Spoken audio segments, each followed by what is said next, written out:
This land is calling.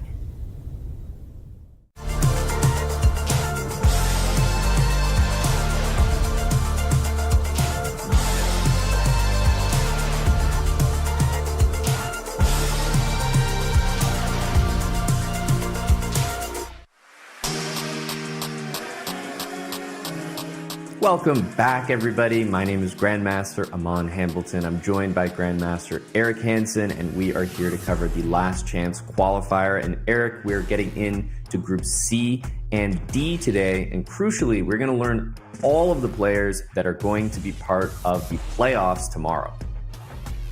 Yeah, yesterday there was a lot of big names, but it's easy to forget that guys like Giri, Neiman, Vincent Keimer, Pragananda, they're all set to compete today. And if it's anything like yesterday, I'm really looking forward to it. Yeah, we saw some comebacks. We saw some last-minute qualifications. Remember that it's the top 4 spots in each group that will qualify. So, we have Group C and D coming up. But we're starting, of course, with Group C. And some names here that are certainly going to be a little bit more household for our viewers, certainly our chess viewers. Obviously, Pragananda on the right side of your screen there, Vincent Keimer in the middle, Yu Yangyi from China, Anish Giri, we have Alexander Rachmanov, and also Andrew Tang, a star-studded grandmaster lineup here on the top boards. Andrew, of course, coming through the DreamHack Dallas qualifier, Eric, and sort of made his way here. So he's on like a journey to the qualifier, and he's trying to go from the qualifier to the playoffs and then all the way to the Esports World Cup. Yeah, I think if we see any of the players from DreamHack Dallas make it to the main event, we saw Bortnick qualify yesterday, the knockout. Well, that's going to be a format that I think in future years that the people watching online, just chess players in general, are going to be like, that could be me. I could play in the initial qualifier, qualify to the last chance qualifier, and there's like a pipeline to actually competing with the very, very best players in the world, which is extremely rare in chess. So definitely some storylines to follow there, and that's why there's also, besides the prize pool here, I think there's a bonus as well that has been introduced for this World Cup, right, Aman? If you make it through the last chance qualifier and win the main event, there's an extra incentive. And an extra $50,000 is not too bad at all. The prize pool itself is $50,000, but I think most of the players here, truly, you could say, like, it's not about the cash in this event, because it's those main event slots that really matter. So we're going to take a look at a video that really explains the hype around the trophies that these players are competing for.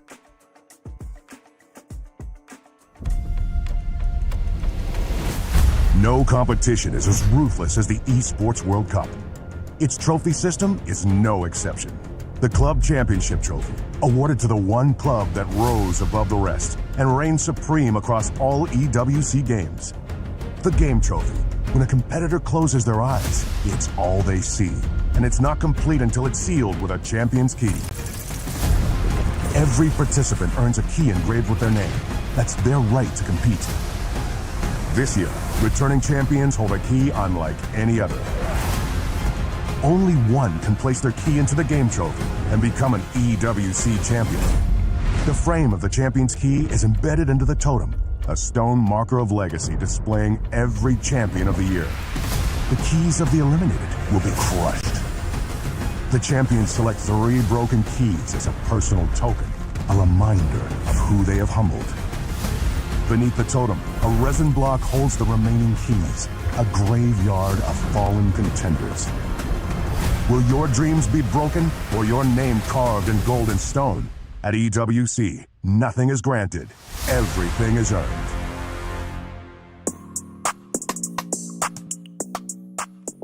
And you can see, Eric, just the thought and the storylines that really go into the trophies here. Everyone has their own key as a competitor, and to just have those kind of mesh into the trophy at the end, I love that. Kind of brings that esports flavor into it, and it's nice to see that chess is now joining in with that. You alluded earlier to the Jafanzo Award, which I think is what you were talking about, that extra incentive for players that do make it through the pipeline, the qualifiers. And if they were actually to make it all the way and actually win, I mean, we want to recognize that. So this is a special award, for a team player that manages to win the tournament after qualifying through the last chance qualifier. So I love that. It really brings that underdog story, and would love to have someone in the chess community be the first to win that. I mean, Eric, they're going to have to take out the very best players in the world to do so. So it's a tall task. Yeah, they're managing to do that. A trophy, a prize, a special prize like that is, of course, very, very deserving. And we kind of shake the chess world a little bit. So I'm rooting for it a little bit. A lot of tournaments are invitational.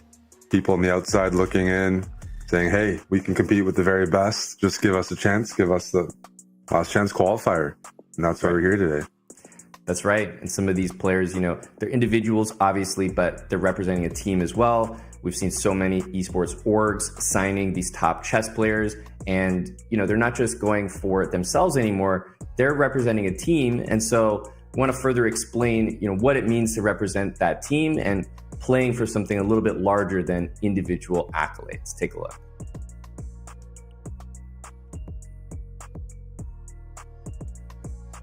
Take a look at us. Still here.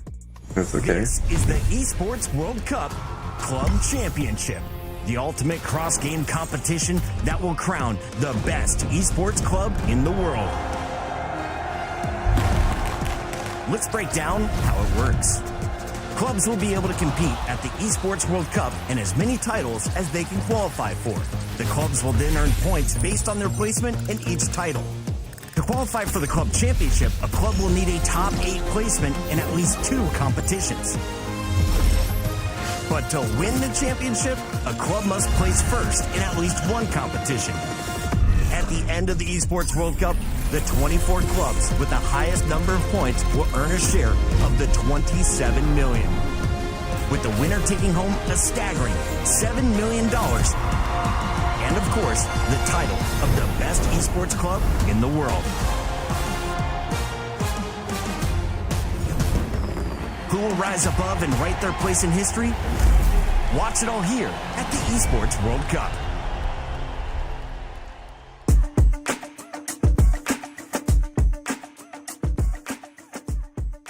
Well, Eric, I think you have been vocal on the show so far about how a team aspect in chess is some of the most exciting, right? There's other team events that you've even played in chess. So kind of exciting to see esports bringing not just the individual aspect, but also the team element with these organizations.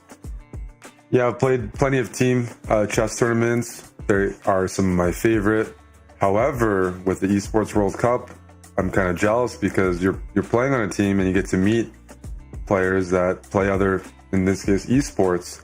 You're all, fighting for the same purpose there. So I would love to be playing on the chess side, trying to rack up points. Then I look the other way. You got the Dota guys working hard as a squad. You got the, Counter-Strike. That's cool because it combines so many different esports that it does feel a bit more like, the Olympics in a sense with, just different sports, different activities. So I think this is a unique twist, and it's good for chess. It's going to bring an audience. People follow teams, people follow organizations. Right. You and I used to watch quite a bit of some different esports, and if this continues with chess at the EWC, then you're going to see more synergy between chess and other games and communities and regions. And I think overall that's good for the growth of esports and good for the growth of chess. So I like it a lot. Yeah, completely agree. Exciting. Chess is part of it for the first time. Now, before we get into the action today, we also want to recap and remind everyone of the rankings from yesterday, right? We had a lot of action that happened yesterday, and it's important before we get into groups C and D that we also look at what happened and what you may have missed if you weren't here for our long day of coverage. This was Group A. If we remember all the way back to the beginning yesterday, Levon Aronian, Alexei Sarana, Marc-Andrea Marizzi and Jules Moussard, the two French grandmasters.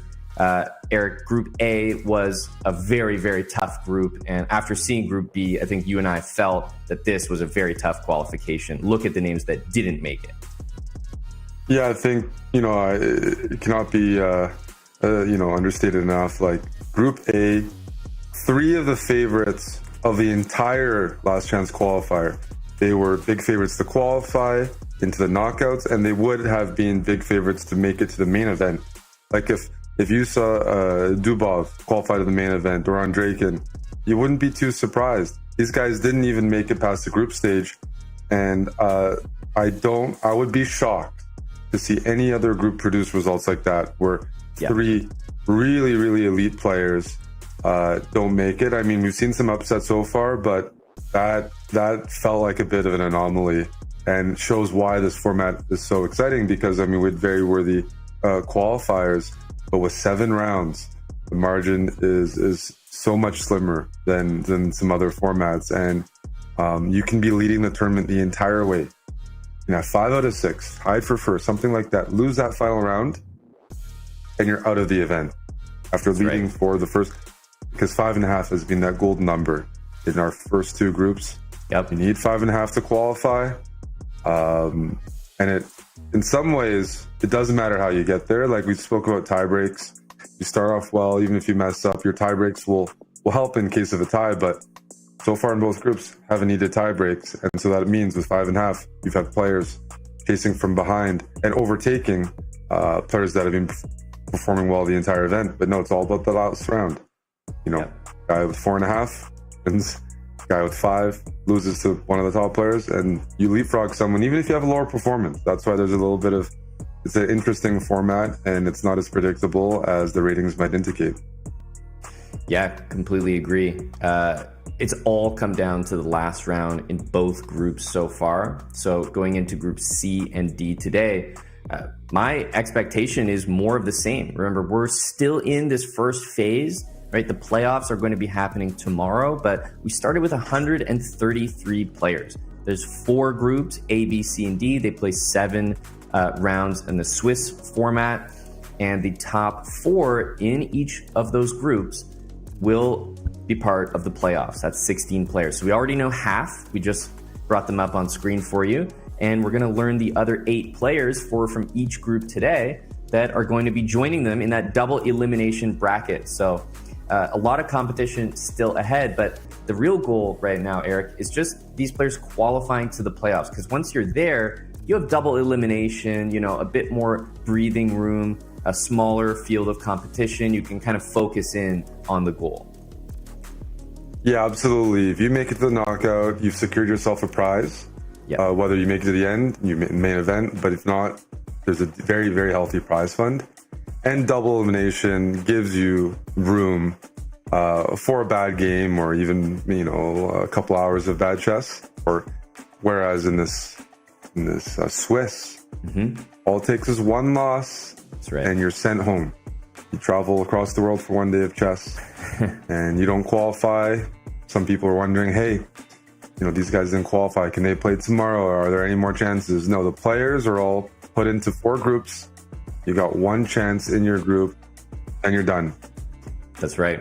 That's exactly why it's called the last chance qualifier. You don't get 4 chances seated into one group. That's it.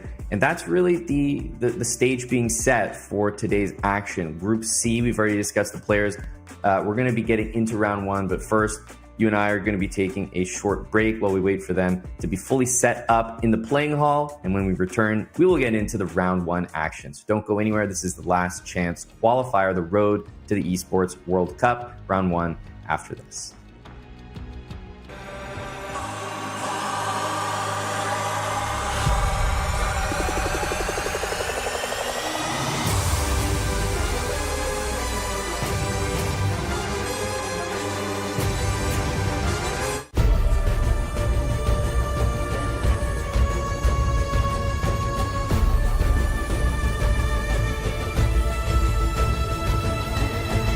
This land is calling.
Welcome back, everyone, to the Last Chance Qualifier. Group C upcoming. Eric, we're about to get into round one, which, historically looking at Group A and Group B, obviously some mismatches is how most of these tournaments start. We've yet to see that sort of earth-shattering result from the first round that would really shock us if a top player just didn't manage to win, but still we get to see everyone just sort of shake the rust off and get used to the format and settle in. Yeah, I think it's important. I mean, if you're one of the players, you traveled, you didn't know which day you were playing. When I look back on it, I think if I was a player, I would have wanted to be in Group A or B, because then you have a break day in between. These players, they watched yesterday, they saw upsets happen.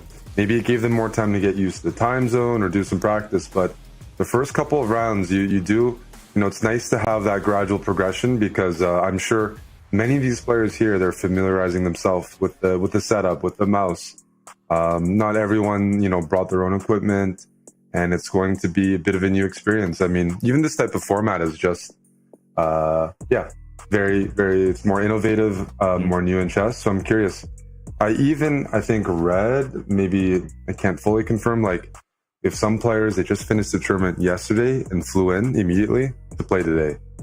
I think that might have been even Pragananda, one of the top seeds, like he was playing in Switzerland and now he's here. Something like that. There's because it's busy chess season right now in Europe. So you're seeing some tight schedules, and yesterday the games went all the way until 3 a.m. local time. Almost like about 2:30. So when you peak, how you peak plays a big role here. And you only have about a window of 3 hours where you're expected to perform at your best. So curious to see the mixed field here with the different players and how they approach this. There are players that have traveled, like, could be from the United States. I see maybe Alexander Fear. Maybe he came from, he's Brazilian Grandmaster, got an esports team there.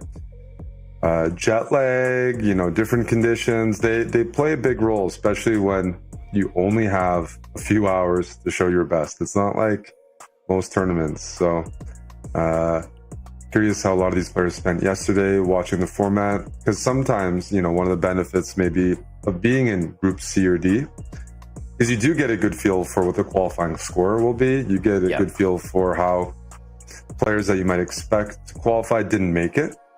Like there might have been some cases where, one of the players watching was like, okay, these guys took a bit too much risk here. Maybe they coasted a little too early and put themselves in a bad spot later on in the event. Like we saw different approaches yesterday, right? We saw guys like Nihal Sarin just try to beat everyone in front of him. Didn't matter if he was in the sole lead or not. He wanted to keep building that, even though the likelihood of qualification was high either way. He just played for a win every single game. And then you had, Group A with maybe some more veteran grandmasters where they were generally playing for a win, but against each other. You saw some draws, you saw some handshakes, you saw some smiles.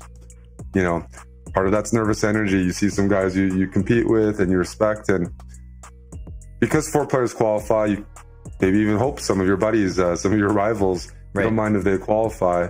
But then we see the end of the heats, the end of the groups, and not all those smiley faces at the beginning were smiling at the end. We saw a great storyline yesterday. Ahmed Azli from Egypt just winning against Alexander Indic from Serbia and leapfrogging, and he was the oldest player in that chasing pack pretty much. So good storyline there for those who aren't in your teens or even even in the Group A, former women's world champion Zhu Chen, a strong grandmaster in her own right. She doesn't play too much anymore, but she was competing. She lost a tough game, round 6 against Dubov, but she had qualification chances, all the way up until round 6. So some names that the internet might not be as familiar with. I think it's cool to follow some of those players. This tournament. And we're seeing Geary on the screen. Yeah. I don't recall seeing his name on the pair, at least on those top pairings, and I'm kind of wondering why. There's no way he'd be seeded for Group D, so he must be in this group as well, as you see him repping Team Secret there, Esports organization. So I'm wondering how Geary kind of slipped through the pairings cracks there, because obviously one of the big front runners to not just qualify here, but probably qualify overall into the EWC. It's just the probability, Mon. The best way to qualify is to play in 2 events, one under the name Anish Giri, maybe the second one under the name Aman Giri. And double your chances and play both groups. So, no, I think he is registered under Anish, and he is in Group A. But that means, Group C. But that means Group C This is one of the toughest. Is one of the toughest groups, because I spot 4 Super Grandmasters. That's right. And there aren't that many Super Grandmasters in the world, and close to almost half of them will be playing maybe in the main event. But Pragananda, Anish Giri, Vincent Keimer, Yu Yang Yi, those guys not only are, extremely strong Grandmasters in classical, but they all have quite a bit of experience now playing in Blitz and Rapid. The chess calendar has become far more populated with Blitz and Rapid events, both online and offline, compared to 10 years ago, compared to 15 years ago. So you're seeing it's no longer, a time period in chess where you have grandmasters that are really, really bad at speed chess. You simply can't be like a well-rounded player in the calendar and not be competent in those time controls, because some of the biggest events have introduced, both in classical, the Armageddon format for tie breaks, and then there's just World Blitz and Rapid. We have EWC, chess.com, online tours. It's not just the formats, right? It's also the fact that it's online. It's like the hybrid. You have to be good with the mouse as well. So it's not just, be a good Blitz player, be a good Rapid player, be able to be that in person, but also playing online, because that's just the reality, and that's what we've got right here with the Esports World Cup and chess being a part of it. It's becoming a lot more mainstream, as it definitely looks like games are underway, and we're starting front and center here. And Eric, a shout out to the username here of Yu Yang Yi's opponent, the Top Kekator. Can you explain that? It's a great username, but maybe we have some people watching that aren't as well versed with the online terms as maybe we are. That's right. Yeah, being chronically online as streamers and content creators, definitely familiar with this one. Hopefully the chat can help us out, but a reference to a popular emote online, and I commend him for that username, going up against Grandmaster Yu Yang Yi. Speaking of super grandmasters in the world, round 1, no better username to face off. Well, what's cool about that name is, it's a reference from online and popular on Twitch, which has been a big platform for the growth of chess. But when I see that username and I see someone playing the event, that could be an audience member, like someone who got into chess online and throughout the years has, honed their craft, gotten better, and now he's playing on a featured board against one of the strongest players in the world. But I get the impression he started chess a bit later, unless he changed his username. And it's very cool to see players get into chess from the different regions and younger than ever, and take it to the tournament level. I mean, it wasn't like that before. That's a very, let's say, last 10 years type of username and reference.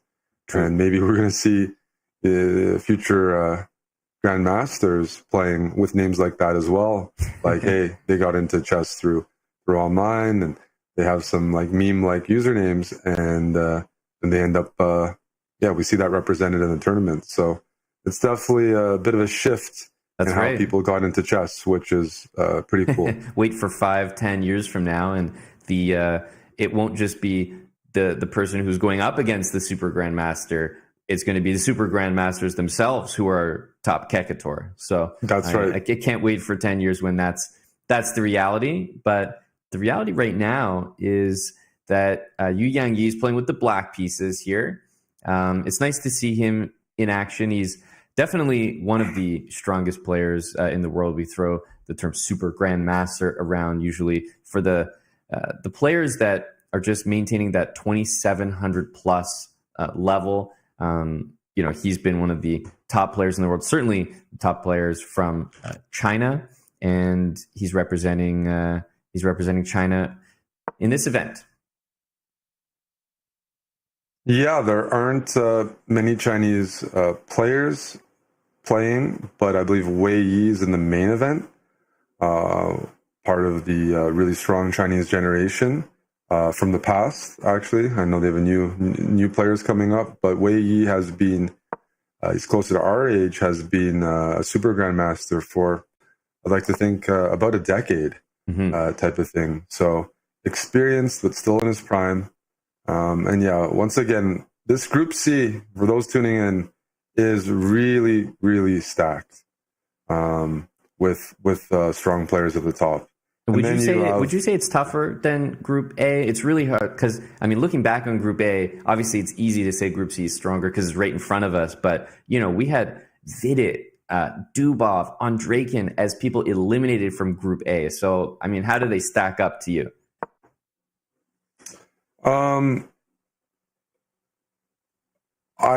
Group A and Group C are tough for me. I think back on it a bit more, and it's hard to say. Like, Dubov didn't make it; he's world number 6 in blitz. Andreikin is a specialist in rapid and blitz, also around top 20 in the world. And Alexei Sorana, he qualified yesterday, and he qualified through the last round. Is really, really good, and not a household name quite yet. Like online, absolutely really good pedigree. But like, there were players that we didn't get to cover much that are like would be favorites to take any of the groups, and then they didn't make it. I will be shocked if that happens. But yeah, it's.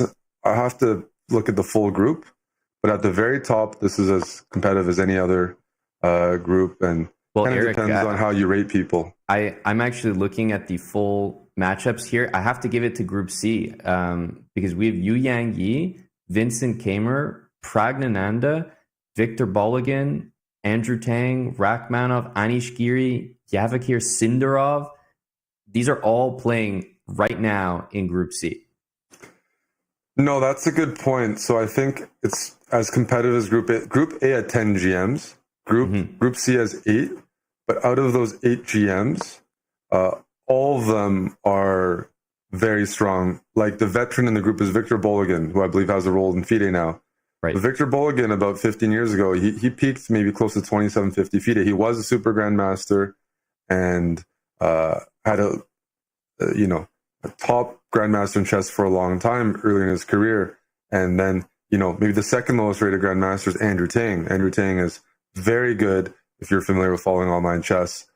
Bullet Blitz Rapid is not his strongest time format, but he showed his ability there by still qualifying through DreamHack Dallas, earning a spot here, and is very capable of scoring upsets and producing results. And Alexander Rachmanov, perennial 2,600 plus grandmaster. So I would say, on the average level of the contenders here has got to be the highest out of any group we've covered. There might have been a bit more depth in Group A, but then the average, as a level of the contenders, probably highest in this group in terms of the grandmasters. Yeah, I saw Giri walking around in the background of the camera, and he's already won his game. So very, very quick round 1 victory. And Eric, I wanted to hone in on this game here and talk about top Kekator having a very nice position here against Yu Yangyi, right? He's got his bishop in the middle of the board on e3, and I love it because he's, at the moment, it might change in the next couple of moves, but at the moment he's leaving it there. And he's saying, go ahead and take me because I'll recapture with my f-pawn, and that will take control of some important squares. So, I mean, a pretty good start for the top Kek. Definitely a good start, and it also shows a bit of a stylistic difference that's kind of been pervasive in chess for a while. The Chinese grandmasters typically have a more narrow repertoire. They don't play as risky chess as you might see Nihal or something. Yu Yangyi is a very solid technical player, and what I mean by that, he doesn't necessarily vary his repertoire or play dubious lines, which some guys will do. I played against, Ali Reza recently. He beat me with like first move A6. Nihal was playing some loose moves. Dubov, known to do that. Yu Yangyi is very solid, very technical, and very consistent. But it means he's not necessarily going to avoid equalish positions, because that is how he got to his level. He grinds people down over time. And so White has a decent position. It's very competitive right now. But part of that, like he's doing a good job, is that Yu Yangyi typically is, a grinder and hopes to, take advantage of little mistakes, grab a bit more space, which is, you see that from a few of the players from that region. So typical of his style, which has drawbacks if you don't make mistakes, or he's capable of maybe drawing low-rated players, but you got to perform and keep up with him over the course of the entire game, and that's going to be the challenge. We have definitely seen some of the local players or some of the low-rated players put up very good fights, but that's the hard part about chess, and in this format it's a bit different. Let's say you're a low-rated player. This is 10 minutes of 0-second increment. You can be playing really good moves. You can have a better position or equal position after 50 moves. But this format produces results because someone is going to lose on time, unless all the pieces come off, which is very hard to force in chess. So when it comes to that stage of the game, even the lower players, they're going to have to demonstrate some mouse skills or some very impressive nerves when it gets to the time scramble. And actually, I think to your point about his style, on the previous turn there, I think he could have actually retreated his knight from the center back to c6 and threatened knight e7 to actually trap White's queen. And just stylistically, he wasn't really looking for that type of move. He was just improving the position slowly. You look here, he's got a huge advantage and a very, very nice position, but it's just a different type of advantage and one that suits him a little bit better. And I guess, our viewers have to remember, he's not usually playing 1,800 opponents, right? He's usually playing the very best in the world. So I think his style is also suited to the opponents that he usually plays and is obviously a bit more successful there.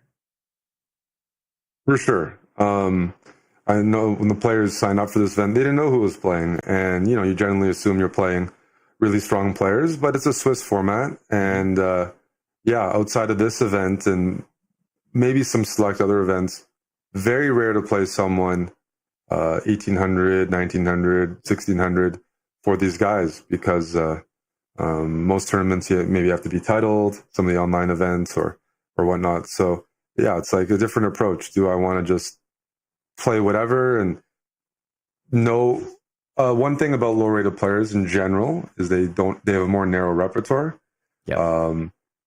If you're not a professional player, you don't have time to study chess all day for the most part and play every different opening. And it's not even necessarily what you need to improve in your chess.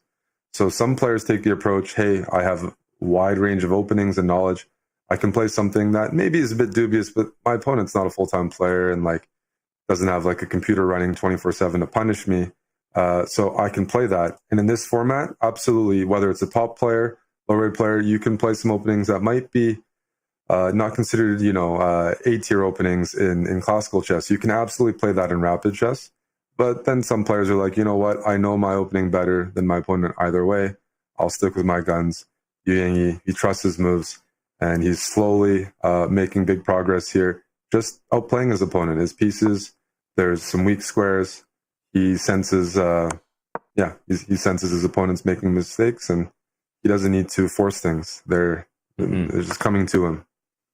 Yeah, and I think what we talked about is we see a nice tactic on the board there, a fork, knight e2 check, winning a rook for knight, up material now. But we also talked about the different types of advantages that there are in chess, and it just goes with the different styles.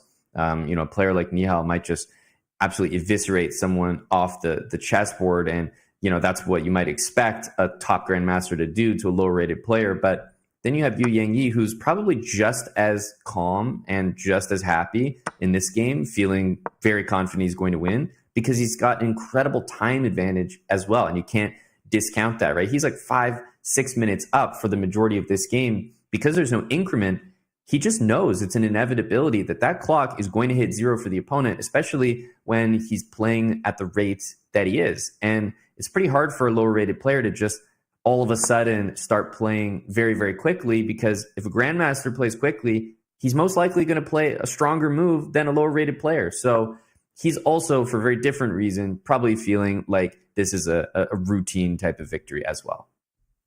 Definitely. Oftentimes when you see upsets, it comes from a blunder from maybe the higher rated player, or them maybe over pressing a position that, doesn't allow it. But when you're down on time, you have to expect that the intuition factor favors the top players.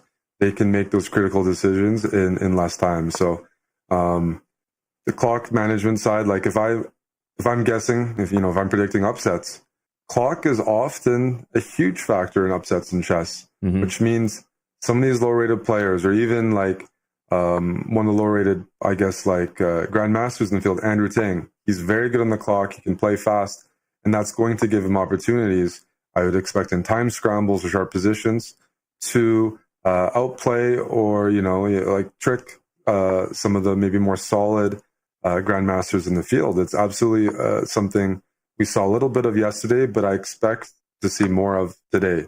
Players using the clock and resorting to flagging their opponent. We saw a little bit of flagging yesterday, but I'm talking about like proper online flagging, a minute versus a minute, rook versus rook. Got to do what you got to do. That's a nasty fork right there. And that's going to be the end of the game. He's happy to get up and handshake after that one. But I will say, I feel like we did spectate probably the closest game of the round. It was really well played. I have to give credit there to the player with the white pieces. Like, he really just pushed Yu Yangyi right to the end of the game. And if he had more time at the end of the game there, Eric, even though the material was not in his favor, I actually thought his understanding of how to play with those pieces was pretty good. So I was looking at the other games, very crushing results for most of the top players. And, we expect that for round one. I think we now have reached the end, which means we're going to get set for round two. We should have some more competitive matchups. I'm not sure if we'll see those title players match up against each other just yet, but stay tuned, guys, because we're going to take a short break and be back with round two right after this.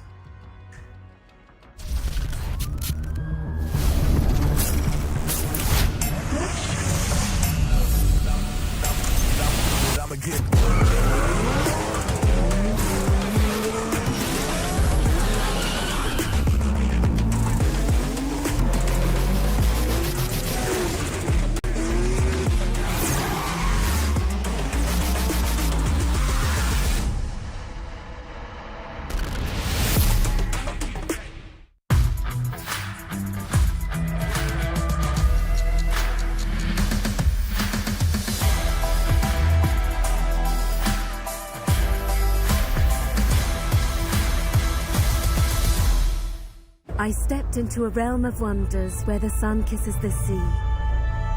Two worlds inspired by each other. Two worlds making one. This land is calling, Saudi Red Sea.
posture for 12 hours a day. It's time your chair evolved. This is Secret Lab Titan Evo. Ergonomically engineered for you, gamers, hybrid workers, artists, backing your every move.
Welcome back, everyone. Last chance qualifier. Group C, which, Eric, it's competing for the group of death name. I think, as we've now seen groups A, B, and C, this one really feels like one of the strongest, has a lot of top players, super grandmasters. We're about to get into round 2, but I think you'd agree that the competition in this one is really, really intense.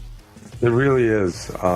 It's harder for me to make a prediction in this one because of how many contending players they are. And another player I didn't mention in terms of like he's in the group is Sindarov from Uzbekistan. We saw his teammate. He didn't make it yesterday, even though he played some of the best, I think, really good chess throughout the event. So Sindarov is part of that golden generation of Uzbek players on the national team. Around 2,700 FIDE, by the way. So there might be 6 players that have crossed 2,700 FIDE in this group, if I'm not mistaken. That's right. And the Uzbek players are very, very good in this time control. So just want to make a mention there that he's another serious contender for one of the spots. But yeah, no upset so far, which has been a pattern. But starting in round 2, we've seen results. So I'm really curious to see, the matchups in this one. And not only do I enjoy like commentating, like these are some players that they just play nice chess. Like I like to learn from some of these games. It reminds me of it yesterday watching Nihal. He played some very instructional chess, in my opinion. Yeah, I definitely think that these early games, as much as they are definitely one-sided, you can learn a lot from watching the strong players and sort of the risks that they're willing to take and also the risks that they're not, because that's what being a strong player is all about, understanding how much you can extend yourself. And I think the general theme that you'll notice in all these games is they never let themselves be the ones who are down on time, because that's just a win condition that they don't want to afford their opponents. As we take a look at the matchups for Group C in round 2 here, and certainly a game that we didn't get to look at in the last round, because even if we were on it, we might have blinked and missed it, was Anish Giri. He's kind of showing up in round 1 and looking like a specialist at beating lower rated players, Eric, because he was done in just about a couple minutes, 5 minutes, 20 moves. It looked like no problem. Yeah, Anish Giri has he had a reputation for a while of being a very solid top player, and maybe some of his results at top level events, a lot of high drawing rate, but he's a nightmare to play as a low rated player. And I mean, that includes grandmasters. He's so competent in openings and technically sound, and he has a very wide repertoire that not only can he beat, a low rated player very quickly, but it could be a 2,600 grandmaster. He's got a big score against lower rated players because he's very good at everything, but starting from the beginning in the openings, he puts pressure on you. And that's something to look out for. And Anish has improved a lot in Rapid and Blitz. And, those following a lot of online events will probably remember that last month he beat Hans Niemann in one of the matches they had. I did catch some of those games and was quite impressed. Might even beat him in 2 matches, actually. Whatever reputation maybe from the past about maybe being solid, not being an online specialist, he's brought up his level, done well in World Blitz and Rapid, done well in online formats. And I really think not only is a favorite here in the knockout, but he could be a strong contender in the main event if he makes it there. He's really, really good at all the formats now. Yeah, it's interesting that he's actually kind of a specialist at beating the low-rated players, but he's also highly competitive and plays so many of these top events that are usually invite only. You kind of play the same top players, so he has a repertoire that's perfect for that as well. So he's kind of just an all-around tough opponent no matter what. And it stems from how good he is at the beginning of the game. You mentioned pressure right away. One of the regarded in the world as one of the top theoreticians, and certainly we see that even against low-rated players, he's able to just generate something right off the bat. And we're underway in round 2, and Vincent Kamer is with the black pieces here and up against an opening, Eric, that I know you've essayed before, the bird F4, certainly an uncommon one. But you know what? I will say, I feel like this opening it just kind of has a bad reputation because there's so many other good options. But when you think about it, you're kind of, for the most part, just playing an opening, the Dutch defense that exists with black, and you're playing it from white with an extra move. So why isn't this a more common move? Well, just one of those openings, the Dutch defense, Benoni might be in the same category where some people will say, even a tempo up, it's not the best opening. And usually the argument there is just structurally, you make some weaknesses that might be frowned upon in traditional chess understanding. But I have done some videos. Maybe he was influenced by that, and won't take credit. But the way that Faisal's playing this is a bit of a hybrid. He's throwing in F4, E3, and C4, so feels a bit more like he's has a freestyle approach to this as opposed to like, oh, this is a system he plays all the time, he's got ideas. But absolutely in 10-minute chess, you can play some of these openings, especially when there's no increment. Your opponent doesn't have all day to take advantage of some of the weaknesses. But I will say from early opening moves, Vincent is very comfortable here, and white is not probably playing the system the way you're supposed to. Combining F4, E3 with C4, you see some weak light squares already for white. You see black with a good dark squared bishop fianchettoed, and I mean maybe after a move like C5 and knight C6, I don't see white's push or idea here, quite frankly. Usually the opening itself is kind of designed not to have a wide open center, because the opening is kind of thrusting a wing pawn up the board, right? F4 doesn't really have the conventional D4, E4 where you've got that central control. And so you don't really want the center open. And so this move, for example, D4 is exactly what Vincent wants to see. He's ahead in development. He's already castled. And normally I would see white's dark square bishop go to the B2 square. And I think, although the moves themselves are not necessarily blunders, I think the overall strategy that Faisal's going for here, along with the move F4, they just don't really, they're not that cohesive. They don't really go together that well. That's completely right. They're not cohesive. Black has an easier path to development with white. If white's already playing F4 and E3, one of the drawbacks is what you do with your dark squared bishop. And often white early fianchettos it. In this case, there's no time to do that. So even though white has the first move, there's no way of completing development without,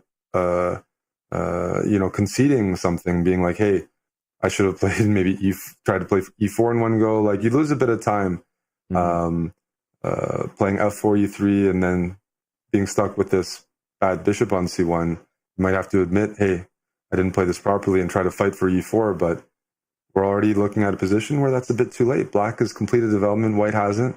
Black has 2 great bishops, white doesn't.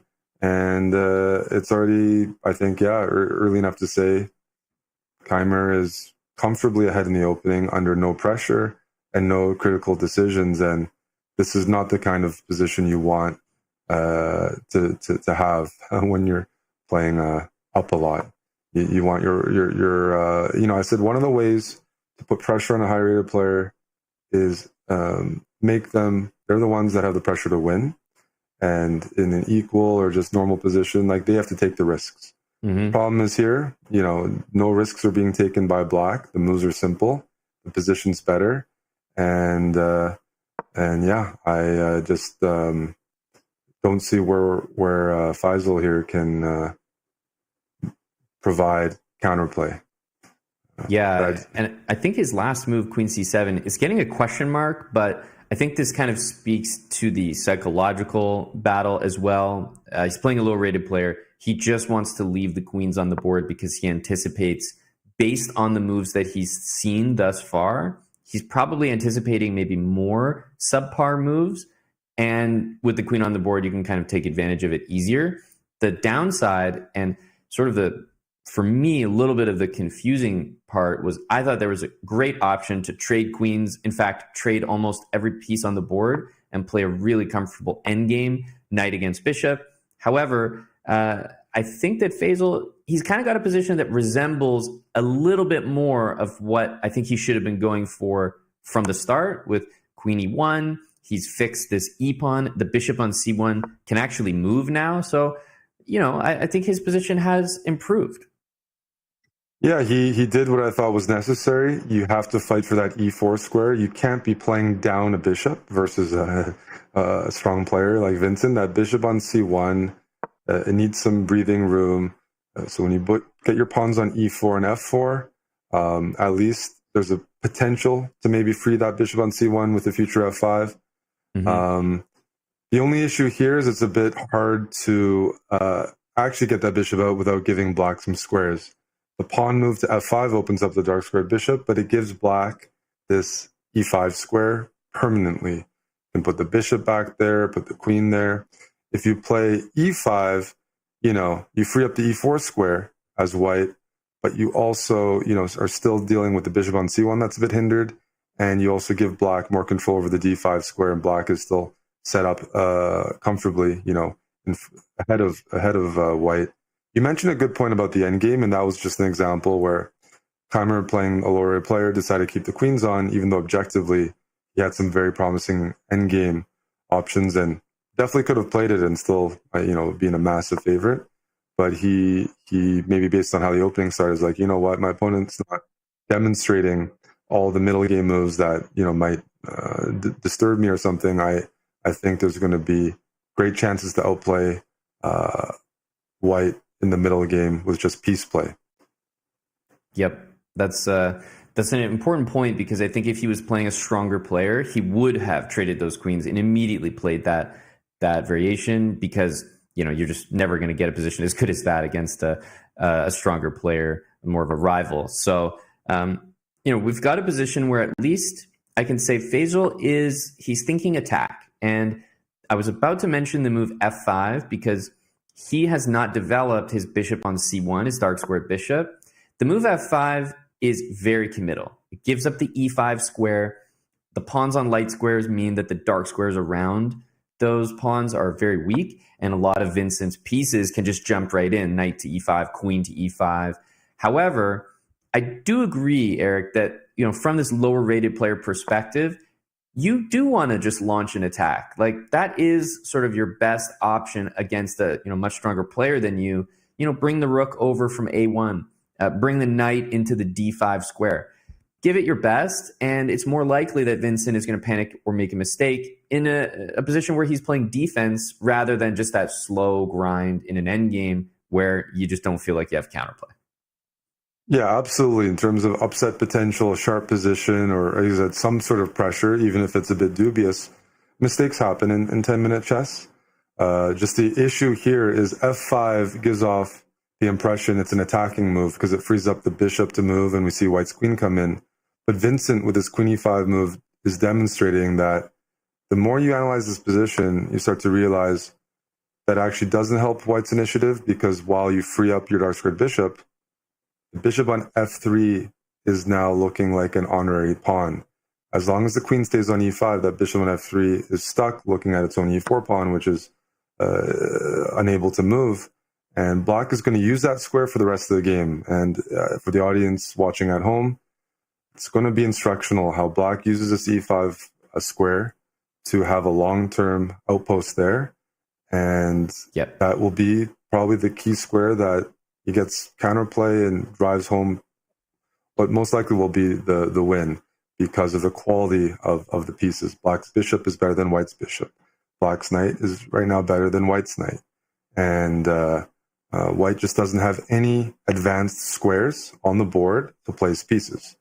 And you can't really attack if you can't put your pieces anywhere near your opponent. And the only move we see here, besides a queen trade, even if white avoids the queen trade, is knight d5.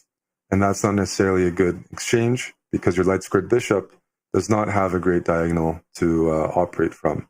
The bishop on f3 is just staring at a pawn and would rather be on b3 or something to coordinate with a rook on f1 and maybe hit f7, but not possible here.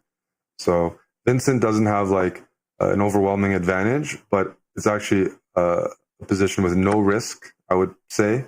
And what's worse is that there aren't easy moves for white, because again, the way you've played your pawns does not allow you any outposts or comfortable squares. Yeah, I would have assumed knight d5 there. It's one of those moves that it might not work out. It looks like it may even drop another pawn, but you just have to do it because it's the more aggressive option. Knight e2, the retreat, I'm just not seeing where that knight is going to go, because knight, if it comes to the king side, knight g3, knight f4, I don't know where it's going next. So also interesting to note that Kamer, over the last couple of moves, has been offering repeatedly queen trade, queen trade, queen trade. And it's kind of funny because, well, he had that queen trade many, many moves ago, and he didn't opt for it. But now, when things look a bit more dangerous, he's interested again. That's true. Not only is it a bit more dangerous, but that e5 square, he's comfortable entering endgames now, because he knows that there's no more initiative from white. And we see a reaction from the opponent here, going for something sharp, but forgetting that g2 is a checkmate square.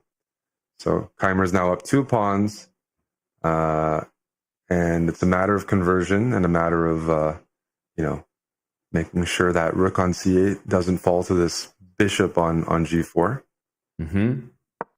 That's probably the top move he's considering after knight e3, because this move that was just played is top of your mind for black. It hits the rook on f1, also attacks the bishop, so it's a very devastating fork, but it's even attacking the g2 pawn, so it's hitting everything that matters. And this was the move that I'm assuming Vincent was just making sure 100% works. He's done the calculation, and grandmasters can do that in just a matter of split seconds. He knows he's going to end up ahead material at the end of this line. Yeah. One thing to note, if you're watching, is Vincent's been looking to the side a lot. He's probably calculating. These days, if you're raised on the internet, it is a bit interesting for visualization, because younger players have grown up with a 2D board. So some of them can just calculate looking at the screen because they're used to playing online, whereas back in the old days, you played physically. And so the online board might have been unfamiliar for some of the older or experienced grandmasters that grew up on books and regular chess boards. These days, you play so much online, or you start online, that actually the computer screen is what you're used to, so the players have no problem looking there. But Vincent was maybe doing some calculations in his head. Sometimes it's just maybe easier. Maybe he's actually still used to a 3D board, but his calculation was on point, and that was a very comfortable win. Yeah, it certainly was. I'm also just kind of paying attention to some of the other games, and it looks like mostly business as usual in terms of the results and those strong players, right? The players that we would expect to score the results have certainly done so. And with that, and that game went, fairly long. It took a while for things to develop there. I think most of the games, especially with the top players, are wrapping up, which means we are also going to be taking a short break. And Eric, I think when we come back, we are going to start to see those tense matchups between the contenders take place. So stick around, guys. We have round 3 coming up.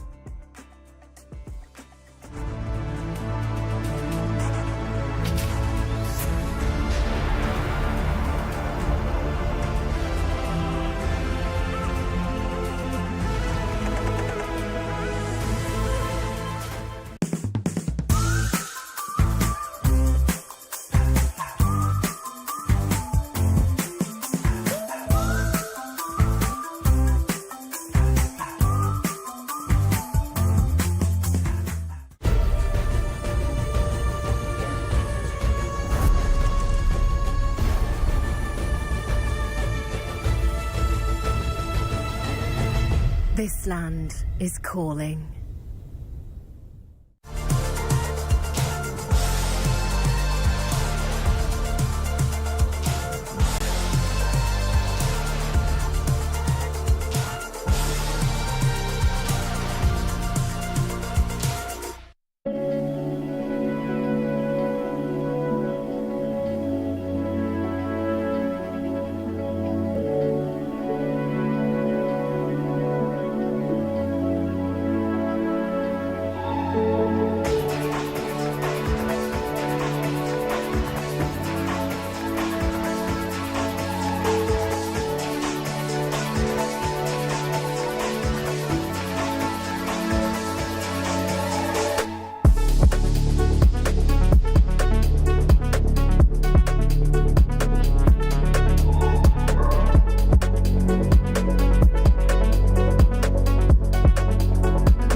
That's when we forget just who we are. Make us come together and it's alright. That's when you remember who you are.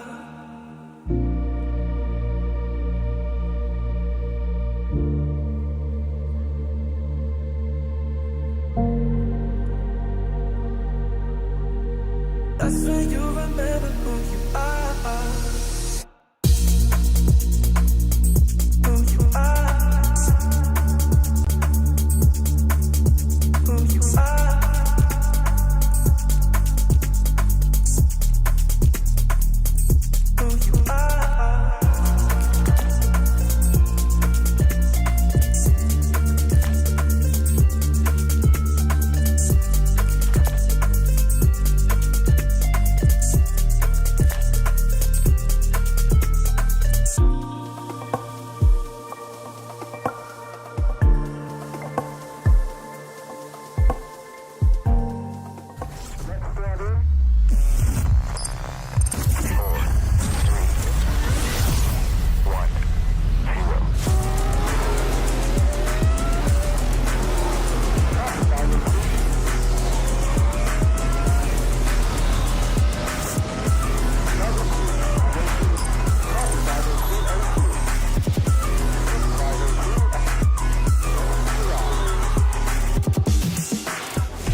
I stepped into a realm of wonders where the sun kisses the sea.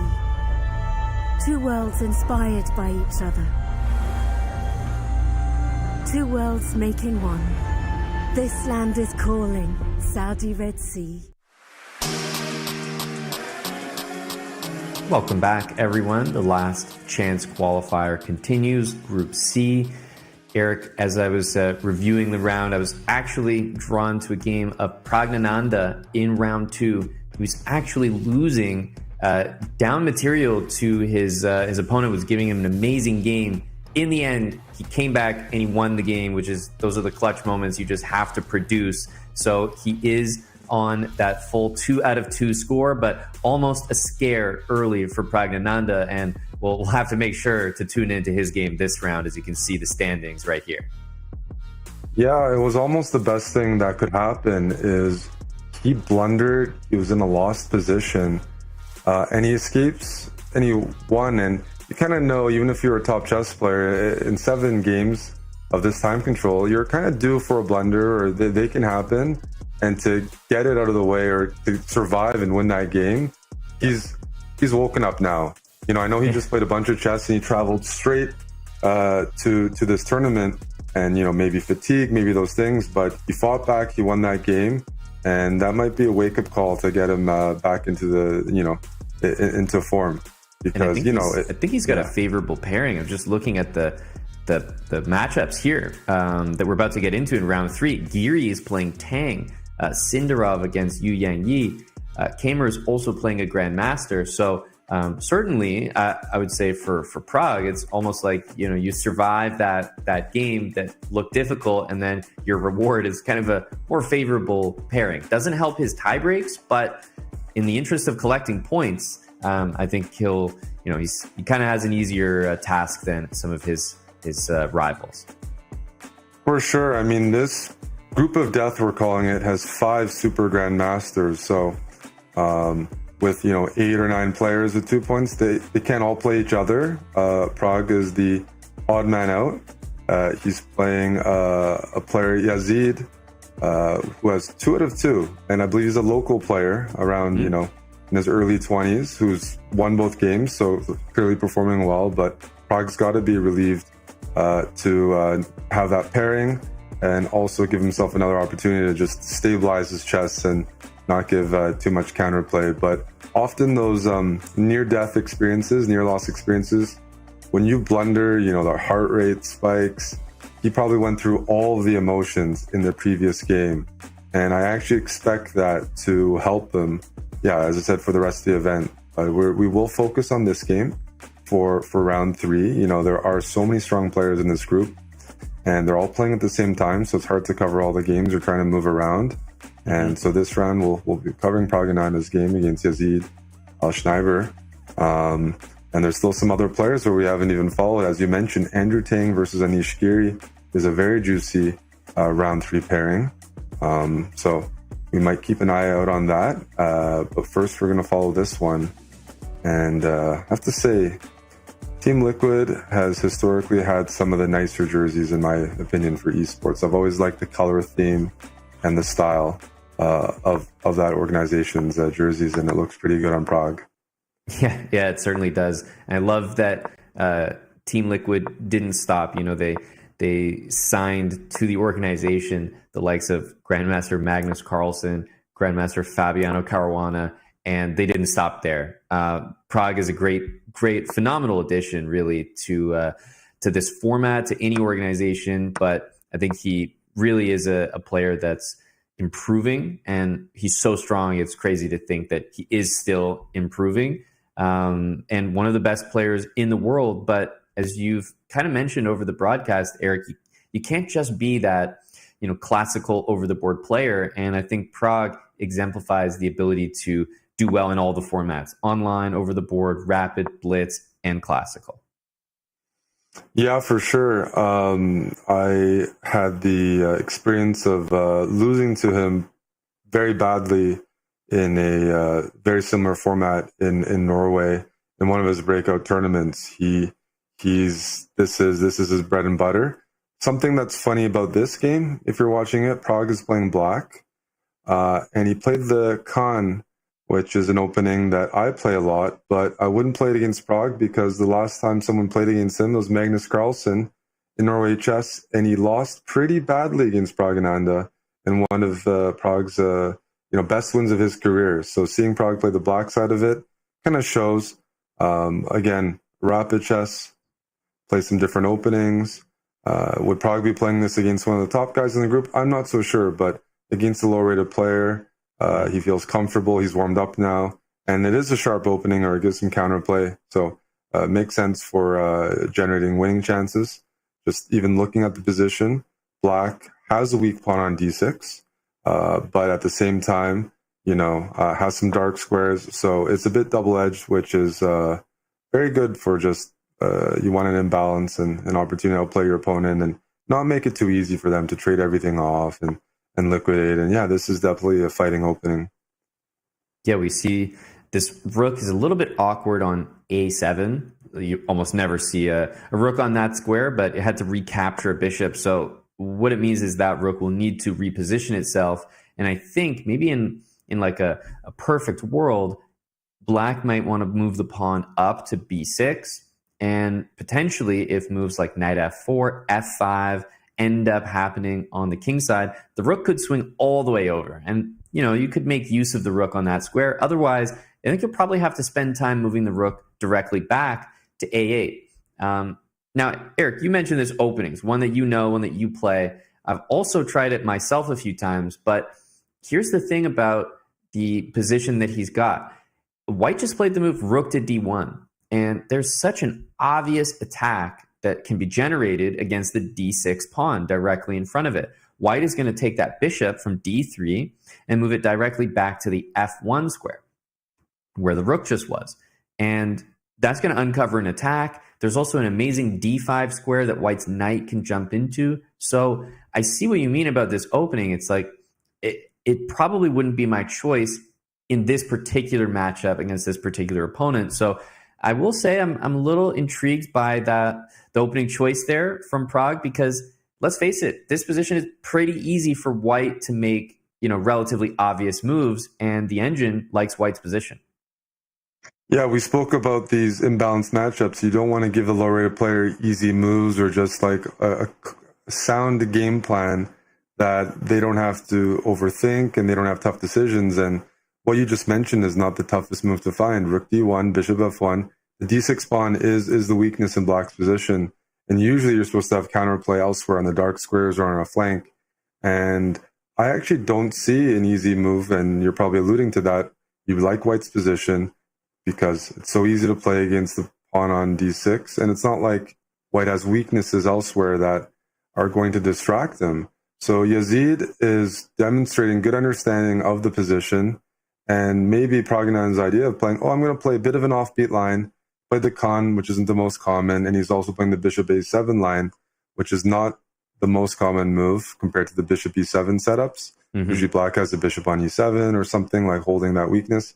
Well, here, without that, Yazid playing natural moves has found himself in a good position, and that's why we see he's up a couple minutes on the clock as Pragnana tries to find a way to defend the d6 pawn comfortably, and he hasn't.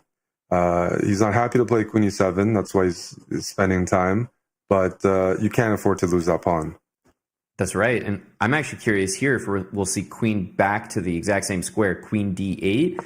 And that will be a moment where I'm very intrigued to see White's response. No, he doesn't repeat. Instead, he goes queen e6. Now, he has to know, Prague himself, that what he's doing right now is not ideal.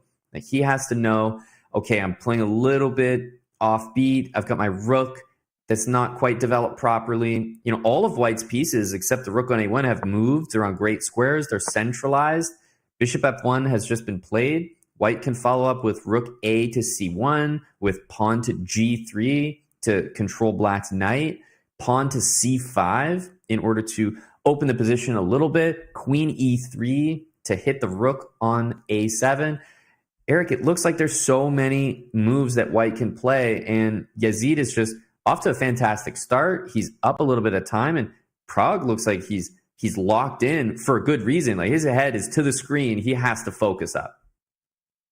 Yeah, this is a bad position already, and this is kind of what I was talking about earlier, where a high-rated player has the pressure to win, and often that's where even a veteran player can make irrational decisions for the purpose of generating winning chances, and where often the upsets can occur. And right now, Prague, with the moves you mentioned, Queen E3 or Rook C1, the moves are easy. Black has a permanent weakness on D6, so if you just play normal safe moves as white, that weakness isn't going anywhere and your advantage is solid. And we're seeing that turn into a time advantage and just general discomfort for black, because even if you don't lose the pawn on D6, black's coordination isn't great. There's not counterplay. How do you take the momentum off of white here, who just seemingly is grabbing space, developing pieces, and not letting black come up with anything uncomfortable or challenging? Because, well, let's just look at it. The knight on c6 doesn't have any squares to go to besides offering trades. The knight on g6 doesn't really have the f4 square. The rook on a7 can't move because it can't go to a8 because of this fork on c7. All the tough questions are for Pragananda. Now, with that said, I wonder what white's attitude is. If he thinks he's doing well, he might start to look for strong moves, breakthroughs, which would give an opportunity for Prague to maybe fight back. Because if white just plays solid and kind of holds the cards here, it's hard for me to picture how Prague is going to break out of this. But maybe white gets ambitious seeing this position, and we'll end up taking some risks and being like, hey, I have a chance to beat a top player. I have a good position. I need to play like I have a good position. So that could be moves like g3, h4, could be trying to play for the c5 break at some point. That'll open up the board, maybe open up counterplay, but also go for the kill. So you have a more aggressive approach as white, saying, hey, my pieces are ready for the position to open up. Or a move like queen e3. Everything's defended. My queen's on a good square, hits that rook, and up to black to try to free up the position. So, yeah, I like the moves you were saying on the king side, g3 and h4 with the pawns, kind of exactly how you'd want the pawns to be organized against the knight on g6. The idea of h4, h5, and even h6, just marching that h-pawn up the board is pretty strong. And I do think it's a tough spot for Yazid to be in, because what he's feeling is that if he doesn't play something more decisive right now, that he's spending time calculating, if he doesn't go for the knockout, he's worried that his high-rated opponent is just going to slowly make his way back into the game, because he knows that he has a good position right now. So, you know, if you don't do something right at the moment, you feel like you're missing your opportunity. But at the same time, this is probably one of those positions that I wouldn't say a breakthrough is really the best way to maximize your advantage. It's more of the slow moves, but you can appreciate, Eric, that he's probably worried if he plays slowly, oh, all my advantage that I worked for is going to slowly disappear. For sure. And that's why this queen e3 move I really like, because I'm going to go queen e3, place the queen on b6. It's just in black's position, blockading the b pawn, putting pressure on the rook on d8, rook on a7. c5 is also, as I said, like that's a consideration to just open up the position. My rooks are ready. My knight on d5 is great. And this is like a nice aggressive move, but it also demonstrates how Yazid feels about the position, that he knows he's better. And when you have a lead in development, that's a temporary advantage, and you want to convert that into a material win or some sort of tactical opportunity. So if you can find the right moves here, Prague will be under very, very serious pressure because he's still not developed and coordinated. Yep. Rook takes on c5. Definitely good. I mean, taking with the knight is logical. You want to bring your knight forward, but I think he was probably concerned, and maybe rightfully so, that if he had taken with the knight, he's also giving up a square in the center as well. The d4 square is where black's knight would love to jump into, so white's also leaving the knight on b3 to watch over that. So rook takes c5 does make sense. I would like to see queen e3, the move we've been talking about. It steps away from black's rook, which is eyeballing the queen right now, and it also lines the queen up against that rook on a7. So I do like the move queen e3. Another move to consider is queen c3. But basically, it's feeling like the queen needs to move so that the rest of white's pieces can come alive. Definitely. And if you're in Prague's shoes, you'd love to find a way to get your knight on c6 onto d4 and kind of like block white's queen and rook on the d file. But the way white's placed their pieces, there aren't squares for black's knights to jump in and delay this initiative. So tough decision for Prague here. The players are spending a lot of time early on. I mean, we're still kind of in the early middle game. And the players are under 5 minutes. Prague is clearly not comfortable here. Although, again, it won't be the first time today because he was lost in his last game, and I mean properly lost, and pulled out a win. But the moves, I would hate to be black here. As I said, there's the approach of trying to really solve your problems as black, which is going to take a lot of time and effort to think about that. Or when he plays a move like King H8, he's passing the move back to Yazid and being like, hey, you have a good position, but you're going to have to continue to demonstrate that you can push that position and convert your advantage. Because King H8 doesn't solve a lot of things we discussed. Maybe there's some future knight F6 discover checks that he was worried about. But at the end of the day, the lack of development for black and some of those features are still present in this position. So Prague still has, problems to solve, but maybe this is a game of Mon where we're going to see the clock as a factor. Prague's like, look, my position's not going to be equal. I'm going to be worse. Yep. So I'm going to need this game to go into the 2 minutes, 1 minute and a half, where my opponent starts to panic, and that's my chance to come back into the game. But Yazid is playing so well that, I think Prague is going to have to look towards the clock as a way to imbalance and fight back in the game. Yeah, and what we're seeing with King H8, he's worried about some knight F6 and E7 moves, but let's be honest, King H8, as you mentioned, it doesn't solve any of the problems. So that's a move that actually increases Yazid's advantage. I understand why he played the queen back to E1. He wanted to guard the rook on D1 and escape the pressure from black's rook. I do think that queen E3 or queen C3, more of an aggressive central move, would have been a bit better. But you can see maybe even a subpar move like queen E1 maintains a clear advantage here in this position. So he's got nothing to worry about. Queen F8, just played by Prague. Keep an eye on the clock, everybody, because as you mentioned, Derek, I think the clock is really going to determine, and the clock was a huge factor why Prague was able to win his completely lost game in the last round. Yeah, I just want to say Queen F8 was setting up some knight D4 trick after Queen E3. The speed in which Yazid just played Rook C1, this guy's around 1900 FIDE, looked him up, but he's not playing like that.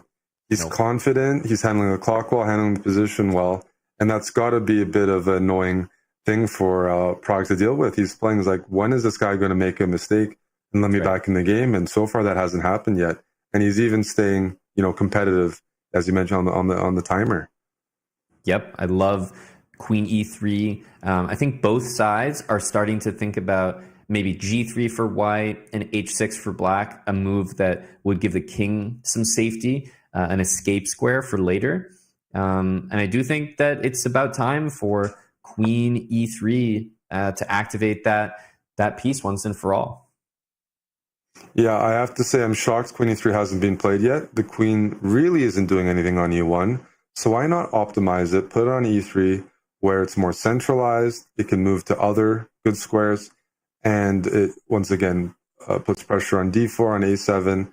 That is a good dark square diagonal to have, and is just not doing anything on E1. So when you have this advantage, and you don't see a breakthrough, which is in Yazid's spot, what pieces can I improve? That can be a common thought, and sometimes you're looking for small moves because you don't want to spend too much time. So Queen E3, G3, those are the moves to look for. Okay, we see a lot of trades happening here. Knight takes E6 can be played, but I think in the grand scheme of things, if Prague's worst part of his position is those double isolated pawns, he's going to be okay. And you know what he does have? He has an idea to play a position where he has a knight and his opponent has a bishop. So look for Prague to try to exchange a pair of knights here and maybe try to play knight against bishop. Yazid playing an amazing game. He is toe-to-toe with one of the best players in the world. Yeah, and when you see a move like G3, fantastic. Yeah. Gives your king some space, takes away squares from Black's knight. He's calm. He's not panicking. He's in an endgame where he's a little bit better because of the pawn structure. Maybe not as big of an advantage as before, but also for Prague to even generate chances, well, it diminishes with everything trading off. And as you mentioned, oftentimes trying to get a good knight would be a goal for Black here. Try to get a knight on d4. Yep. And get that sort of imbalance. There's the first challenge that we've seen, like the first move that actually needs some thought and reaction to it. Knight d4. Do you take it? Do you leave it there? G3 and h4 on the king side shows a lot of understanding from Yazid. So he's really, really impressing me with his moves, but this is a big moment because he finally has to make a critical decision. First move in the whole game he's actually had to react to. Yeah, you can take it. You might not want to undouble the pawns, but there's pawns on both sides of the board, so there's going to be even positions where that bishop on f1 is good in some endgames. It can target the base of the queenside pawns. With the pawn on h5, this light-squared bishop has potential in the future to harass Black's king. We're just not seeing moves. We're not seeing them quick enough, Eric. He's kind of freezing. Yeah, obviously, Prague has been here before. He's so experienced, but you're starting to see that speed really kick in. And this is born from this move knight d4, because that makes a tough decision for Yazid that he's been dealing with. Do I trade that knight and undouble Black's pawns or not? He can't decide, and as a result, he's losing valuable seconds. Mm-hmm. He played a great move. He's just lacking that confidence or that intuition, because the engine still says he's better. He does have a great position. Finally, he goes after those pawns. He's just got 24 seconds. He wasn't able to realize that quick enough. Yeah, this is kind of what we expected. He was playing so well that Prague's playing like a veteran was like, you know what? It's going to be the clock. Yep. My opponent's demonstrating high competency here, not making blunders. I'm just going to need the clock to be a factor. And we see that here. 14 seconds isn't enough time. You're going to run out. There's queens on the board. You're nowhere close to trading off all the pieces. And I think Prague's going to win this game on the clock, but certainly not because of the board. Yeah, he is. But, take a bow, Yazid. This was an unbelievable game. Still, even near the absolute end of the game, he's completely maintaining an edge. And it almost looks like he doesn't have the confidence in his own moves there. I think he's doing just fine. I don't think, this is anything special. Obviously, the pawn on d4 is great for Prague, but just a nice game. Like he really did do well, and the clock is going to get the better of him. We're seeing him shake his head because we spoke about this yesterday. This format, there's no increment. So when you're down to 20 seconds, sometimes it feels inevitable that you're going to lose on time. You realize no matter what you do, you've fallen behind so much. If your opponent just makes moves and keeps the board interesting, you're going to get flagged. And Prague, probably not, fans of him are probably a little worried about the positions he's had the last two games. But at the end of the day, your job is to win the game. Doesn't matter whether it's pretty or not. And he's pulled off 2 wins from 2 tough positions. And we know he's going to play some good games today and find his form at some point. I mean, he's a quality player. And so coming out 2 out of 2 from the positions he's had, I don't think if you're in Prague's shoes, you're going to be too demoralized. You didn't play your best, but you can play a lot better. And maybe he's saving that for the critical games. Look at this time scramble. It's like no increment chess here. You have Andrew Tang and Anish Giri. Oh my goodness. Giri is looking great right now. And yes, all he needs to do is take that H-pawn just to guarantee he doesn't actually lose. The pre-moves are in. Will he survive? Oh my goodness. That is such a huge result right there for Andrew Tang. I just can't believe that Giri didn't get one more move. I'm shocked that Giri just didn't pre-move his king, because his pawn is on a3, so it can never be captured by the bishop. And you know what? That's experience or inexperience, right? Andrew Tang probably would have flagged that position, but Giri, oh my goodness, what a finish we just saw there. You can see them on the camera, like 0.1 deciding that match. All the grandmasters are talking. Wow. Yeah, I mean, the other players, they know that's a key matchup for the standings, the contenders. And Tang with black, that last second pre-move, or millisecond even, and Geary just froze up. And often that happens when you capture a piece. It takes time to capture a piece. So you're trying to play accurate, or you're trying to pre-move, and he was stuck in both worlds, and he didn't get that. He forgot to switch to pre-move mode once the players were under a second. Yep. that was thrilling to watch. Andrew Tang, one of the fastest players in online chess, and Geary was slightly better in that position. Despite having a little bit extra time, an extra pawn, even 2 pawns up, Geary does not get that final move off, and because he ran out of time, even though he had the better position, the opponent only had a king, he ran out of time. The game is a draw. Incredible finish there. It just shows that even those milliseconds can matter. We are going to take a break after a very exciting round, and obviously we've seen some title player matchups. There's going to be more of those in the next round. Stick with us.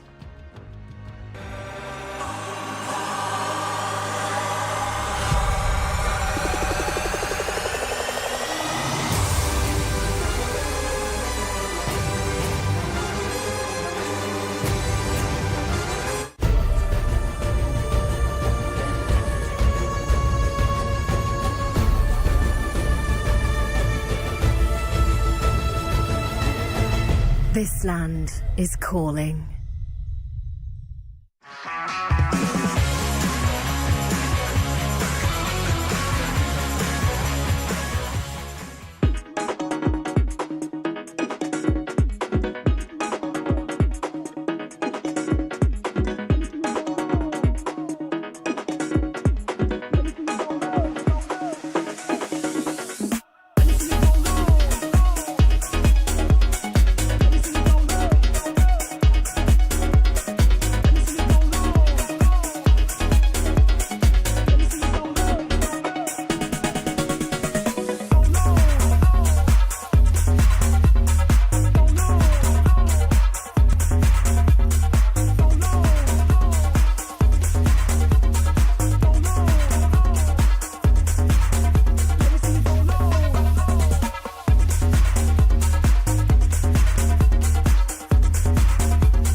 trapped at his desk in one singular posture for 12 hours a day. It's time your chair evolved. This is Secret Lab Titan Evo. Ergonomically engineered for you, gamers, hybrid workers, artists, backing your every move.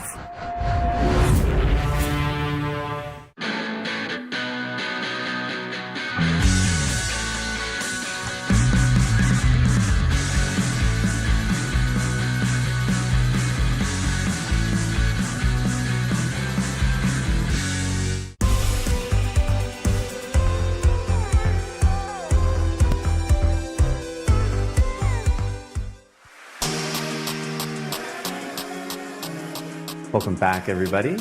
We have the last chance qualifier, Group C, one of the strongest groups that we've seen. And we've seen Group A and B so far. Looking really competitive out there. In the last round, Eric, we also saw Yu Yangyi. He lost to Sindarov, which means that Sindarov is up there at a perfect 3 out of 3. And you know what? Pragnananda, he's found a way to earn that perfect score. You could say, looking at his games, that, you know, Eric, he's not in great form, but at the end of the day, he's got a perfect score, and ultimately qualifying is what matters.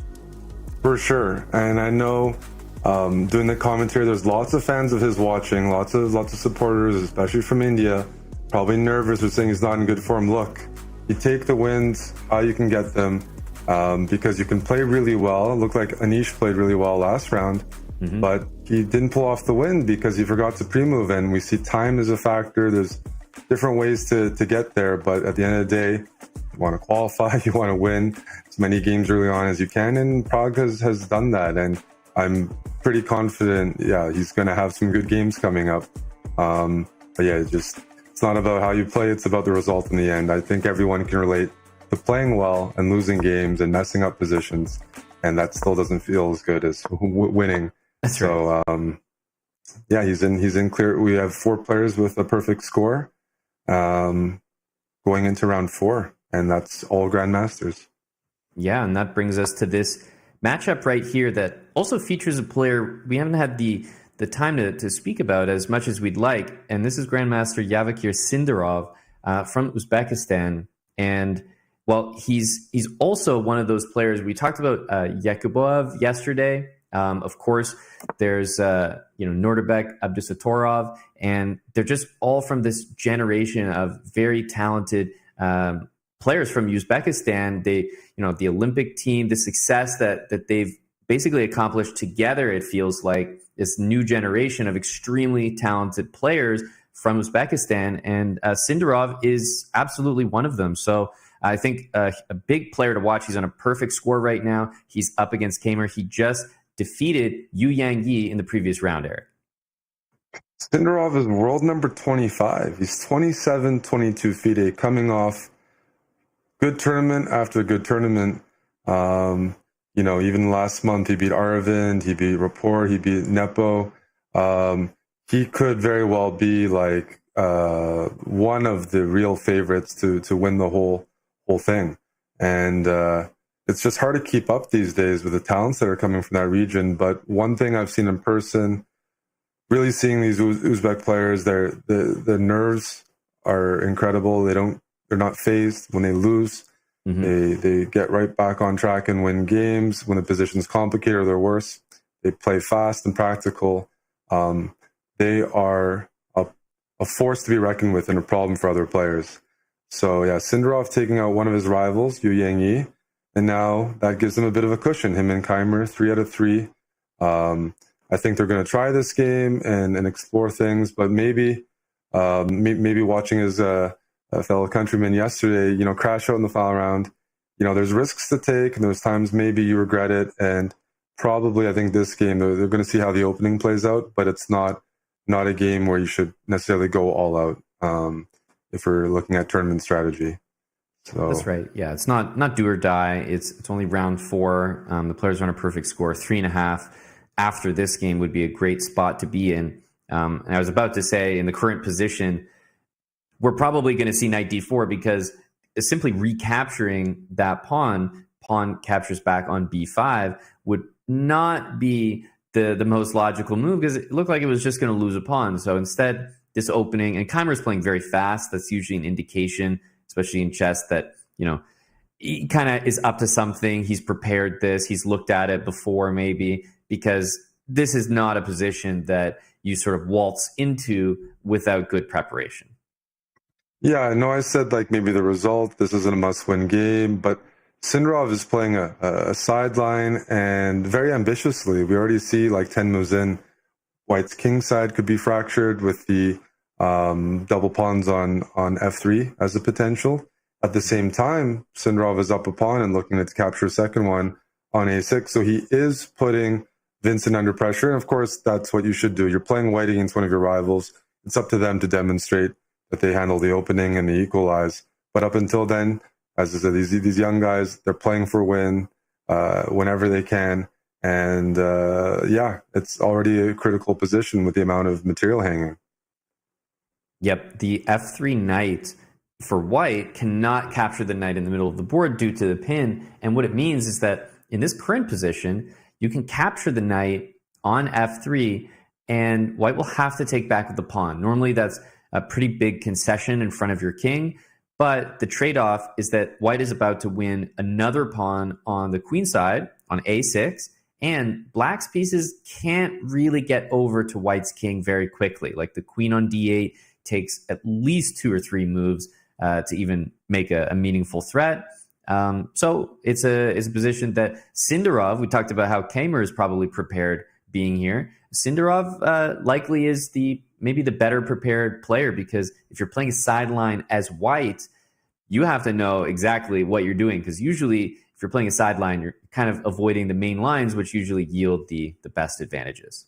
That's right. It means you have an idea, and he does have an idea. Look at his body language. It kind of looks like to me he's recalling maybe things he's prepared or looked at when he's playing this. And Vincent looks like he's trying to calculate his way through this position, because it is a sideline. Not easy to remember everything with 10 minutes on the clock. And Sindarov definitely coming up with some sidelines and some ideas, because okay, historically, what you'd see, and this is even not that long ago, 10 years ago, maybe with some veterans, they might play the Berlin. They might play White, they play the Berlin, they try to get a small advantage. If not, it's a draw. But, with how Sindarov approached the opening, just immediately taking it to a sideline and not allowing any of the mainstream drawish lines shows some serious fighting spirit. Mm-hmm.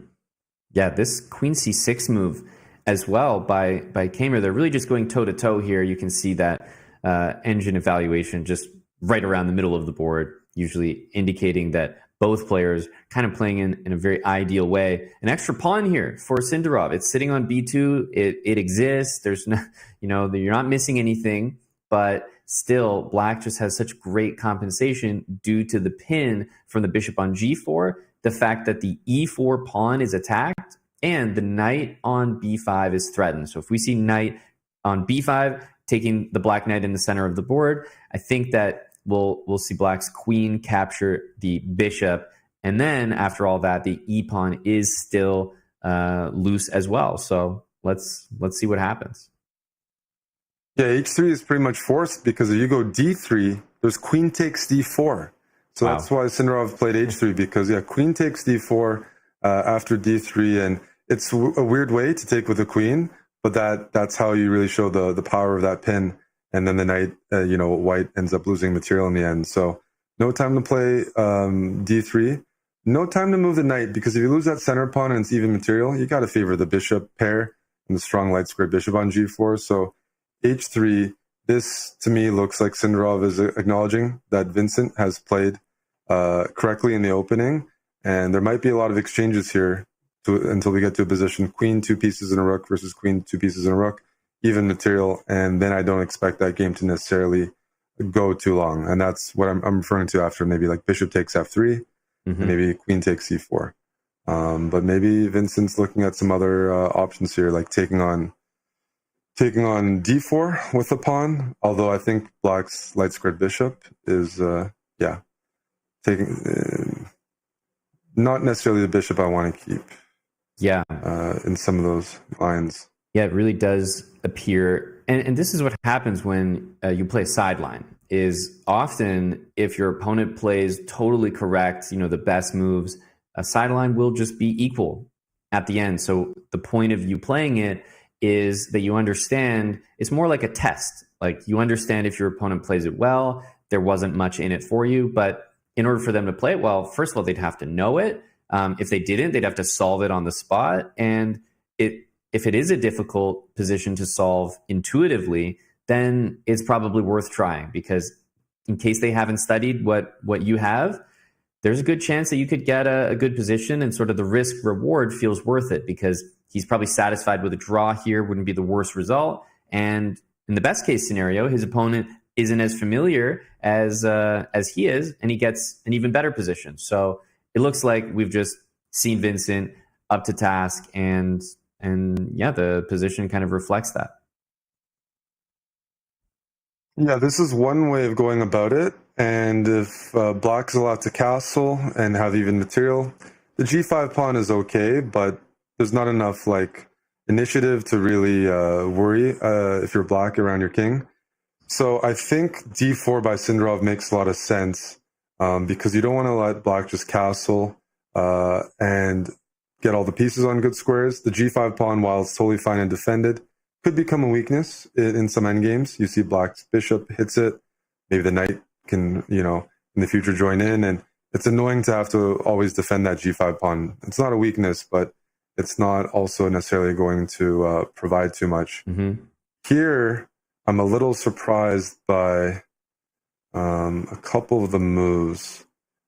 Because now black is left with an isolated c-pawn, and that's not the end of the world. You can play bishop d6, and it's pretty solid. But the position's not still as dry as maybe I was indicating, where things are headed towards the draw. There is still play here. If you can maybe get some pressure on the e5 pawn, you might eventually force black to play f6. Mm-hmm. Maybe there you can, the g5 pawn will be annoying, or the king will be a little soft. But I curious what Sindarov will do here, because I think Vincent is planning to play bishop d6, castle, and just ask white, how are you going to push in some positions? But I was almost looking at queen d5 and trying to play knight d4 after. Basically, I feel like if black gets castled, as you've been mentioning, it's kind of like he solved everything, and it feels like now is the moment, and he's really leaning in and sort of investing the time now and thinking, okay, how can I, find something that's annoying enough to my opponent that he may not want to castle on the next move. Like, you're trying to keep that king interested in the center of the board as long as possible, and come up with a threat that you can execute in case black castles next move. So I'm thinking of queen d5, knight d4, but I'm not sure if it's really accomplishing anything. Yeah, there's a couple ideas here. Try to go for something concrete. As you mentioned, queen d5, something tactical, and the Uzbek players do look for that. But before this move, this beginning of this move, Sindarov was up about a couple minutes on the clock. So he could have just maybe played bishop b3 or something fast and said, hey, I'm up 2 minutes. It might be equalish, but 2 minutes almost has a value because there's no increment in this time control. That 2 minutes is a real advantage. It could be an equal position, and you're just going to flag at some point. But instead, he's actually looking for something concrete to try to get an opening advantage. Or now it's actually towards the end game. But he had a couple minutes on the clock, and now he's burning almost everything in anticipation of black castling. And look at that, Amon. He did play queen d5. I mean, that made sense, because you can't really justify a 2-minute think in a 10-minute game unless you really think it can bring you something rewarding. Yeah, I guess the longer that the thought went on, it was more likely he was going to go for something that he was spending time thinking, because the obvious move, it just wouldn't have made a difference. So queen d5 is a great move, because I see bishop e3 played quickly, and I start seeing the vision here. Maybe it's going to be rook d1. Maybe the queen parks itself on c6 in some lines. But it's not that easy to find a comfortable move for black, because I spoke about black finding stability with a bishop on e7 going to d6, supporting c7 and e5. But maybe in some of those positions, white can play c4, c5, and kick that bishop out of that square. Yeah, the queen moving to c6 can often be an annoying square, but right here, yeah, Sindarov, I think, is demonstrating with how he's playing that he still feels like there's play here. He feels a bit comfortable and a bit better. And yeah, I like what he's doing. I like what he's doing because I don't know what black's setup is.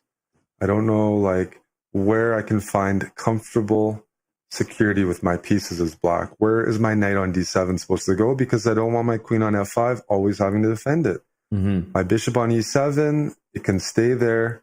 But can it go to d6? Because e7, it's okay. But I'd feel much more comfortable about the bishop on e7 if I could really maybe win that g5 pawn.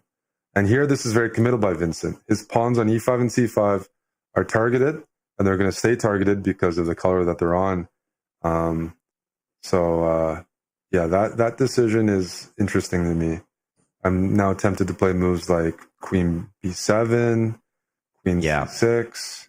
And you mentioned an important point, which is sometimes it's just about knowing where your pieces go. It doesn't mean that you have to have an advantage, but Sindarov could have looked at this and prepared it and said, you know what, the resulting position is equal, but it's very clear to me that I know where my pieces go. And for my opponent, my intuition is telling me I don't know where they go. And when I look with the engine, then I understand it. But just, myself analyzing the position, I don't think that's that easy to play. And that can be enough at this level to say, okay, that's good preparation. I'm going to give that a try. And we're in a position where it feels like Vincent is kind of figuring things out, and he is okay, but he has to do a lot of work in order to be okay. Whereas Sindarov it feels like he's playing risk-free. Yeah, I'm going to go as far as to say this position looks really bad for black from a perspective of finding moves. The g5 pawn is very annoying, taking away a square in f6 that both of black's pieces might want to occupy. And so it's harder to play for black, but also white seems better. Queen, rook, pieces are more active. There's pins on the board right now. And there's weak pawns. e4 is now critically weak. c5 is very weak. This position is a move or two away from actually being lost. Yeah, and that queen d1 move, knight f1 comes with tempo.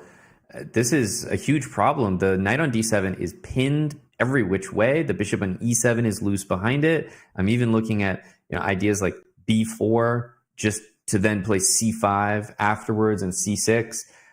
This looks really, really uncomfortable. The time as well is in his favor. There's no plan for black. There's no safety for the pieces. Everything is tied down, and you also have pawns that, you have to maintain, like c5 and e4. White can just continue. Maybe the knight's going to go to g3, but it's a practically extremely difficult position. Yeah, he feels like there's no moves for his opponent. Like he's playing as though the opponent, Vincent here, just can't do anything, and he can do whatever he wants.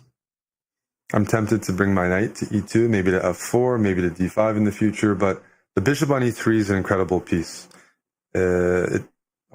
Tactics, Aman. Yeah, serious tactics. He wants to cash in, and that king f8 move. That's a beautiful bit of geometry there. Queen is threatening to take on d8 right now due to the pin. And this is a lost position. White now has connected passed pawns, and everything is pinned right now. You could go knight f1, knight e3, and black cannot move. This move works as well. We just couldn't find moves for Vincent at some point, which all came from this queen d5 move that Sindarov invested a couple minutes in. It ended up tying black down completely, and I have to say it's very, very impressive. And this is the type of move that even Vincent knows as he's playing it, and that look right there that we saw explains he knows this move can't be good. He's got the king in the middle of the board. White is going to be out material after capturing the e-pawn. 36 seconds. It's just done. Knight takes e4 here. Yeah. Queen c1. You don't have follow-up checks. The king can go to g3. Yeah. White's threatening knight d6 check, followed by rook e4. and then the king can no longer defend the rook on d8. So I'm expecting to see a resignation here, because also rook takes d7 sometimes is going to be a threat with knight f6, but everything falls. Yep. Black has not been able to move that knight or rook for the last dozen moves, and white is dominating the entire board. Just incredible play by Sindarov.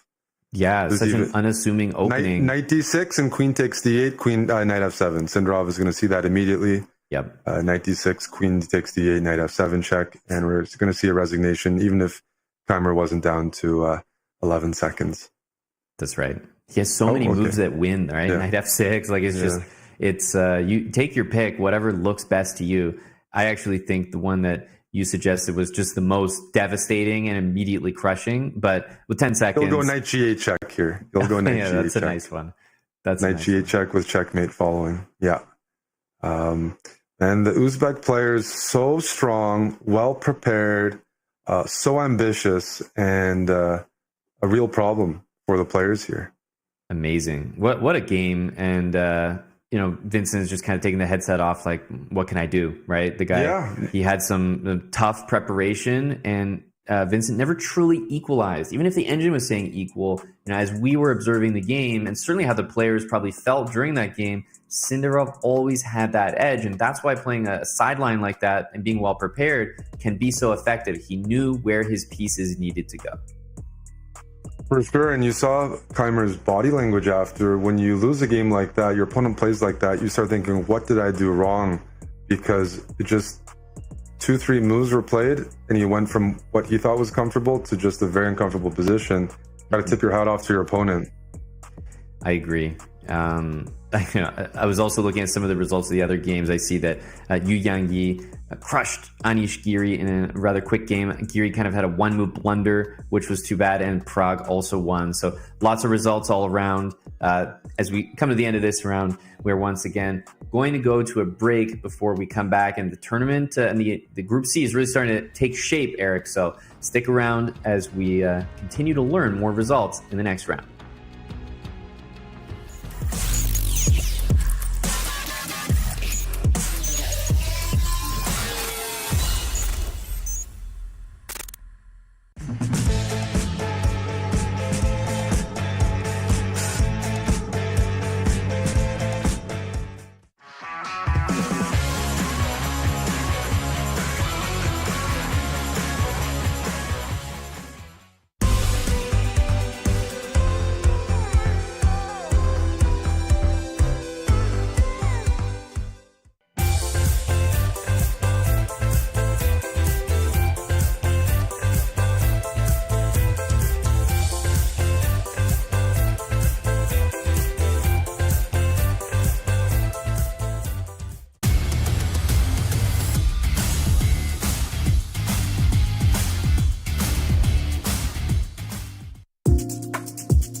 tomorrow when we're alright. That's when we forget just who we are. Make us come together and it's alright. That's when you remember who you are.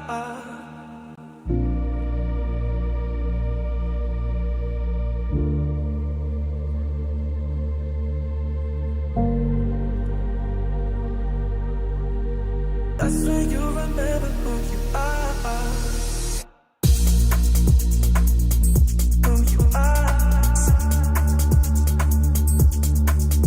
Who you are.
That's when we forget just who we are. Make us come together and it's alright. That's when you remember who you are. That's when you remember who you are. Who you are. Who you are. That's when you remember who you are. Who you are. Who you are. That's when you remember who you are. Who was there tomorrow when we're alright? That's when we forget just who we are. Make us come together and it's alright.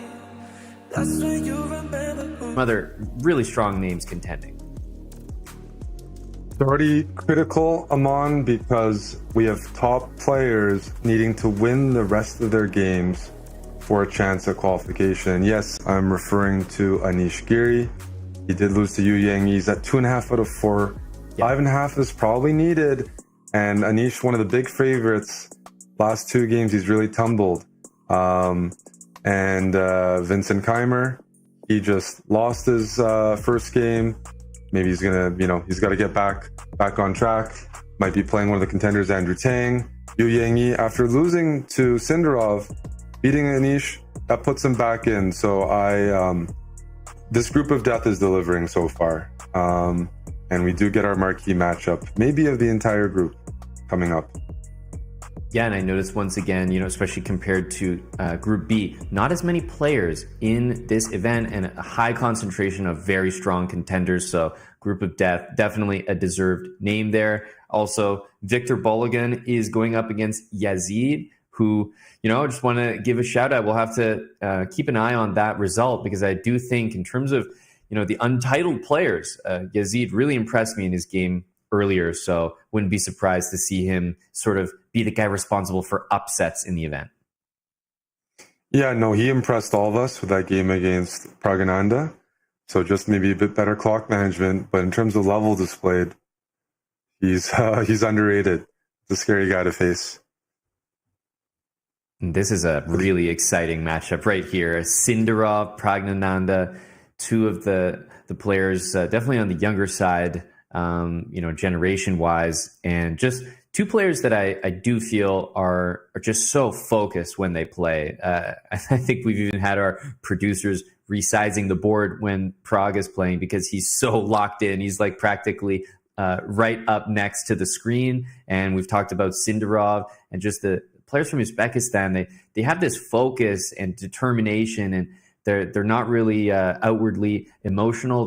They're in good control of their emotions, which is a really good characteristic and trait to have when it comes to chess, remaining objective, not tilting, all of those things. Yeah, they're some of the scariest guys to face. That last game against Vincent Keimer that Sindarov played, I mean, it was wonderful to cover, and it was just remarkable how in just a few moves, Keimer found himself unable to find any counterplay and any security, and it didn't take long for Sindarov to put him away. I mean, you give these guys a chance, they smell blood, and they pursue it for the entire game relentlessly. Here we have Sindarov playing black against Prague, and Prague still trying to find his form, but he did win his previous game to move to 4-4, and I'm sure nothing would cheer him up more than taking out one of his main rivals.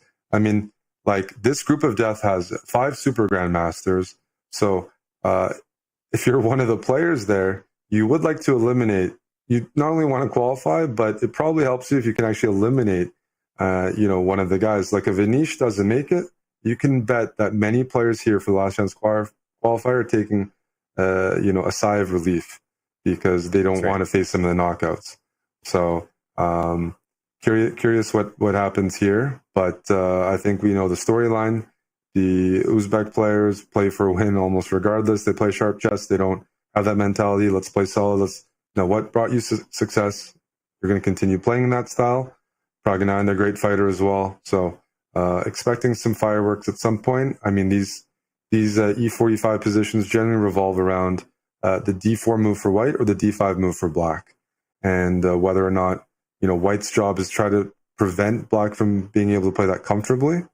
Because if you do, then you see that bishop on b7 all of a sudden will become a lot more powerful if d5 can be played and get some pressure on white's center. Same time, white wants to play d4 maybe at some point just to challenge the center a bit more and grab some space, because if they just both develop in a similar manner, yeah, we have relative equality. You see the pieces are in similar squares and no weaknesses. So let's see what Prague decides here. He's going to go knight g3, d4. How's he feeling? I didn't catch his last round game, but there we have it, d4.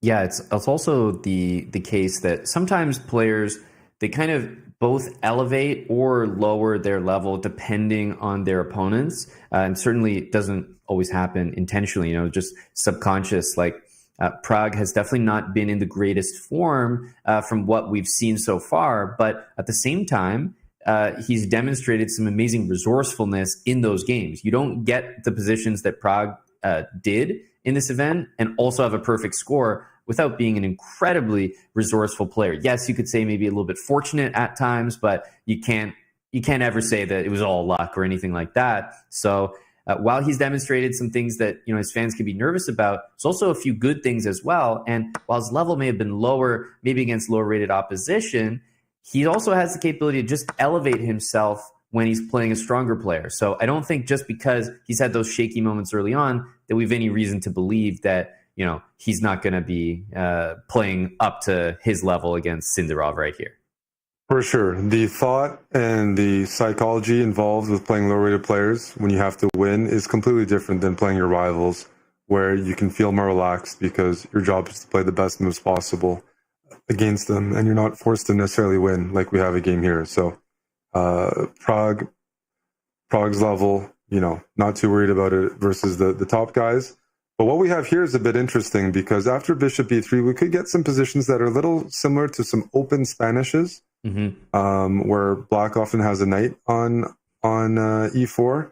A thing to look out for here is white would eventually like to play f3, free up that light squared bishop on c2, the diagonal, and maybe put pressure. Maybe the queen goes to d3 when you can get it, or you play f3.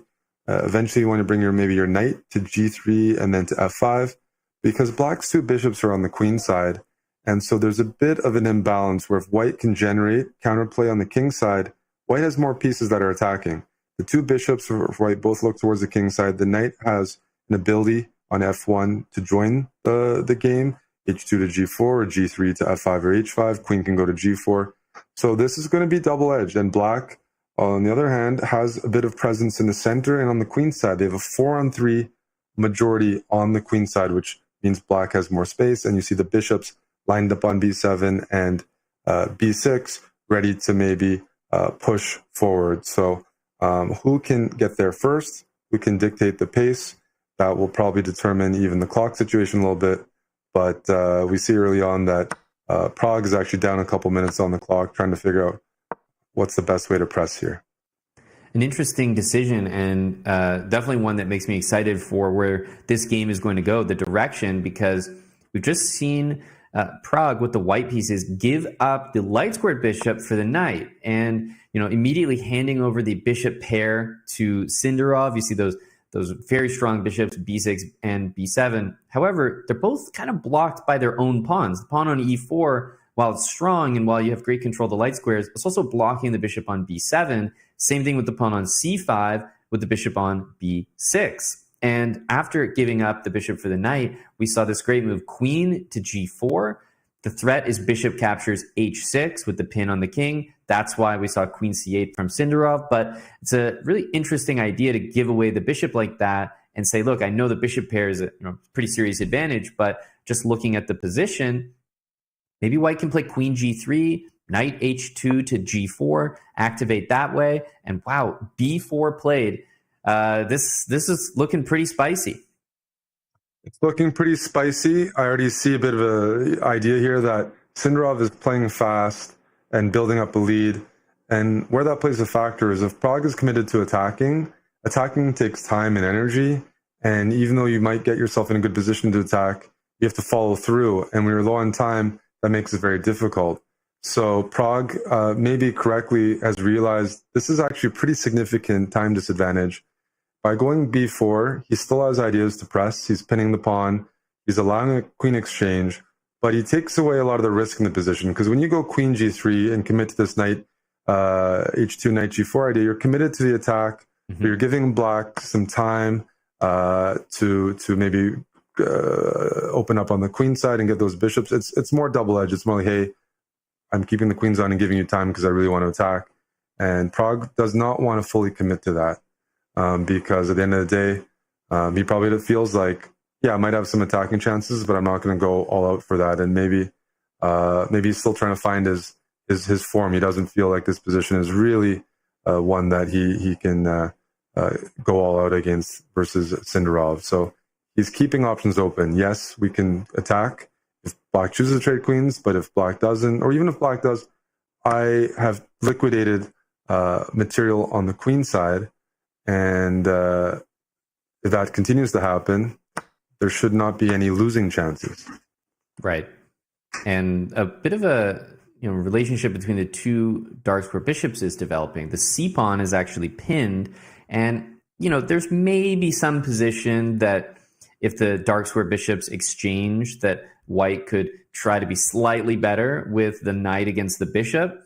I don't really believe in that, but what I do believe in is what I can see on the board. The fact that the pin of that c-pawn is actually could be really, really impactful in this game. Question mark on this move, but I fully understand it. Knight's coming to b3 next, and the goal is, hey, you go ahead and maybe take my e-pawn, but I want to get the c-pawn as well. Even if it's an opposite bishop position, rook takes e5, knight c4. Even if it's opposite bishops, I like what's happening for Praggnanandhaa. I like his chances here. Yeah, I just think it's practical because I don't think he has losing chances. When people talk about the bishop pair, that's an open position. Bishops also thrive when there's pawns on both sides of the board. As the queen side begins to liquidate, the bishop pair isn't necessarily strong. The queens are off, so you don't have to worry about some endgame where the bishops can kind of hit both sides of the board. I just don't think the tournament situation really requires that. The knight goes to c4.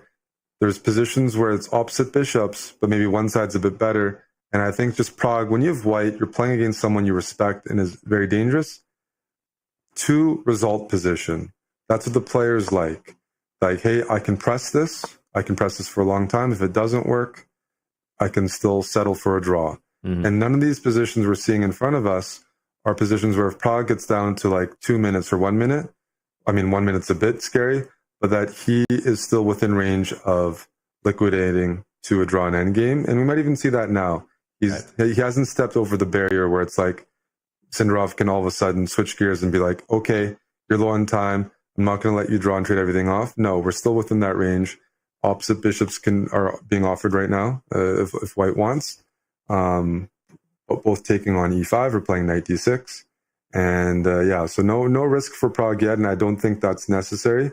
These players are both on 4-4, right? So with a draw, they move to 4.5, and that probably means they only need 1 out of 2, because 5.5 is usually the qualification score in the final 2 games. So again, not really a situation where maybe irrational decisions need to be made based on tournament situation. But with knight b6, Aman, that demonstrates some ambition. c4 is the threat.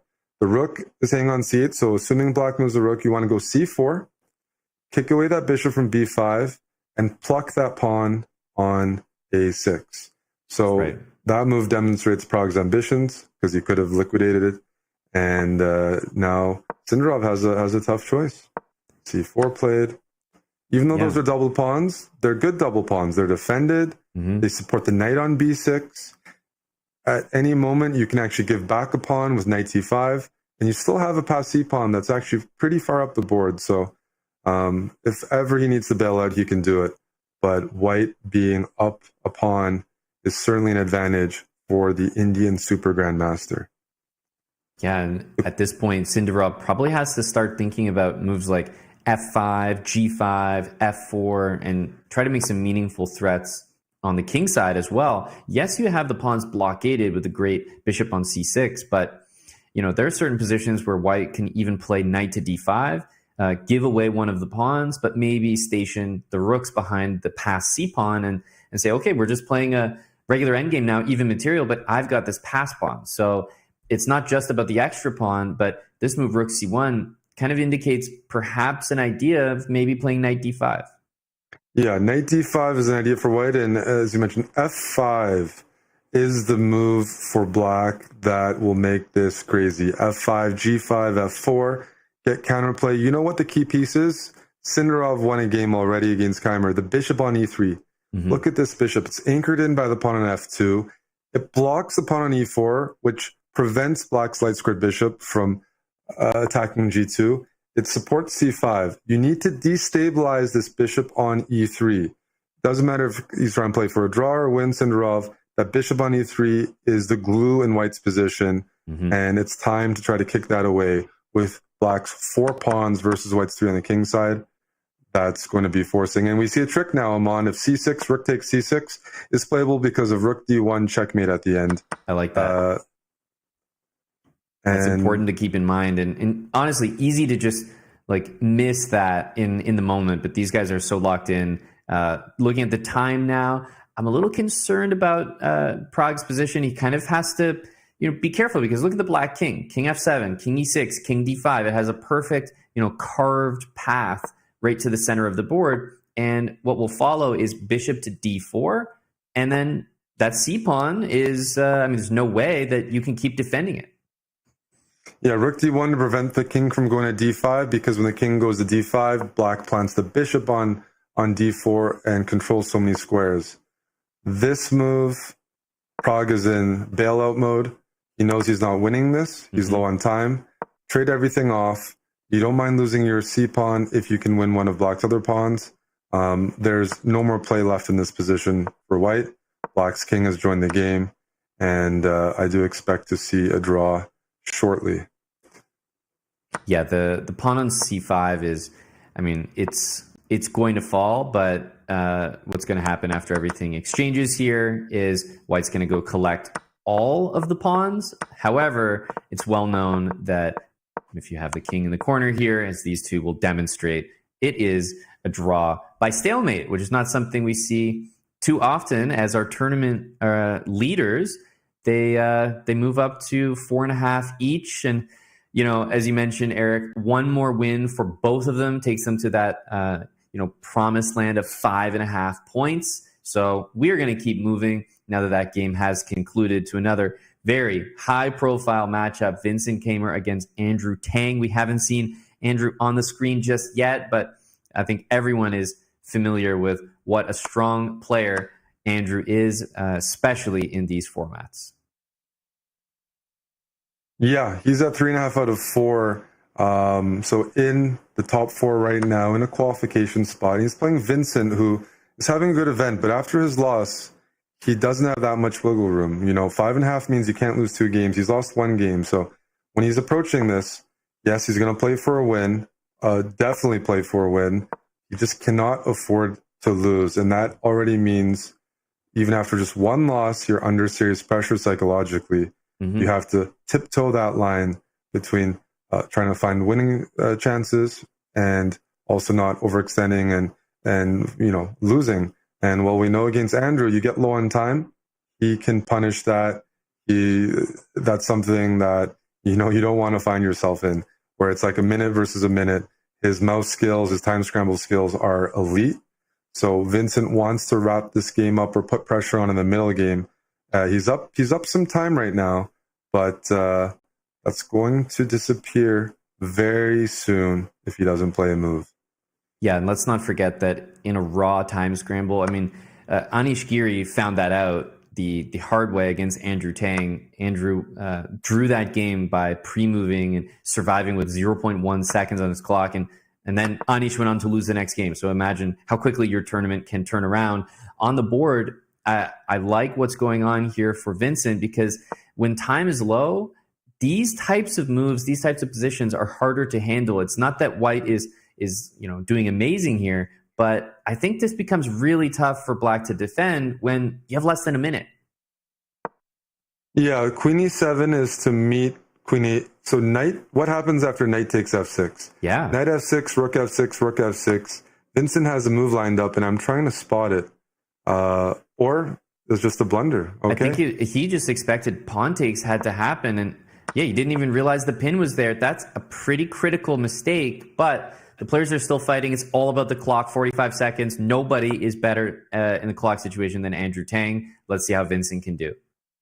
Vincent's going to have to keep his bishop on the a1 diagonal and try to push those center pawns, but that's going to be very tricky. Okay, he's putting the bishop there. I don't like that. Yeah. I thought you needed to support your pawns, but you know what? We can commentate all we want. The players are under 40 seconds. We're not going to see perfect chess. And even though black is doing very well here, anything can happen. Yeah, he might have been worried about bishop on a1, just not being able to defend his king. You had to give up something. Position looks very good. Knight's going to come into the f4 square, but what I love about this move is the queen from long range actually does defend g2. So what happens after rook c1? Queen e3 played quickly. Oh, Andrew has the initiative now. The rook is coming to c2. And the knight's this looks lost for Vincent. And black's moves are very easy to play. Rook c2. Don't even need to think about that one. Position is collapsing here. Yeah, and well done. In a time scramble, Andrew Tang, you can't bet against him. He wins, and he had more points than Vincent going into that game. So he jumps out to, I believe, 4.5, and really improving his chances at qualification, Eric, after that. That is a huge result, because unless there's some fortune in the final standings, Keimer is close to being mathematically eliminated. And Tang is just 1 point away from probably booking his spot into the knockout. And you saw what happened. Just it was a sharp game, makes a blunder, gets punished. I mean, you don't want to be in that situation against Andrews. So, lots of bloodshed here, Amon, and we might be seeing our first Super Grandmaster eliminated in this group of death. Yeah, I completely agree. It's tough, but I think we just saw Vincent Keimer is going to be out. 5 points has not been enough so far in this group of death. I really don't think it will be. Other results, we did see Victor Bologan with a win. Yu Yangyi, Anish Giri all won their games. So these guys are making comebacks. They have to win as much as possible. The round is over. We're getting set for round number 6, which we will bring you right after this break. Don't go anywhere.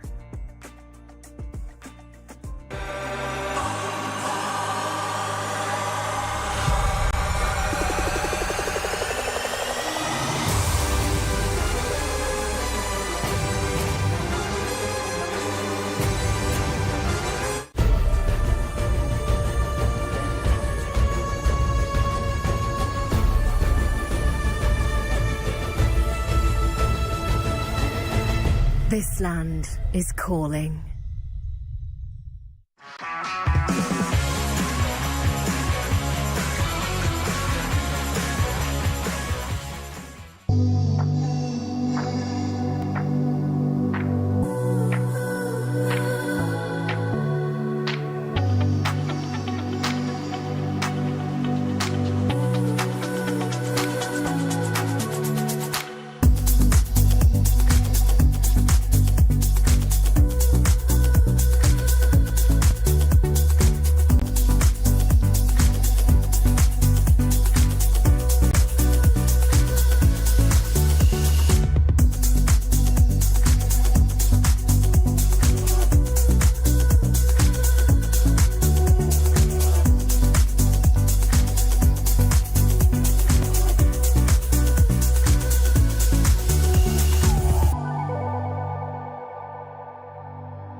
I stepped into a realm of wonders where the sun kisses the sea. Two worlds inspired by each other. Two worlds making one. This land is calling, Saudi Red Sea. Welcome back, everyone. The last chance qualifier continues, round 6. I like to think, Eric, that these last two rounds, round 6, round 7, is where not only everything gets decided, but we start to lose players from contention. There are a few players in this event, Anish Giri, Yu Yangyi, players that basically feel like need to kind of win out in order to qualify. And they have won their game in the last round, so it keeps them in contention. But as we mentioned right before the break, Vincent Keimer is going to need a lot of luck in order to qualify. It's looking like his event may have come to a close in terms of qualification. Yeah, for sure. He's on the outside looking in with 3 out of 5. A crazy amount of luck. The remaining players, though, if you see the standings here, all of the top players in the field are there. And that means the players leading and players with 4 points, they're playing. They're going to be playing 2 very tough opponents. So that gives Keimer a bit of hope. Yep. You know, you need some pairing luck, maybe Anish as well. Andrew Tang, with that big win, tied for first. That means he's going to play one of the leaders. And even after that, he's going to probably play another one of the top players. So we've seen players, even though they've been leading after, 5 rounds, they still haven't qualified. It still remains to be seen who the final 4 are. Nobody is, out in front. Clearly, it's a 3-way tie. So everything to be played for. And I know that with 2 rounds left, some more upsets are in the cards. And it's nice to know for those top players, they can actually qualify with a win right here, right? If you're at 4.5 points, you're thinking 1 win away from guaranteeing that qualification. That's meaningful. Andrew Tang against Praggnanandhaa. That is the match to watch. Rachmanov, we haven't seen his games just yet. Grandmaster, he's playing Sindarov. That should be a very exciting game. And we have basically all GM matchups across the board as Yu Yangyi also takes on Victor Balogun, and maybe a favorable pairing for Anish Giri, who's just that half a point behind the group. He's got 3.5, so he's trailing, but he's got a favorable pairing. He needs to win. He does have a favorable pairing. With 3.5, he's a big favorite here, and then with the win, he knows final round, at least he has a chance. But must win for Giri, must win for many players. Curious, we know the attitude of like Sindarov and many of the young players, but here's how Tang approaches this. He's got white against Praggnanandhaa. A draw would, maintain the lead. He'll be at 5 points, but then do you really want to put yourself in a position where you need to draw with black, most likely against one of the top players? And we've seen some players, when you look at the standings, they're not targeting 5.5. Right. They want to ensure they're in for sure, because there's a chance 5.5 doesn't qualify. It hasn't happened yet, but there have been opportunities where that would be the case. So do you want to be in control of your own destiny? Then take every game, seriously and try to win every game. And so I am curious about the approach for Tang versus Prague. And maybe the other round, it's Yu Yangyi. I believe he is a half point behind. He would like to catch up to that leading pack with the win here. Yeah, he's half a point behind. And, sometimes you get the feeling as a leader or one of the leaders of an event like this that in these crucial rounds at the end, it's almost like, oh, wait a minute, if I make a draw, which is the expected result against a very, very strong opponent, some of these players with lower point totals, they actually start to really make a comeback because they get easier pairings. They win like a couple games in a row at the end. All of a sudden, they overtake you in the standings. And, we've seen last minute qualifications, Eric, in earlier groups. This group is setting up for a really close finish. For sure. I think we really need to remember what happened yesterday. Yakubiev playing fantastic, leading or tied for first throughout the entire event. He had 4.5, I think, out of 5, maybe drew his 6th round, so he moves to 5 out of 6, and loses with black in the final round, and misses out on qualification. So even if you're leading with 4.5 out of 5, you don't want to be in a position where you need to draw with black against someone who is going to be pushing with white because they would rather, clear the line than hope for tie breaks or hope for things favoring them at 5.5. Really interested to see what happens here. And another storyline is Victor Bologan.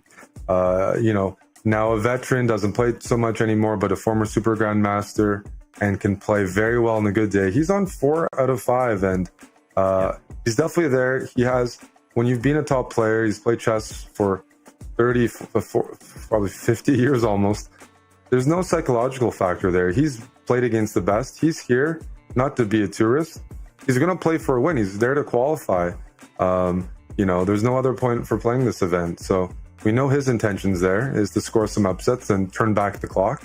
We saw some other players turn back the clock before. And, maybe some names that we haven't covered yet. Rachmanov, 4 to 5, 2600 Grandmaster, should be capable of scoring some upsets here as well. So with 2 rounds to go, even if we don't count Keimer, there's 7 players, I would say, with a chance for those 4 spots, which means it should be a very exciting round 6.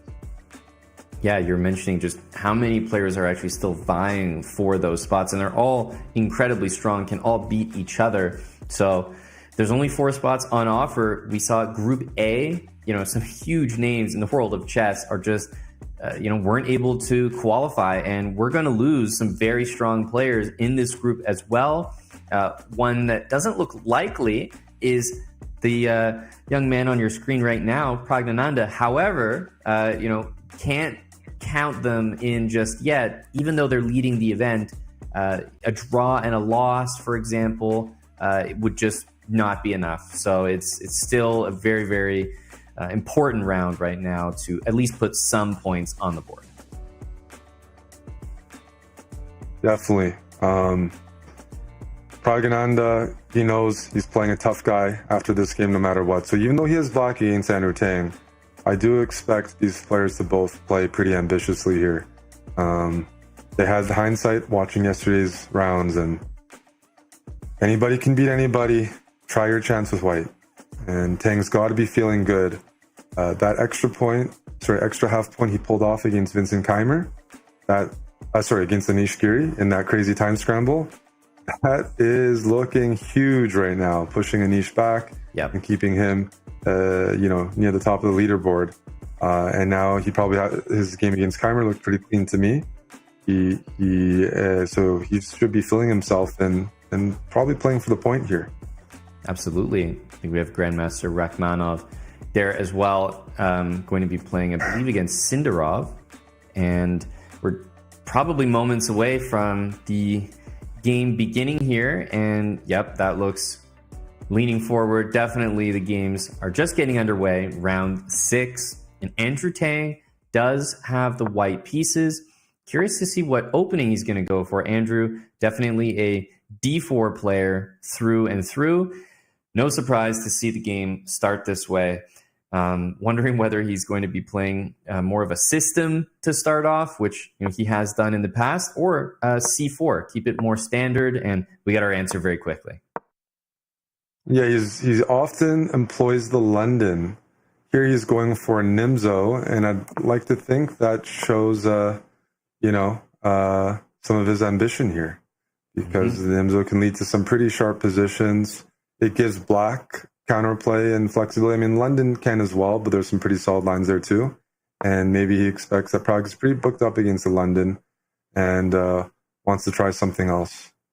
Yeah, also knight f6, the starting move that Prague chose, is usually not the favorite move of London players to go into the London against. So he probably thought, no, there's too many options for black that I don't really like the setup I'm going to get. So let me go for something more standard. And we have something very, very standard here. If the bishop retreats, then you can take on d5 and win a pawn. So both sides actually just play a very similar way, right? Bishop's out, pawn attacks the bishop, and then capture the knight, and the queen responds. It's almost like a mirror image, the exact same moves on both sides. Yeah, I guess I have to take back what I said. Seeing the line play out now, this is a very solid line and often can liquidate to equal position unless white has an idea here. Black eventually, might want to push that e6 pawn to e5, looking to liquidate white center and also free up that bishop on c8. You might need to throw in rook d8 first, but it doesn't necessarily have the reputation of being the most ambitious line for white. That's right. He doesn't need to be the most ambitious when you think about the event. Obviously, 4.5 out of 5. Drawing the game here kind of serves both players pretty well. They would be on 5 points, perhaps only needing a draw in that final round. However, I will say that these draws, they do kind of make it more difficult for somebody to sneak in. I think more decisive results would allow maybe some players to float to the top and then others to get left behind. But a draw kind of brings everybody's scores up. So it does make it harder and harder for, someone like Vincent, for example, is maybe going to see all the draws on the top boards, and that's not really ideal. No, it's not good for Vincent, but we know if these guys draw, they'll both have 5 out of 6 heading into the final round, and there's a decent chance one of them doesn't make it. And maybe draw, like only so many people can fit in. So Tang might be thinking here, like, am I going to allow black to play e5 and liquidate everything, or is there something I can do, like pawn to e4, or to keep some play in the position? Rook to d1. Interesting position, just the way that it looks, because I would be wondering, hey, why is white not playing e3, e4? Why are we not developing the bishop and castling? And it's just the nature of this opening. There's a heavy focus on the queenside development and securing that central d4 pawn, because the entire game is revolving around, can black, in a good way, play pawn from e6 to e5? This move right here is the main break of the opening, and you have to be ready for the move d5. If white pushes the pawn forward instead of capturing here, it looks like the pawn on c7 can just be taken on the next move. But black has a number of ways, first of all, to sacrifice that pawn and just offer it up. But there's going to be huge, huge counterplay coming after, with maybe a move like e4, e3 to hit the knight and also the b2 pawn. Yep. With the inclusion of these moves, this game doesn't necessarily fizzle out. And I'm not sure who's more familiar with this opening, but I know Prague as a Nimzo player's got to know this line and know kind of how to equalize. There's a potential for some interesting play to arise. First of all, if you take on c7, you might be wondering what happens if white takes on c7. But yeah, then black pushes that e5 pawn to e4, maybe can push it to e3 and disrupt white's development. If white plays their pawn to e4 to stop that before taking on c7, maybe Prague goes bishop g4 or c6, and there's still a little bit of play there. So the player is not ready to go into an endgame just yet. And the way the time, like one thing, Andrew Tang is very good in time scrambles and he's very fast, but he is susceptible to time trouble. Like he takes time, like we saw him behind on the clock against Keimer when we tuned in, and against Geary. So even though he's got mouse skills and the bullet skills, he also does take his time and can get into time trouble, just like anyone else. And right now, being down a couple minutes on the clock as white isn't ideal, but, got a lot of things to consider as to how ambitious he wants to be in the position, how much space he wants to grab. But yeah, I'm noticing that 2-minute time differential, and that might influence decisions in this game. Yeah, I've come to a pretty solid conclusion that if Andrew Tang was a worse player in time scrambles, he would have better time management. But because he's so good with low time on the clock, I don't think he feels the pressure of low time the way that it would probably be good if he did, in order to remind him, oh, hang on, you got to play a little bit faster than this. That's not enough time, because he's so talented at the end of the game, finding those quick pre-moves, making it happen, that he's developed a comfort level with low time. So it just doesn't really faze him the way that it might another player. So, some good to that, but also some bad, because he generally plays the game slower as a result because he's confident, okay, it doesn't matter if I have 10 seconds, 5 seconds, I can still do a lot with a little. Mm-hmm.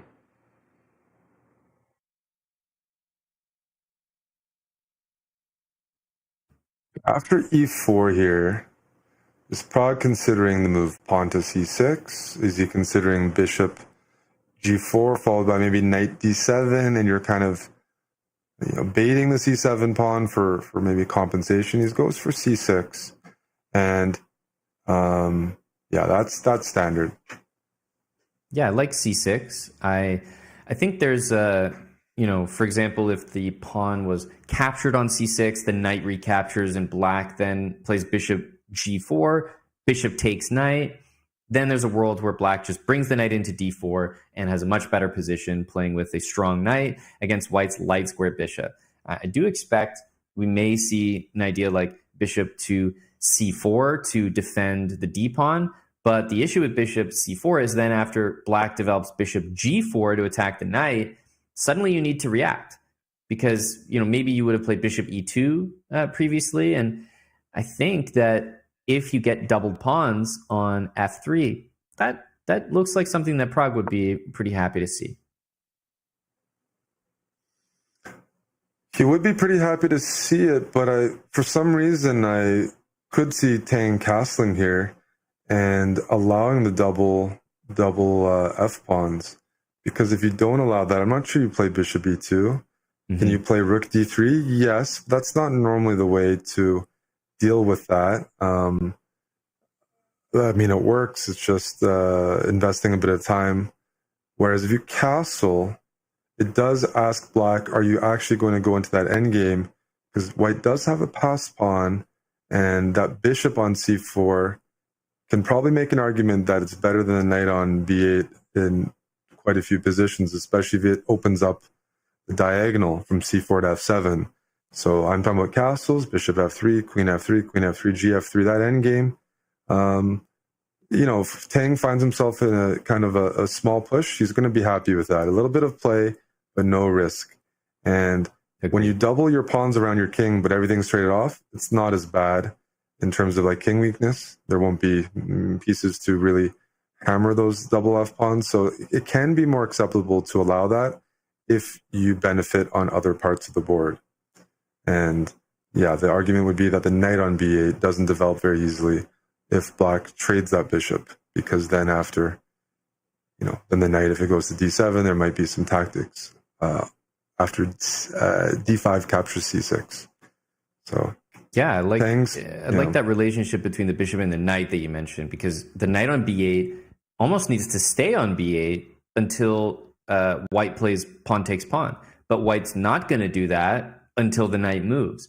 And if the knight never moves, you're kind of playing down a rook. So the pressure is more on black in that situation, because if you ever take the pawn in the center, white can take back with the bishop, and black will really have nothing better than knight c6, and white could capture it with a favorable pawn structure. So I agree. I think the bishop on c4 compared to the knight on b8 could be actually in white's favor, even though optically, the way the pawns are arranged, you might favor the knight. But he's taking a really long time to figure this out. This is sort of what we were talking about, Eric. He gets lower on time because he's so comfortable being low on time.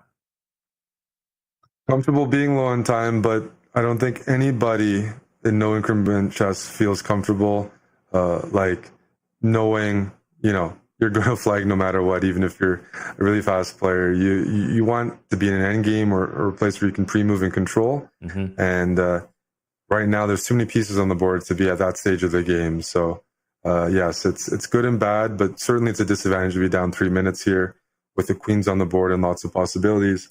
Tang would probably welcome bishop takes f3 because that goes into an endgame with easier play and bailout options. And Prague is deciding, do I want to take there or maybe bring my knight from b8 to d7, try to complete development. And although at the same time, maybe white can take on c6, but you can't play the game of chess as a black here and not move your knight from b8 soon. Because you need to bring that rook on a8 into the game. You need your knight participating. White castling is just a couple moves away from firing on all cylinders. Yeah, I think it's just about that moment. Like he needs to make a decision. about this knight, and that will really help Andrew, right? It'll give him an idea, okay, we're playing this position or we're playing that position, and then he'll know exactly where his pieces belong. If it is the end game, I think that will help him out on the clock, and that could factor into Prague's decision here. He's thinking, well, I don't know if I want to just take this knight, allow all these exchanges, because my opponent's kind of left off the hook, and the advantage on time that I have doesn't really matter anymore. Yeah. I just don't see the move for black to actually, keep things interesting. You can play knight d7. I'm really looking at d takes c6 there and trying to find, black would have to recapture the queen, otherwise have a bad pawn structure. Taking here, you can play bishop takes d5 I'm on, and after knight c6, you can probably take on c6 and maybe play rook d3 and just have a risk-free position. I don't know after knight c6, bishop takes c6 if there's a rook c8 move, but Tang is strongly planning on, considering and probably planning on taking on c6. It just depends if rook c8 is playable, but rook ac8 isn't playable because you can pick up the rook on e8, and that's probably too much material. And rook ec8 feels like maybe your rooks are too close together. But here, this position, white is just slightly better and risk-free. Whether you want to go rook d3, whether you want to go, it's I don't see winning chances for black, and I'm not sure black is going to try for that. It might be safer to try to go into a rook endgame that should be a draw, because it can be deceptive playing against Andrew when he's low on time. He absolutely can turn up the speed and play for a win with less time on the clock than the average human. It might take 20 seconds to win a position. For him, that would take the average player here maybe 30 seconds. So a5 kind of restricts things on the queen side. White may have wanted to play b4, which would have stopped a5, c5. Really needs some clarification on the king side with this bishop. You'd love to be able to not deal with bishop takes f3 every single move. And black can't, easily play bishop e6, bishop d7. These moves all drop material one way or another. So I don't know. Do you take? Well, if you don't take him on and things continue the way they are, Tang's going to start playing for a win. Yep. Time is evening up. The position is getting easier to play for white because of the loose pawns on the queen side for black. So Prague, the risk of keeping the bishop is there's some end games where eventually you won't take the knight. White will get a pawn from f2 to f3, and that bishop on h5 is stuck on a part of the board that isn't participating. So if you do not take that knight on f3, and that knight eventually reroutes to d2, and you push your pawn to f3, bring your knight to c4, white will have a knight on the queen side harassing all those black pawns. Meanwhile, black's light squared bishop is going to be stuck on h5 or g6, not actually targeting anything worthwhile. And that's where I see white with a position that's good, that's more comfortable, that you can play for a win. And Prague allowing this, okay, bishop e2. He doesn't want his bishop to be stuck on that side of the board. That is a huge move him on, because those positions looked awful. I would take that any day of the week, and Tang would have fantastic winning chances. Bishop e2, might want to bring the bishop to b5 or something. Yep. That's probably a very professional find by Prague. If he doesn't find it, he's in big trouble. And the knight improves to the c5 square, but it's a little bit different now. The bishop is supremely placed on b5. It's covering every weakness. The b pawn at some point probably should move for white, but for the moment is a little bit restricted. And now the d file is not something that white can challenge. Rook d3 is impossible. Rook d1 is impossible. Black can actually just play rook a to d8 and pile up on the d file.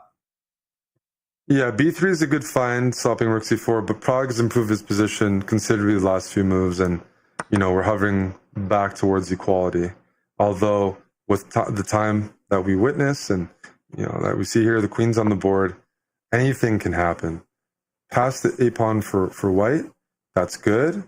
The knight on c5 is good, but black has found some stability with a rook on d4, bishop on b5, and maybe the 20 seconds on the clock is still comfortable. Prague does play bullet a little bit. I've played him. I think he's around 3,000, 3,100 on chess.com. Yeah. So no slouch at all.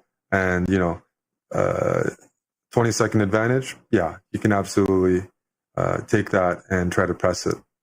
There's a moment in games like this where you have to tell yourself that you're almost just playing a bullet game when you have a minute, because it's easy to spend long periods thinking of moves that you would never do in a bullet game. But because it started as, a blitz or a rapid game, you're just so used to investing time. And we're pretty much at that point right now. So the players have to start waking up and say, look, I can't calculate every single thing for the upcoming moves. I have to just move.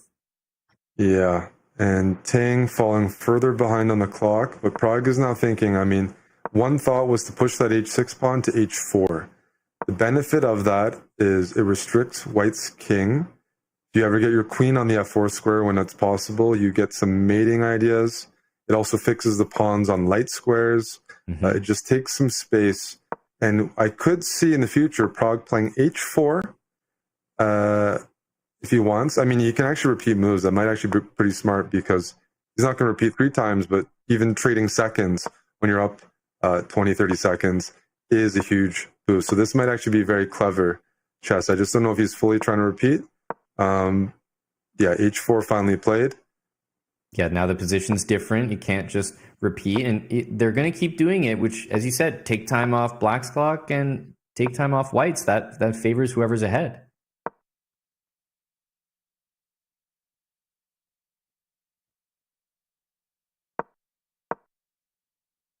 Okay, rook d2 played. The invasion is happening. But Queen d4, there's rook takes f7 check. Wow. And right now, rook takes f7 check is a threat. Yep. With knight e6. Queen a5 played quickly by Prague. Up 15 seconds. Tang is in trouble unless he can stabilize. You almost think about knight e6 now, just as a move to bring your queen over to the king. What happens after bishop e2? Okay. Very tense. Piramon, can I get my queen to f4? Yeah. Queen d8 runs into rook d3. Ooh, he grabs a pawn. This looks like the wrong side to be playing on. White, it just moves away from getting that queen over to the other side. Rook a3. Ooh. Lots of checkmate threats. Rook a1 and rook h1 is coming. Rook a1. Rook a1. Rook it's a1. Still there. Huge threats. What do you even do? That's mate him on g3 or g4. You just bring the rooks behind. Time is ticking, but it doesn't matter. It's not about the time. It's about the board. Prague wins on the board against Andrew Tang. Moves to 5.5. Eric, that all but guarantees that he will be one of the top 4 finishers. Absolutely. I was talking about this during the game. You can't give up that much time. Even if you're a bullet player, that wasn't a bullet position. In a bullet game, when you're down to 20 seconds each, you're already in the end game or something. Maybe here, queens, rooks, bishops on the board. Tang, he just can't play perfect chess, and he played okay there, but it took a couple moves. He had to start pre-moving down to 14, 15 seconds. And Prague found a very easy way to threaten checkmate. That's just time pressure. That's simply time pressure. The game was never better for black until the very end. Because, you go into pre-move mode and the quality of your moves drops. So tough loss for Tang, and Prague takes the lead. Yeah, he's up at 5.5 points. Quickly, the other results, I know that Giri, Yu Yang Yi, and Vincent all won their games, and Sindarov and Rachmanov did draw. So things starting to take shape at the top of the table. We are going to jump to a break. That was round 6. There is only one more round left. It decides everything. I'm excited. Oof. Stay tuned. The human body was built to move. Not trapped at a desk in one singular posture for 12 hours a day. It's time your chair evolved. This is Secret Lab Titan Evo. Ergonomically engineered for you, gamers, hybrid workers, artists, backing your every move.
Welcome back, everyone, to what should be an incredibly thrilling round 7, final round, Group C.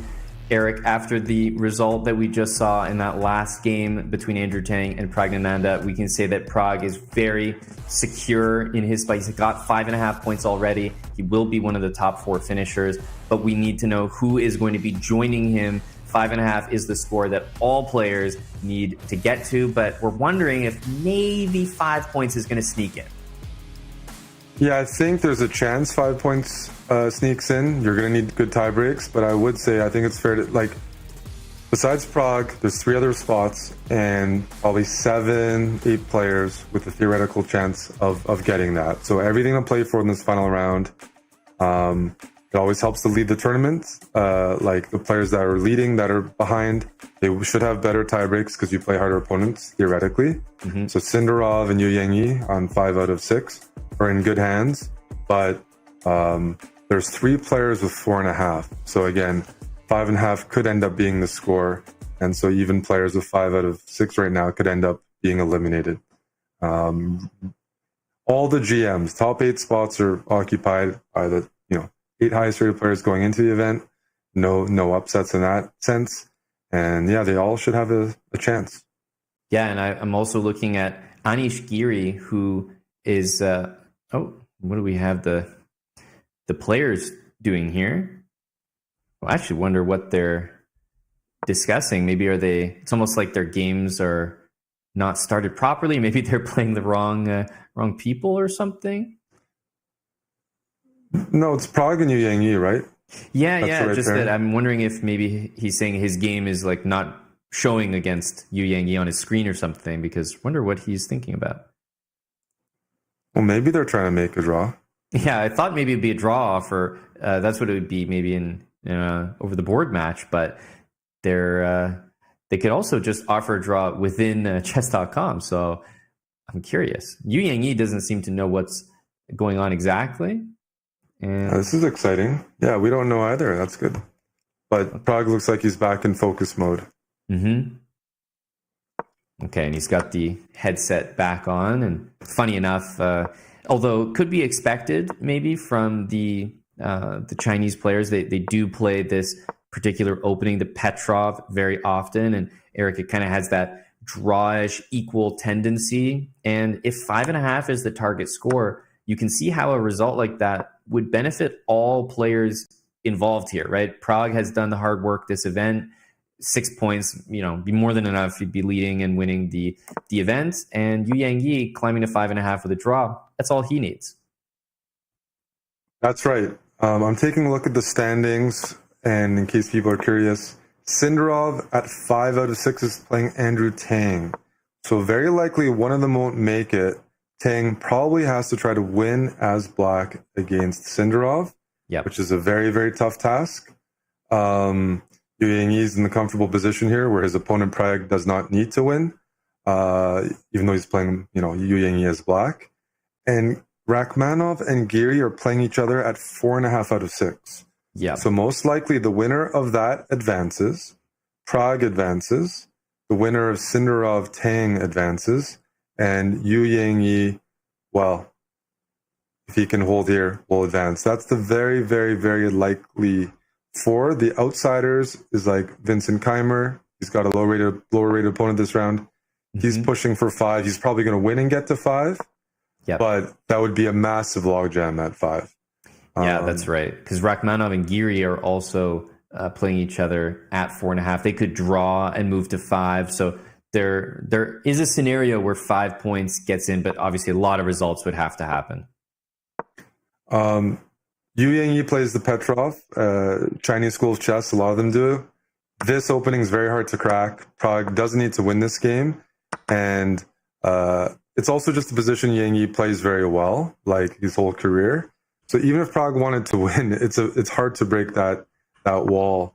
So he's probably happy to see this position with the queens off and 4 minor pieces, because it's a bit of an indication. I mean, the Petrov is hard to break anyways, but it's a bit of an indication that Prague is probably okay with a draw, because this symmetrical position is very equal, and you don't generally see top players even try to play it out for very long. That's right. It's not even a position you argue that, I'm even slightly better. If you play against the Petrov and you're trying to play for a win, this isn't how you do it. So I think we might have another game prepared if this one continues in its current path, because it does not. This is just equal any day of the week. That's right. And I feel very confident saying that. And Prague's body language is very relaxed. Winning with black in that last game really means he's not stressed anymore. And first half of the event, he was the most stressed top player playing with his two games that were kind of shaky. But now he's probably going to be the first one past the finish line. And that's kind of what I thought would happen. Sometimes if you survive in your death experience in chess, well, that's good. You're rewarded. You're rewarded, yeah. Yeah, I think this game is looking very, very equal as everyone's kind of bringing the pieces to the center. They're also playing very quickly.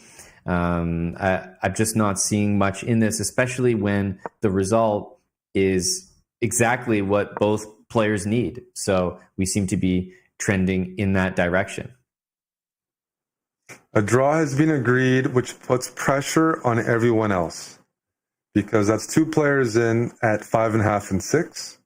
So now, looking at the remaining games, we have Tang playing black against Sindarov. And just once again, recapping things, if Sindarov makes a draw here, he is in. 5.5 guarantees qualification. If Sindarov loses, he has a chance at getting in with 5, depending on what happens in Rachmanov-Giri, but then you'd have like 5 or 6 players on 5. Sindarov, of course, with white, should be a heavy favorite to not lose against Tang because we have a fairly symmetrical position here. Tang has scored an upset with black, but I've always rated these Uzbek players, the nerves and how they play regardless of the tournament situation. They seem to bring out their best chess, no matter what's needed, even if a draw is needed. So Sindarov having draw odds here, very comfortable spot.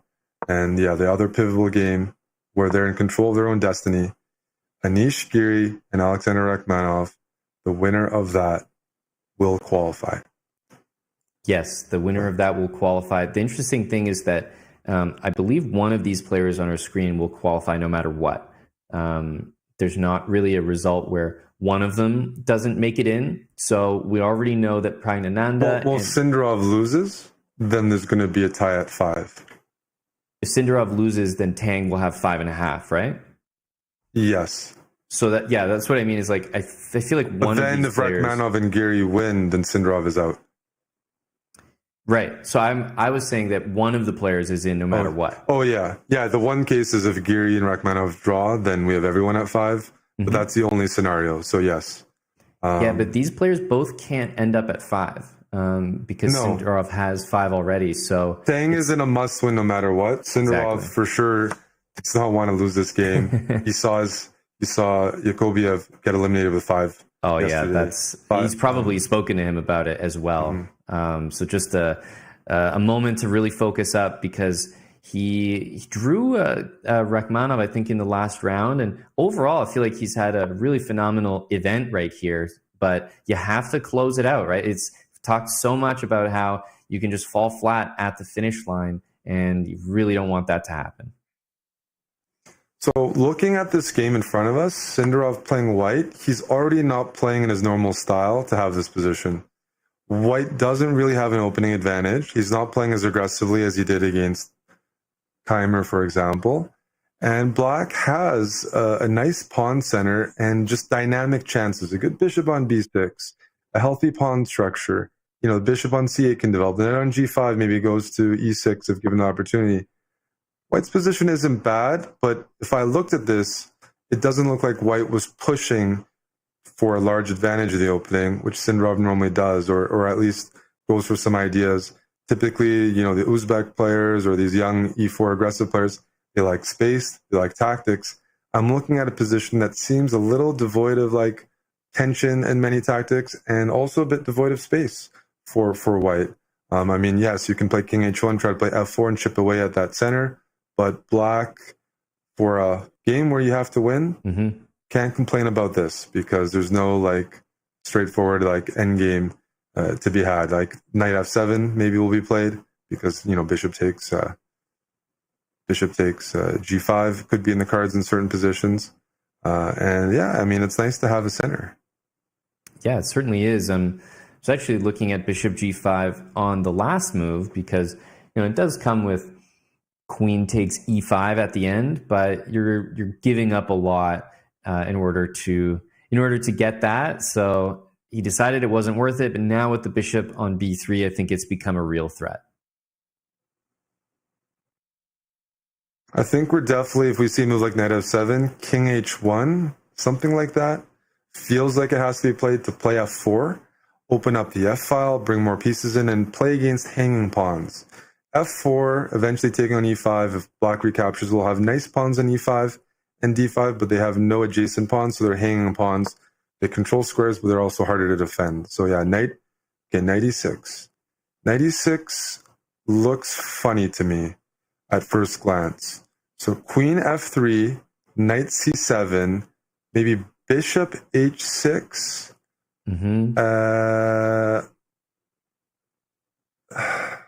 Yeah, there's like a few moves that are tempting here. You have like the idea of also playing d4 came to my mind because, okay, you can't respond with e4. And yeah, bishop I think h6. d4 is a great move. I guess I might have to go like king g7 or something there. I mean, I can take on d4, but something feels off about that. d4 is the type of move Sindarov would look for. I think that's a good find, as black's not fully developed. So if they take on d4, they might be worried about the d5 pawn and things opening up before they're fully set. Right. And they can't play e4 because of the pin.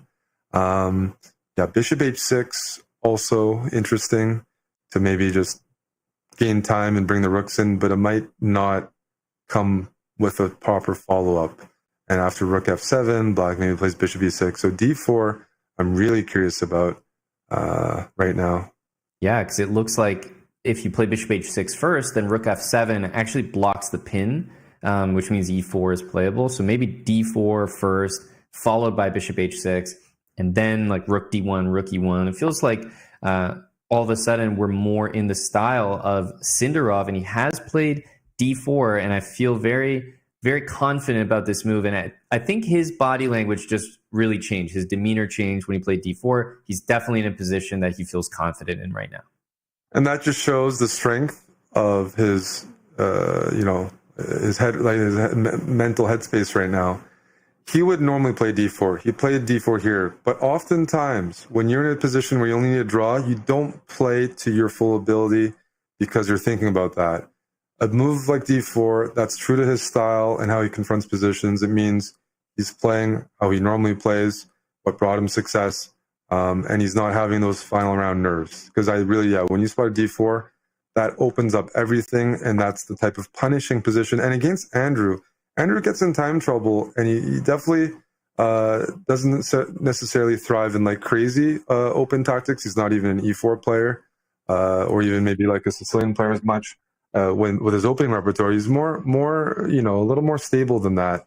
Whereas Sindarov loves open positions and flowing tactics, because bullet chess is not, or even some blitz chess is not necessarily the same. These Uzbek players, they thrive in complications, and we're going to see a very loose position here. Yep. Which again is good for Andrew considering what he needs in the tournament, but also probably the right strategy for Sindarov because it's the positions he plays best. He doesn't go backwards, and he doesn't just give you space and turtle up. Yep, definitely. And if e4 happens here, bishop e3. Very carefree, easy game for Sindarov, where you can just sort of play on the dark squares there. I think he'd be very, very happy with a position like that.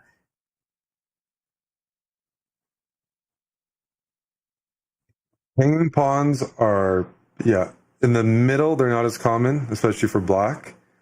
You can get this kind of from a French sometimes, but it's very annoying to deal with long term, especially when you're low on time. So if you play a move like queen f6, white plays bishop h6, rook f7, let's say queen d2, I'm going to play my rook to e1. I'm eventually going to go bishop g5. There's no good pawn pushes for black. If they play e4, as you mentioned, and then the white will play bishop e3, blockade the pawns, and they're blockading them on light squares. So the d5 pawn all of a sudden becomes a target. If you play d4 with the hanging pawns, then e4 becomes a permanent target. Yep. So, or permanent like outpost pretty much. So the hanging pawns don't restrict. They can be good when they restrict squares. They take the center, but look at white's pieces. Bishop on b3, healthy. Knight on g3, healthy. Bishop on e3, healthy. The space that they take, not quite worth the maintenance required because Andrew's now down almost 3 minutes on the clock, and it's not like his position is improving. He just has to do something because he has to move. But hanging pawns, once they push, lose their elasticity. You see the e4 square looking great for that knight to jump into, and it didn't have that square before. So these pawn pushes do not favor black at all, and only amplify the weakness of black center. Yeah, really well said. You think that, controlling the center is just all that chess is about. So if you have those two pawns there, that's it. But as soon as you move one of them forward, there's an irreparable weakness. And there it is, left behind, knight e4. I wasn't sure if he was going to jump in immediately, but it's a perfectly fine move. And you know what? Time and time again, same story, Eric. We have time trouble for Andrew Tang. He's only got 1 minute and 20 seconds. Time trouble for Andrew. At least this game, it's more acceptable than the previous game. Mm-hmm. This is not an easy position to play, and no, it's not. He's got to play faster. I mean, this is his last chance, but this is extremely hard, very delicate. If you saw it from Black's perspective, you'd be like, man, I got weak squares everywhere, and I can't target anything. The knight on e4 is an amazing piece. This is a super knight. It controls f6, g5, d6, e5. It protects f2, and it also blocks Black from pushing that e-pawn, so even the rook on e8 and things like aren't doing anything. That's a super knight, and that ensures White has a massive advantage. And I think we're headed towards probably a win for Sindarov, right, if anything, because there's too many pieces on the board to have 1 minute on the clock. I mean, Tang's going to play fast, but it's also not like a loose position anymore for White. There's no big tactics available for Black. So pick your poison, but maybe we're going to see bishop e6, queen g4. Tang is playing good moves, but again, tough position. Clock is a problem. Yeah. And you're looking to play for a win as Black. And you ask yourself, where am I going to find that? Where am I going to attack White? Is it going to be on h3? Is it going to be on f2? Everything is guarded right now. And Black's pieces are not advanced enough to prepare a kingside attack. They're not even close to advanced enough. That's right. But it's because White's position doesn't allow. You can't just attack someone who doesn't 40 seconds. He's still thinking about a move. It's not that knight d6 was going to win or lose the game, but it's just going to eat time away from Andrew's clock. He's got 43 seconds. I've seen some of the other results. Victor Bologan, Vincent Kmart did win. Anish Giri is much better and completely winning against Rachmanov. So it looks like Giri is looking to take a final spot, and Sindarov can have the last one. Sindarov is completely winning here, too. So I think we're about to witness the end of Andrew Tang's journey at the last chance qualifier, because White is not only winning, but Black needs to win themselves. So even if White doesn't win, I don't see how a blunder is possible here. Crazier things have happened, but down 2 pawns. And I've always said, these Uzbek players are very good, very scary. They don't mess up these. Yeah. They don't get nervous. Clinical. So knight e5. d3 is about to fall. Yeah, even g4 comes he's to mind. Absolutely a g4 kind of guy. But 23 seconds, pausing. Down 2 pawns, maybe 3 soon. And Giri has officially won. And they drew by agreement. And I'm wondering because I saw him looking away right there. I wonder if Sindarov just looked away and saw that result, by the way. It did just happen. And I see Giri just on the left side of our screen. So him looking up, Eric, I think he confirmed that result visually. And that enabled him to say, okay, let's make a draw, because that does qualify him 100%. Yeah, no, that's 5.5. Looks like it's the money score once again. Giri sneaks in, last round win versus Rachmanov. On the outside looking in, you have Bologan, you have Tang, you have Vincent Keimer. So some big names or some fan favorites not making it. But yeah, I think the story for this event was Sindarov played fantastic. Prague showed his class, and Anish came back and made it along with Yu Yangyi. So for the most part, we knew there was 5 Super Grandmasters. At least one of them wasn't going to make it. The odd man out. German Grandmaster Vincent Keimer. I feel like I also want to talk about Yu Yangyi. You know, we saw him earlier. He lost that game to Sindarov, but he bounced back in the very next game by beating Anish Giri. He also beat Victor Bologan, and then he drew Prague in the last round. So he had a kind of up and down event, but to lose early in round 3, that's by the way very early, because a lot of people get kind of an easier pairing up till round 4. But no, round 3 he lost, beats Giri right after. And now look at the final standings. You know, it's going to be Giri and Yu Yangyi who both are qualifying. So a couple of, you know, kind of topsy-turvy events. We had Yu Yangyi losing early. What about Giri? He had the flag that he lost out on his full point against Tang. Right after that, he lost a game by one move blunder. It looked like it was maybe all over, but he won every single game to finish the event. Yeah, we've seen that consistently, that out of the qualifiers, a couple, 2, 3, maybe even all 4 qualifiers end up taking a loss at some point. This is the first qualifier that I remember him on where 2 players went undefeated the entire way, right? Maybe it happened in the first one, Sindarov and Prague. I know maybe Levon went undefeated, but I thought there's a lot of bloodshed. These guys were really strong. And I mean, Anish Giri and Yu Yangyi, yeah, they're so strong. They lose a game, but you know they're favorites to win almost the remainder of their games, which puts a lot of pressure on the rest of the players. I know Anish, if he didn't qualify today, he'd have nightmares all the way back during his travels of that game against Andrew Tang. That's right. Where he flagged, you know, in what should have been a winning position. Yep, and he's going to be just making it through 5.5. But remember, when you go to the playoffs, it's not about, oh, did you crush your group and you know, maybe have a perfect score, or did you barely squeak in? Nobody's going to be asking those questions. They're just going to be like, okay, there you are. You know, we're playing in the same tournament, and it's double elimination. Everyone gets the same 2 lives in the playoffs. Yeah. It's just about just about getting in. Prague. We saw the first half of his event was extremely shaky, yet he wins the overall group and makes it through. So it's all about how you finish. 7 rounds, people really sneak in. We see it every single event. All about how you finish. And Prague finished strong. Yu Yangyi, Sindarov. Keimer finished strong as well, winning his last 2 games, but you can't afford 2 losses. Yeah, that's the thing. 5.5. Key score to go for. You cannot afford 2 losses or losing 2 points no matter how well you start. You just won't get a chance. There's too many decisive games in this format.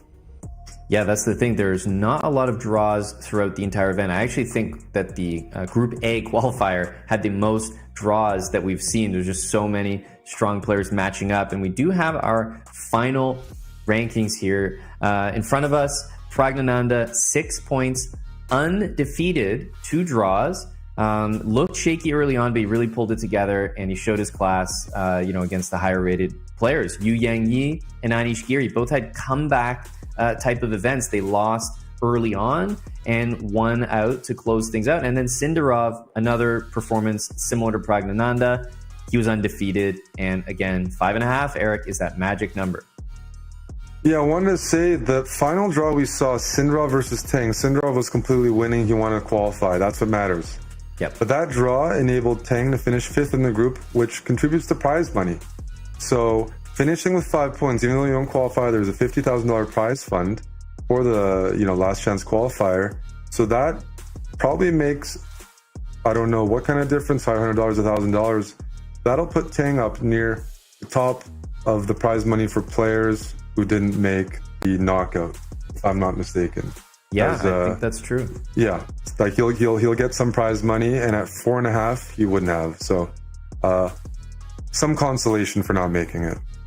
Yeah, and unintentional, because he may have just in that moment sort of forgot about that, because all he's thinking is qualify to the playoffs. That's what matters. And he kind of took the professional approach, save your energy. I'm not going to sit here and convert this game against Andrew when I know that I don't need to. So a very nice decision, but we know our top 4 from this event right here. That's Group C. Eric, we still have Group D upcoming, which we're very excited to get into, but we are going to go on a longer break right now as we sort of wrap up Group C, get those players out of the playing hall, and get set up for Group D. So stick with us, guys, but maybe take a break of your own. But don't forget to come back, because Group D is coming up right after this.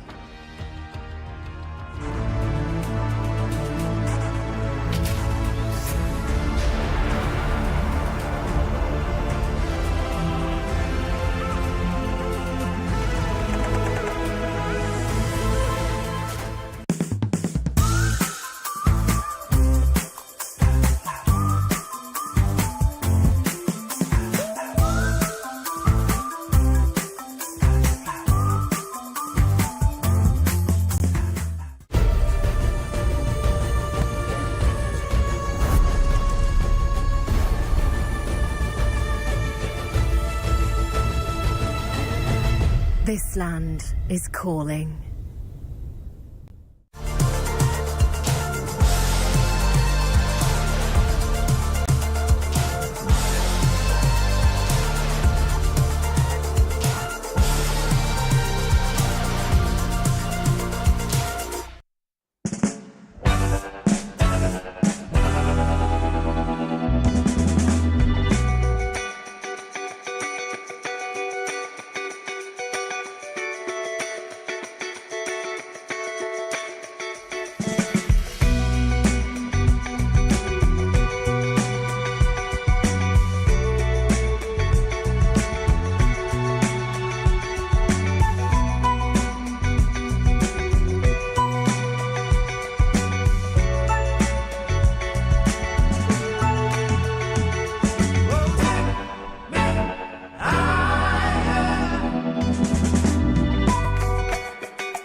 better. It's a playground, better watch your man getting safe out. See some play game like snakes and ladder. My ex-piss, come on, new one's better. Moves like Jagger, piss, come on, new one's better. We ain't in the mix, no grabber. The click bang fraud like scammer. Ex-pay me real, that's a real bone capper. Pass don't matter, build strong, still put this thing don't shatter. When shit gets real, so the real don't scatter. Got bread and batter, 4 hands on the bread like platter. Said it's cold out, they ain't back in beef, got the phones out. Watch where I sleep and where I roll round. Guess I'm gone now, they ain't even there when it goes down. It's a playground, better watch your man getting safe out. See some big game like snakes and ladder. My ex-piss, come on, new one's better. It's a playground, better watch your man getting safe out. See some big game like snakes and ladder. My ex-piss, come on, new one's better. My new one's bad, that's my baby. He let me shine and never shady. Girl, same cute, but that don't faze me. If you ask him, then he say he got a queen and that she crazy. Please never play me. He said, please never break me. He's switching station to Mercedes, thinking that it saves me. I can love you for the dark and all my days, but you just never break me. It's a playground, better watch your man getting safe out. See some play game like snakes and ladder. My ex-piss, come on, new one's better. Playground, better watch your man getting safe out. See some play game like snakes and ladder. My ex-piss, come on, new one's better. Playground, bitches got a ring and feel the safe now. They see a pretty bird, but I don't want a cage out. It's a playground, telling me mine, I don't play about. I tell them rise up, used to cry, river shit done dried up. I lost a couple bros on the climb up, I don't mind up. Ain't lost nothing that ain't mine, cause it's a playground. Better watch your man getting safe out. See some play game like snakes and ladder. My ex-piss, come on, new one's better. Playground, better watch your man getting safe out. See some play game like snakes and ladder. My ex-piss, come on, new one's better. My new one's bad, he ain't entertained, he don't move like that. Tell him move right back, put shots over time, let to shoot right back. Robust, you can tell how we move like that. It's a playground, bitches got a ring and feel it's safe now. I see a pretty bird, but I want a cage out. There's bad games on the road like a playground, like a playground. It's a playground, better watch your man getting safe out. See some play game like snakes and ladder. My ex-piss, come on, new one's better. It's a playground, better watch your man getting safe out. See some play game like snakes and ladder. My ex-piss, come on, new one's better.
If I heard that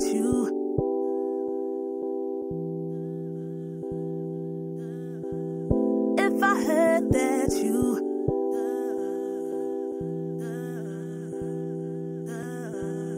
if I heard that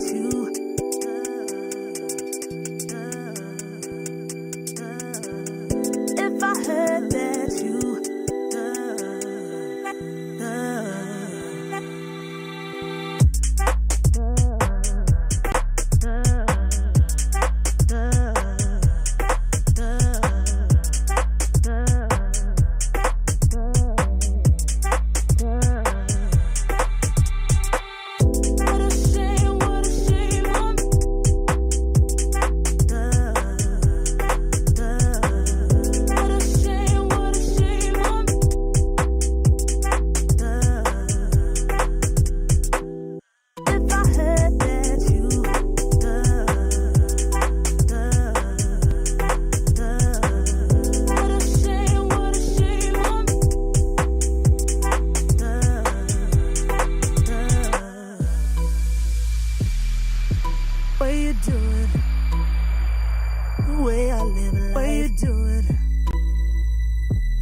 Lately, I feel I can't find my feet.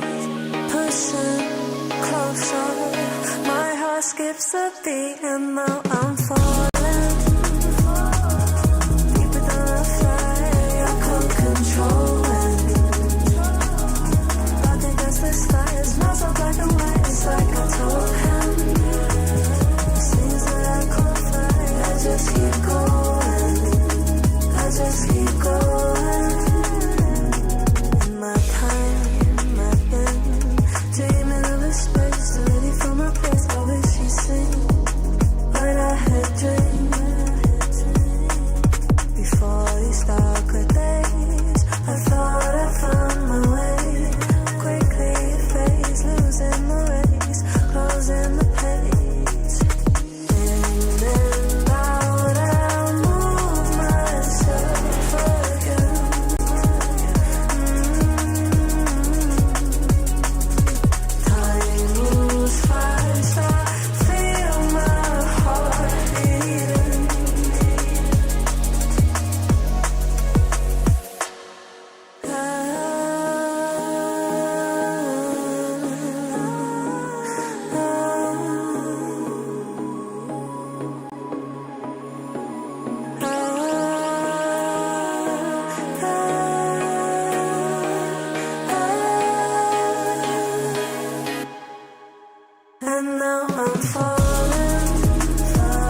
Welcome back, everyone. The last chance qualifier continues. And Eric, we are getting towards the end of the phase number 1. We are on our last group. That's Group D. So at this point, if there's someone you've been waiting to watch, you know they're in the qualifier. Believe me, they will be playing in Group D. We have round 1 ahead of us. But Eric, going into Group D, we're basically looking to find our last 4 players that are going to be in the playoffs. Yep, we're getting very experienced with this format, the qualifiers. We have 1 group remaining, and I know that a lot of people have been asking, where's Hans Niemann? He's in Group D. As you mentioned, any player that you haven't seen yet that you're expecting to see is in this group. Don't expect it to be the same group of death that Group C was, but still lots of chess to come, and I think a lot of eyes are going to be on Hans and some of the other players here that have yet to play. Yeah, Hans is certainly the name that I think stands out in this group. But, you know, we've seen Group A, Group C. Those ones stood out as groups of death. Some very, very strong players, a lot of super grandmasters in it. So curious to see who all the players are in this group, and also the breakdown. You know, how many players, how many are concentrated at the top, because that will kind of dictate the point totals that the players need to aim for. But I think we're pretty experienced, as you said, with this format and event now. 5.5 points is what every player, especially the ones in Group D, they've watched Groups A, B, and C so far. They know 5.5 points is what you have to hit. You cannot afford to lose 2 games. Nope. Nobody's lost 2 games and made it. And it's start off strong, win your last round. We see some similarities there. The 7 rounds is definitely an interesting number. Like, typically chess events are 9 rounds, or if it's rapid or blitz, it might even be 11 or even longer. So I'm sure this is fairly new territory for a lot of players, because there's not too much time to warm up. Yes, you play a couple of games, low-rated players, maybe round 1, round 2. And then we're seeing upsets, and we're seeing decisive games around 3, round 4, and again, the margin of error, like I saw people being like, hey, Vincent Keimer didn't make it. He didn't make it in Group C. Group C was stacked. Like, oh, he could have made it in Group B, maybe, and he probably objectively, that's definitely an easier group, but like, these are things you can't fully control. Who you play, who's in your group, and there is variance, and that's part of the esport and part of the rapid style that they're going for. Is like, okay, I mean, deserving players have made it, very strong players. Not everyone can make it, and not everyone's going to have the same opponents. You could be in a really strong group and still have maybe a favorable last round pairing. And as we've seen, so many players have snuck in kind of maybe a slow start or lost the game early. But as long as you have 4.5 out of 6, which is kind of not at a great score if you're going to play a few lower-rated players. If you have 4.5 out of 6, win your final round and you're through. And it should be a score where most of the grandmasters in Group D, they're all capable of doing it for the most part. Anyone can beat anyone. We saw Keimer lost to Andrew Tang earlier today, and then still didn't qualify. So that was a bit shocking. We saw Ahmed Ali get in Group D. We saw what happened in Group A was pretty crazy yesterday. I do think though, like Hans is probably a pretty clear favorite to make it in Group D, but if he woke up on the wrong side of the bed and just has a couple slip-ups, that's right. He's out of there, and he wouldn't even be maybe the biggest upset in not making it if you compare to Vid or Keimer. I mean, he's in that same tier, but many of his colleagues have failed to qualify. So it's hard to bring lessons. You're the last group to go. You're Group D. You've seen Group A, B, C.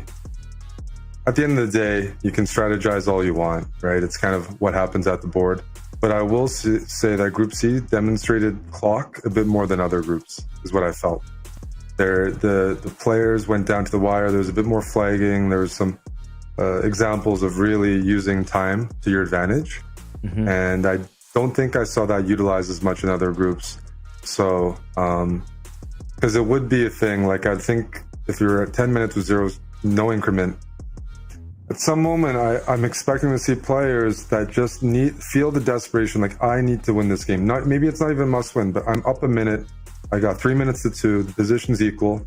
I gotta just shuffle around. Prague won a game using the clock.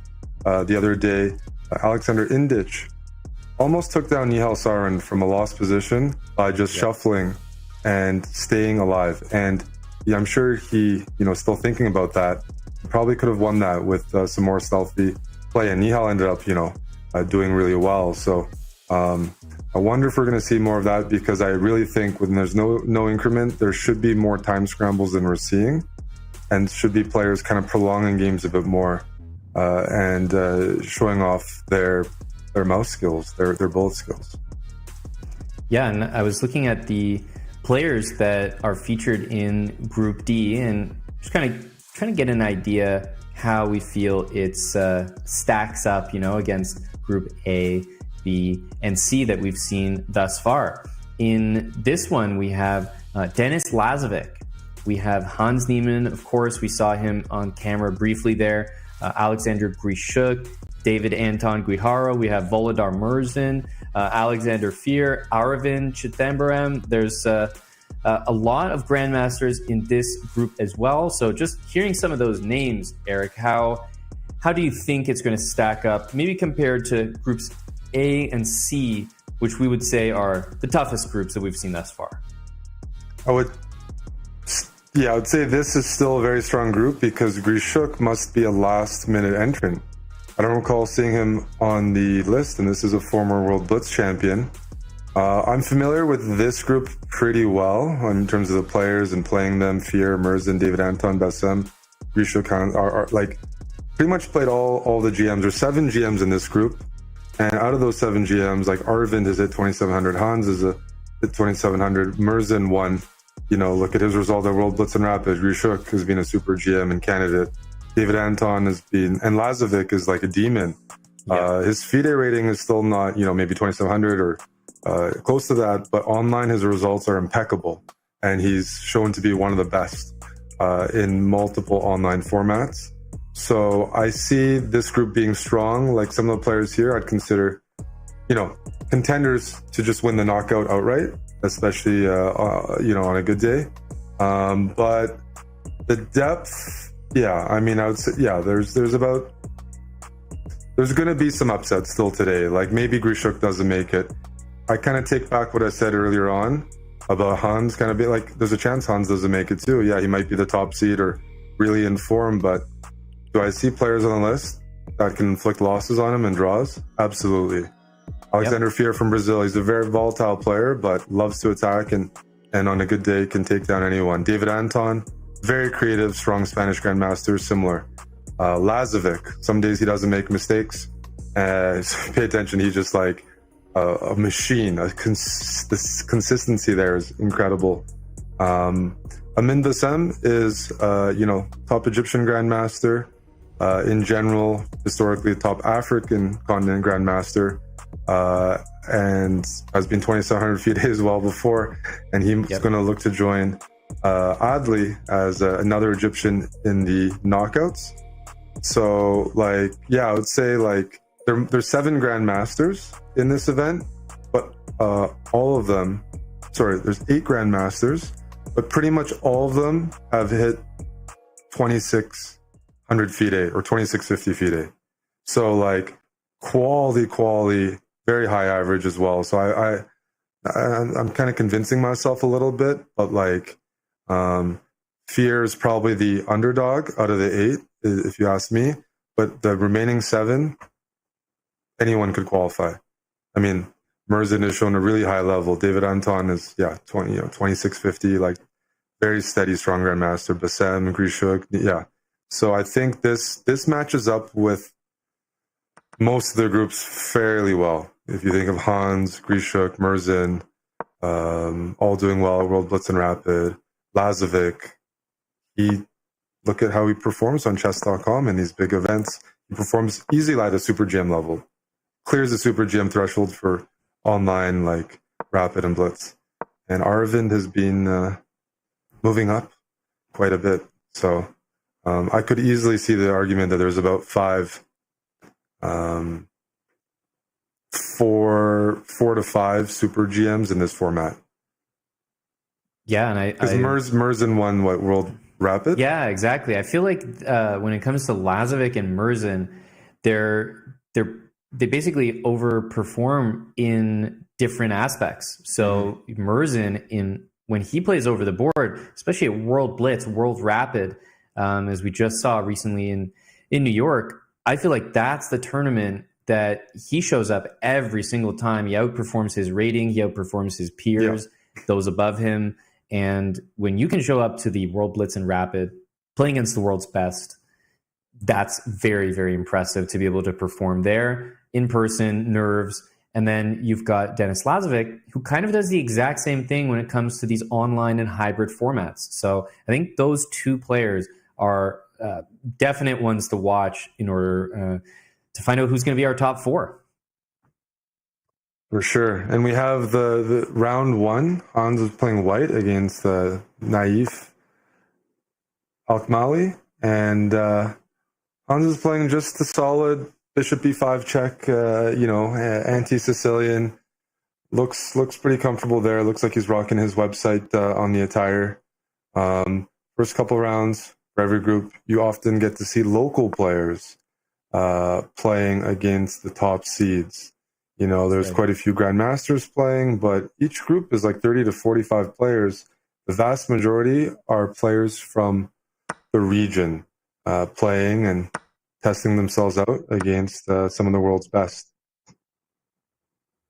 Yep, and this continuation here, pawn takes on e5. I did expect perhaps knight captures e5 back, but Naif took with the pawn, and this means that the white knight has an easy claim to the d5 square. But what you might see is instead of Hans maybe just jumping directly in, although that looks like a strong move on the very next turn, you could also see bishop to g5 in order to dislodge the knight on f6 first, and then play knight to d5 after. So a lot of pretty good options, and I'd say Hans already very, very satisfied with this position. There you see bishop g5. I think once he plays knight d5, a4, he has great pressure on the f file. I think he'll be pretty happy with how he started. Yeah, just a correction to what I was talking about. Arvind was on the list, and it doesn't look like he's made it to the event. And so, that puts a very elite player out of the group and increases the chances for everyone else. Because Arvind has had some remarkable results in the last year in his chess career, but looks like he didn't make it. So we have the seven grandmasters.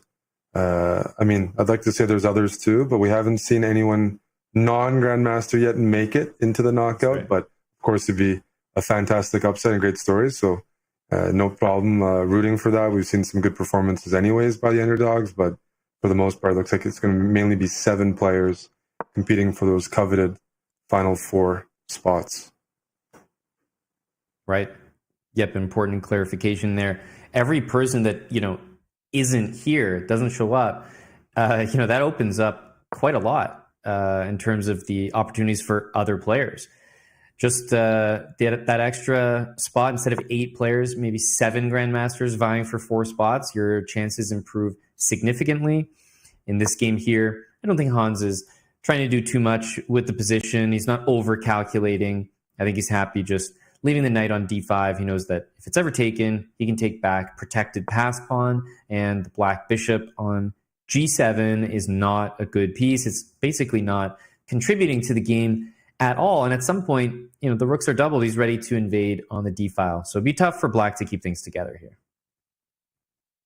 Yeah, this is these kind of positions are very tough to play. Your bishop is blocked on g7. Hans isn't giving his opponent much counterplay and just sitting on the position. And he's not even necessarily playing the most critical moves, but black has no typical Sicilian counterplay. Look at the queen, look at the rook on f7 and f8. The bishop on g7, as I said, is blocked, and white is controlling the only file on the board, the d file. And he's got his pawns on light squares with a dark squared bishop. Black, meanwhile, is blocked by his own bishop. And you're going to see white just penetrate on the d file, maybe use the d5 square, use the d7 square, maybe even triple. And also keep in mind there's a majority pawn majority for white on the queen side, 3 versus 2, that at some point, whether there's a trade on d5, you'll have a 4 on 2. And even if there's not a trade, you can start pushing those pawns and creating a passer. But here we just see a blunder by black, or just decided to give it up anyways. And Hans has a elementary conversion ahead of him here. Yeah, it was kind of a nice sequence of moves there by Hans. He decided to trade knights, which seems crazy, an amazing knight in the center of the board, but he did so because he could bring the bishop back to f2 and win the b-pawn by force, is what he calculated. Now, instead of capturing, he's bringing the rook into the center because it's all about that protected pass pawn. If he can recapture on d5 with the c-pawn, the e-pawn, then it could be like 3 connected pass pawns going all the way. f5, and this might be perhaps the final blunder here, although there's a few moves for black if he can find them. I'm not sure that he will with that one. Rook takes d6. The rook on f8 falls in the end, right? So queen d6, bishop d6, and you end up down in exchange. So that's going to be it. Yep, a comfortable first round for Hans by the looks of it, and not too much time or energy expended in this one. We've gone the entire event so far without any incredible upset in round 1, and at least in this game, it looks like that's going to stay that way.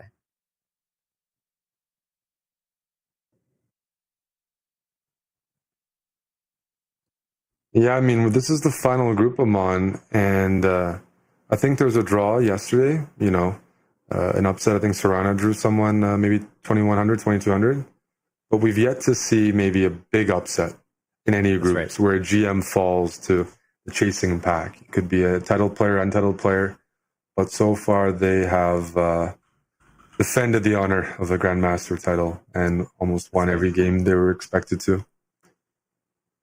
Yeah, and we're taking a look now at another board. This is, I believe, Denis Lazovic, and you should have the black pieces here.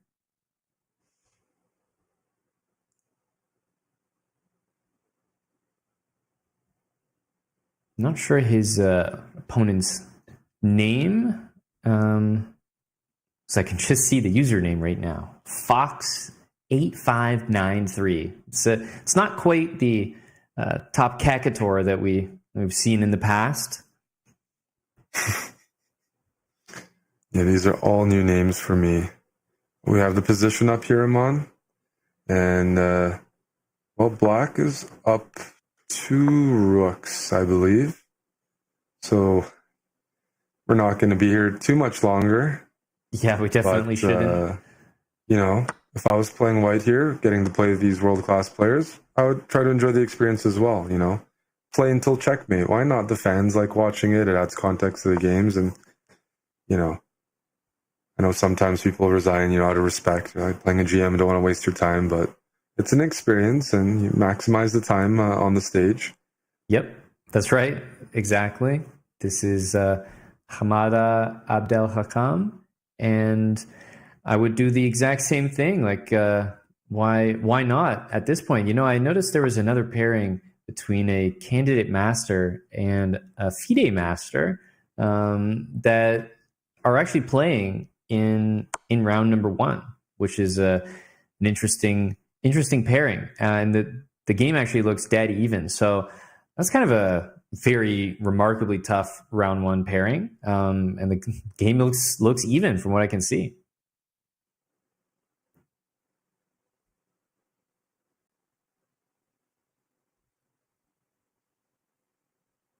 And we do see. Yeah, I wonder if we do get that game brought up, because that is an interesting round 1 pairing.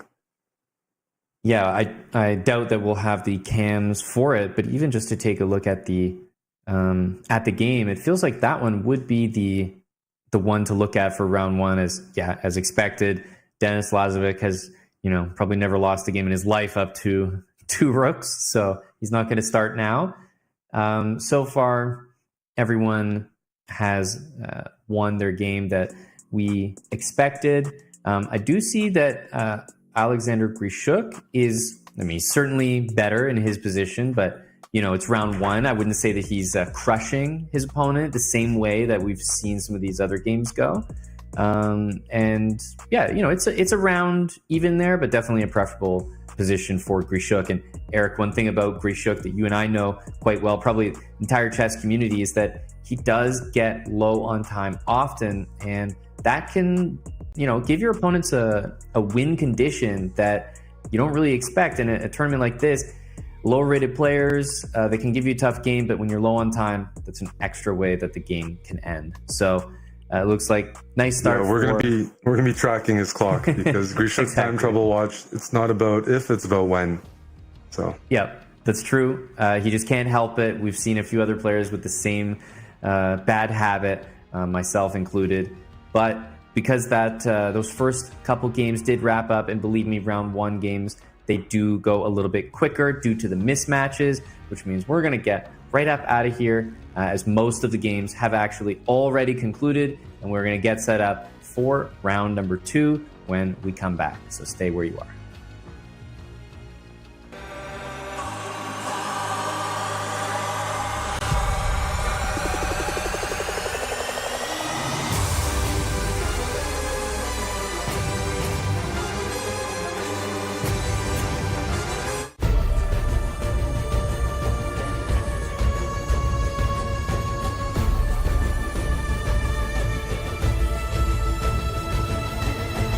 This land is calling.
just who we are. Make us come together and it's alright. That's when you remember who you are.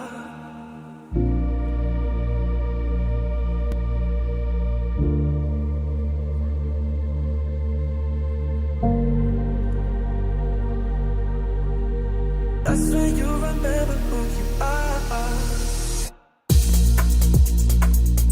Who you are. Who you are.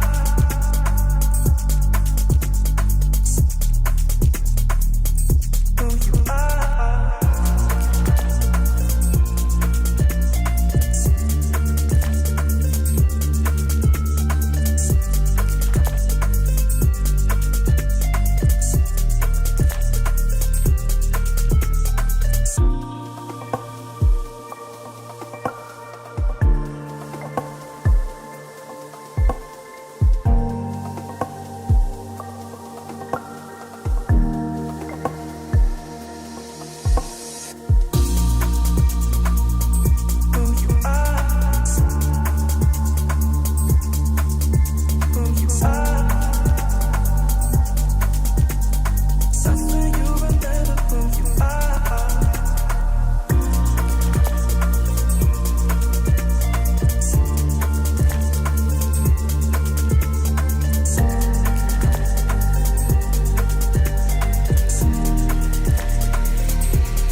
Overthink tomorrow when we're alright. That's when we forget just who we are. Make us come together and it's alright. That's when you remember who you are. That's when you remember who you are. Who you are. Who you are. That's when you remember who you are. Who you are. Who you are. That's when you remember who you are. Overthink tomorrow when we're alright. That's when we forget just who we are. Make us come together and it's alright. That's when you remember who you are.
I stepped into a realm of wonders where the sun kisses the sea.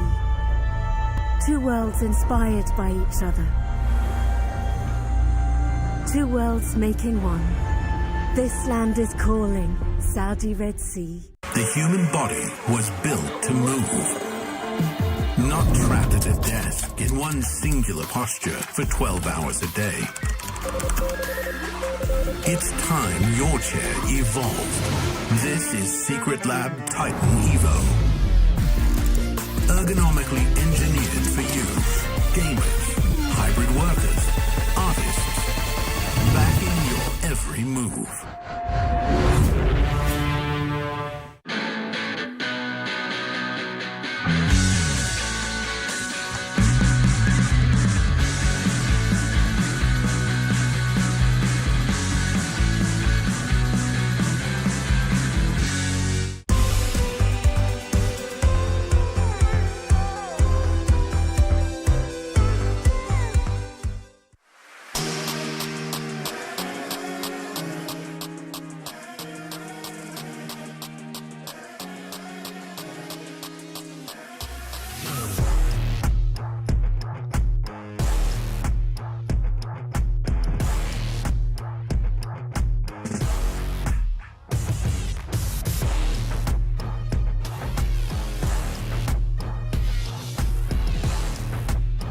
Yep. No, I mean, business as usual. Everyone got that?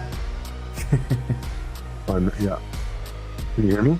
We're all good? Yeah, I had my mic muted, so I was making sure that everyone heard the beautiful things that I was saying, which of course they did not. So I heard welcome you. back, everyone, to Last Chance Qualifier. Great thing is that Eric Hansen heard everything I said, and there was some great stuff, and we're excited to get back into Group D. The highlights were that every Grandmaster crushed the competition, and what else do we expect, Eric, from round number one?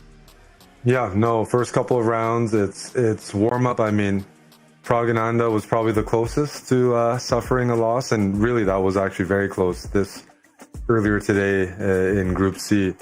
But for the most part, with rating discrepancies like this, you're really not going to see upsets, and you're wondering why the rating discrepancy is so big. These were open qualifiers. Yes, you could have also gone to Riyadh and played in the EWC Last Chance Qualifier. They can accommodate more people, so maybe next time you could be, that 1800 or 1200 playing round one with a chance for glory. But yeah, most of the groups, majority of the players are under 2000. But at the very top end, you've just world-class Blitz and Rapid players. And I love the rankings here, making sure to include Samat Bakalong at the top here. That's right. I do this a lot when I compete in online events and have a good couple first rounds and say, look, I'm tied for first with everyone else. Unfortunately, Eric, we haven't seen basically anyone other than the Grandmasters competing when it comes to those last 2 to 3 rounds, but we have been very impressed by some of the local players, the lower rated players, and we have seen a few upsets, just not as early as round one. For sure. It's definitely a showcase for local players, and most likely, I think an experience like this is definitely going to inspire some of those guys to play more. There aren't many tournaments in the region, maybe that's developing, but when you get a chance to play, Super Grandmasters, I think, you can handle losses in a couple different ways, but for most of these guys, they seem to be taking it enthusiastically, material to learn from, an experience that's going to help them in future tournament endeavors. So definitely looks like if I was there, I would be playing. Like it looks fun. It looks fun and a great experience. And it's not as intimidating though. The format, this is the Esports World Cup. So players are playing on computers across from each other. I would say psychologically, it's maybe not as nerve-wracking as playing in person with a board. You shake hands. You're sitting right across, really close to one of the elite players in the world. At least playing on the computer. At the end of the day, the internet, you can play anyone and maybe you can beat anyone. There are upsets, so the players are in a somewhat more comfortable environment than because I'm guessing a lot of them with their ratings are newer players, and that means the majority of their chess is being played online. this is an easier transition to tournament chess with the esports style than maybe something rigorous like classical over the board. That's right. Yeah, and there is a big difference. Anyone who's gotten into chess recently, in the last 3-4 years specifically, there's a lot of players just like that. And based on some of the usernames we've seen in this event, we know that they are probably from the more recent growth of chess. But I do think that, as chess kind of joins the Esports World Cup, I'd like to think that we're in for another one of those growth periods, because this is again like a whole new audience, global audience that hasn't entirely been captured yet. Yeah, chess has experienced, it's actually been like almost 5.5 years since the start of COVID. Like, time's been going by quickly, but people knew chess, got a lot more popular. We had phases of Queen's Gambit, online chess booming. But now another part of that is like the ecosystem and joining other esports and other regions. And yeah, the EWC, that's where a lot of the world's top gamers are headed to compete in their various fields. And chess being added as a discipline is definitely a step in the direction of like making chess international. Because even though, yes, online it is international, there's still lots of countries with lots of talented players that haven't discovered chess. And so there's still lots of work to be done to really make chess even more global, because at the end of the day, it's one of the most accessible games ever made, ever played, for all ages. We have players playing here that clearly aren't kids. They're newer into chess, and it's fantastic to see that. You see different ages represented, and it's an example for those watching that it's never too late to start playing chess and get into it. Playing tournaments, can be a very nice addition to your normal chess appetite. I can tell you the nerves and the feeling, competing, it's an adrenaline rush that's hard to match. It's true. It really is. And we've seen young players who are maybe the stars of the show, the talents here, but we've also seen some of the older generation even qualify from their groups. So it has been really nice to see the diversity that each group has offered. And as we get set for round number 2, I see most of the players taking their seats in the playing hall. Obviously, our attention is going to be on the top boards. I don't believe we're going to have any of those all titled player or grandmaster clashes just yet, but we've started to see those in round 3 and certainly in round 4. So what that means, Eric, is this is really the proving grounds. Like, while we might be sitting here being bored and is this, they're just crushing their opponents, I don't really see it that way. You're watching these players play some instructive games. An 1800 might crush, all of us watching. And yet they're up against these best players in the world, and they're made to look like they're the weak player. Mm-hmm. So as always, there's levels to everything.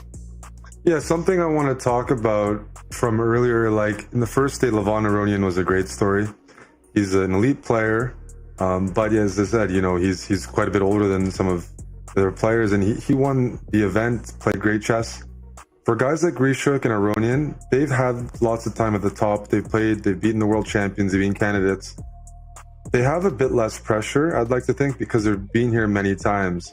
And for like the super grandmasters, preparing to try to beat Fabiano and get an advantage against him, or Magnus, or whoever it is, Vichy, they don't have that same pressure. They can play a bit more loose, and the experience should take them far, because they don't have they have done it all, and they're able to, it can be nice to play new players, and it's not the same closed group that they're always playing. So this event is a bit different with the exposure to all sorts of players. But I think even some of the veterans who maybe aren't, as high rated as they once were, they have a ceiling that's still extremely high and can compete with the very best.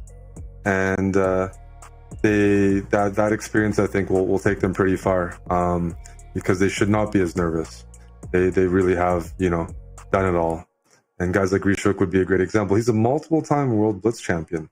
He's rocking the buzz cut. He's looking a bit dangerous, so we like the buzz cut look. And I'm a little bit biased because He's played for us in the Pro Chess League, which was an esports style event that ran for many years, but we miss it a lot on chess.com. He played for the Chess Pros there and was a great addition to the team. That was also a Rapid team event, and one of the forays that I guess chess.com made into like more of an esports style that we really enjoyed. So glad to see more attempts being made, but I'd like to see him turn back the clock a bit myself.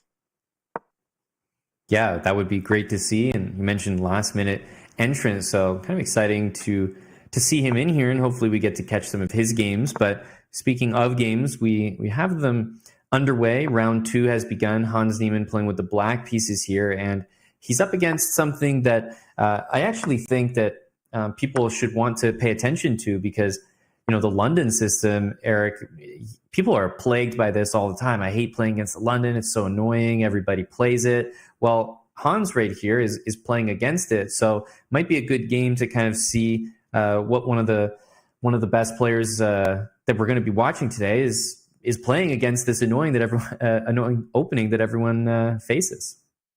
Yeah, I'm going to make a random body language prediction. Hans's opponent here playing the London, Majid, I'm going to guess, maybe right. Pronunciation. His posture, he seems a bit more serious. This guy, I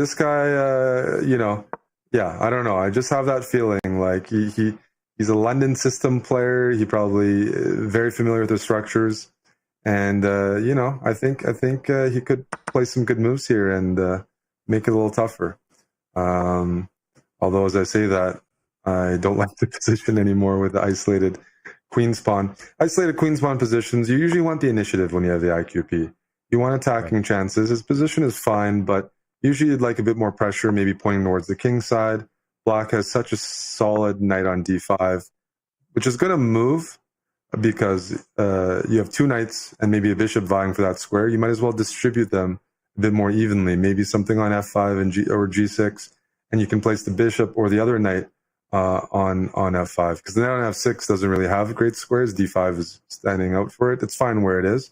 But that diagonal, now that the knight has moved, looks very, very good. And the knight on e7 can shift over to the king side if white ever tries to attack it aggressively. Yeah, and even though I certainly would not have accepted the isolated pawns, we're referring to the pawn in the center of the board right now for white, no pawns on either side of it to support it, which means that it can only be supported by pieces, and it also can't move forward. So it's just kind of a sitting duck, easy to attack.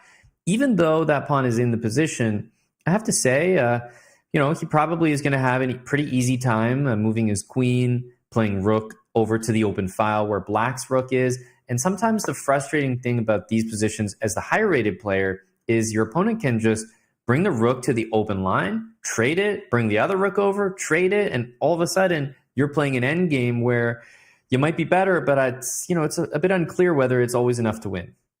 That's right. Hans is going to probably try to build a bit of a time advantage here, because the one nice thing, it's a very easy position to play. White's playing good moves. Well, man, my timing is a bit off here. Yeah. Both times that I've tried to compliment Majid, he's made an inaccuracy. And there's no room for that when you're playing up, quite a bit of rating. But I do see he's 2,200. So I didn't actually see that when I made my comment. His posture, sometimes body language and posture, you ask some players. I had a friend who hadn't played chess in 15 years. And he played with me in London at this recent Team Rapid Championships, World Team Rapid Championships. Yep. And he didn't know who he beat, but he's like, I think he's good because of how he touched the pieces and adjusted them at the start of the game. So posture, they're playing online, so you can't tell as much, but there are sometimes a few reads where you can see if someone's confident, if they know how to handle the pieces. Online, not quite the same factor, but I was like, yeah, this guy, he's dressed well and he's really focused and looks like he's trying to put up a fight. But that isolated pawn that just disappeared is going to decide the game. That's all it takes. Losing one pawn, that's going to be very hard to overcome because look at Black's position. There's no weaknesses. Yep, completely agree. He's just basically tripling on the open line here. Now, if every single piece traded, he wouldn't be that upset, he may go rook d2 instead of trading. But even trading everything is a very, very comfortable position. But with rook d2 available, certainly he's going to go for that. Yeah, this result is not in doubt. It's a position you can't pressure Hans at all, and mistakes usually come from some sort of pressure, time pressure, position pressure. And here, White is just on the defensive, both material-wise and positionally. And you can see that the White player is, he's a bit more animated than before. He's made a few blunders, and I think he's realized that. I actually thought he was reaching for his headset there as if he was going to resign and take it off. I think so. Sure. I thought that maybe he, for a brief moment, thought he blundered the bishop on e2. It almost looked like that.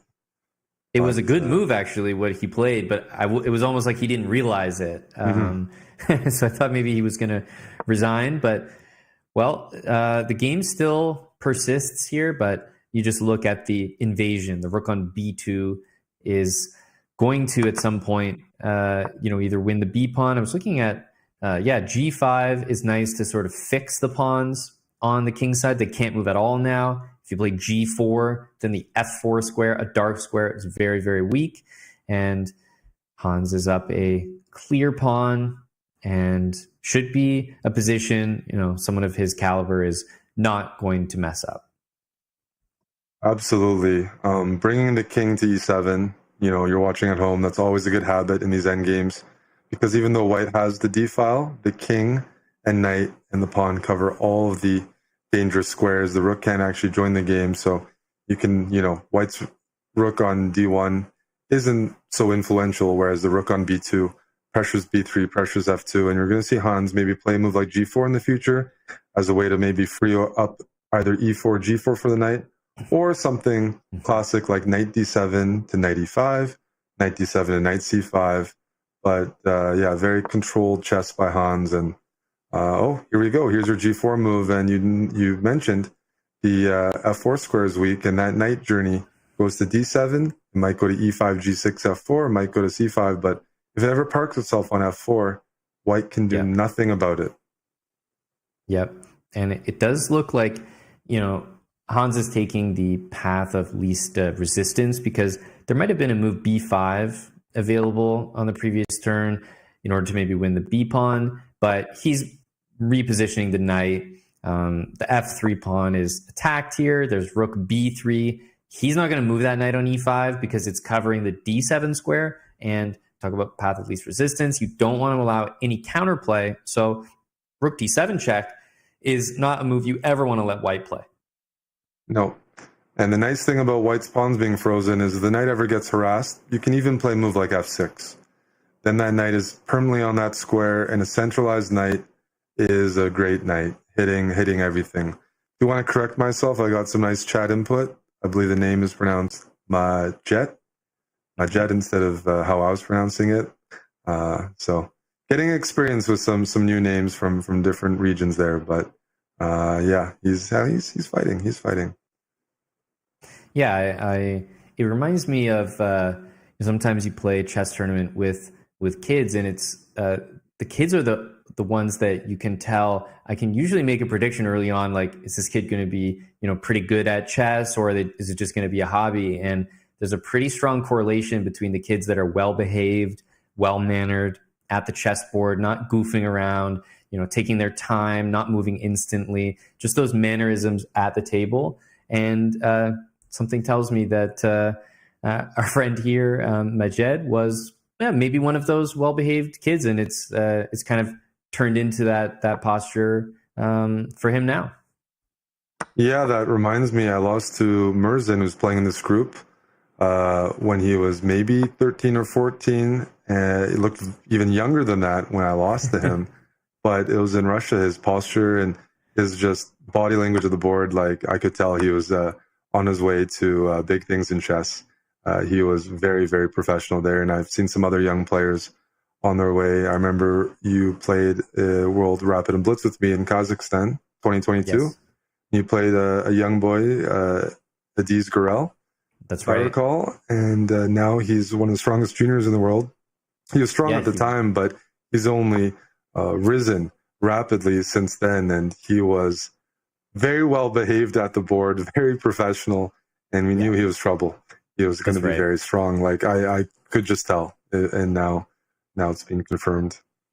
And it's one of those things that, once you're very, very elite in the world of chess, like Hans Niemann, you don't need good posture. The chess speaks for itself.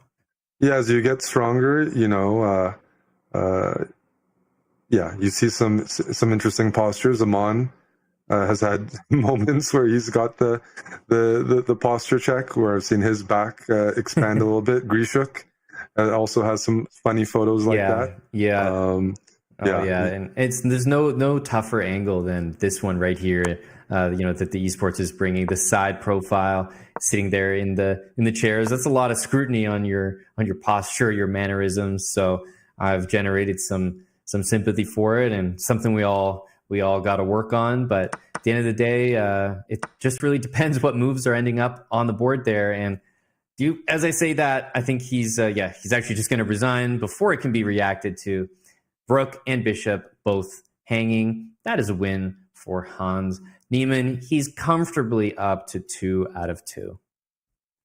Yeah, Hans is 2 out of 2, and something that I think favors, there aren't too many American players here, but when you grow up playing US tournaments and playing the Opens, which is a bit of a different system than European chess, where they have more leagues and team events, you are trained from a young age. You have to beat lower rated players. Mm-hmm. And the tournaments are often 2 games a day. There's even more than that. So I found myself, playing these formats or beating lower rated players was something I grew up having to do. We had to do it in Canada as well. It takes you a lot longer to get to that level where you only play high rated players. So even though Hans is a world-class player now and doing well in elite events, he's played plenty of these like Swisses with big variance in rating, and you might even play underrated 2200s and whatnot. But at the end of the day, if you ever play US tournaments, they are filled with them, and it's been like that for many, many, many years. So you learn not to take the ratings necessarily too seriously. You learn to take risks and stuff because of just the tournament format. So I do think that's that he'll be pretty comfortable in the early games. And I was looking at this game that we had in front of us here. Very, one-sided position, as you might expect. Denis Lazovic kind of cruising to his 2 out of 2 score, and we look at the position and can immediately just count up the material, and that already tells most of the story. White is up that 1 pawn over there on the A file, and also has a rook for a knight up the exchange. So knight c6, and this is probably going to be an even bigger advantage now. I don't see a good place for that black queen. d2, but you can go queen a8, but that feels a little sad. Knight e7 check shows the power of the pin. Mm-hmm. And everything is loose here. There's also rook d1 move in the future. Knight takes f5, hits everything.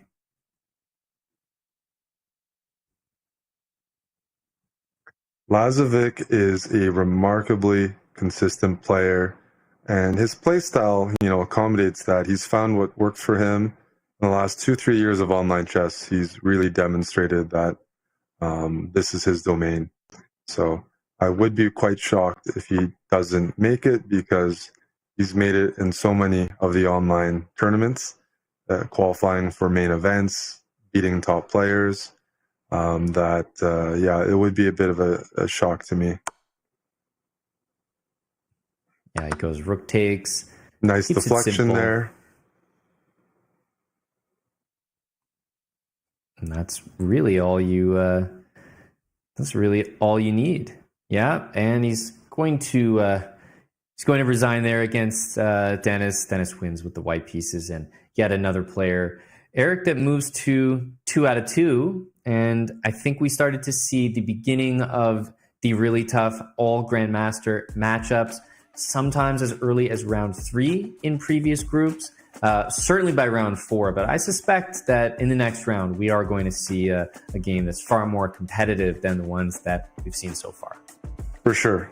Round 3, we've had upsets and decisive games, but looks like business as usual for the professionals. They've done their job. Hans has had a very easy job. Grishuk won. David Anton won. So we're seeing the perfect scores continue. We're the top seeds. That's right. What's to be expected in the first couple rounds? But like I said, with all the top seeds winning, that just sets us up for round number 3, where eventually, with all those perfect scores, they're going to have to go head-to-head. So we look forward to round 3. And Eric, we're going to take a short break before then, so make sure that you all stay with us, because when we come back, we should have some close matchups as we get into round 3 in Group D.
This land is calling.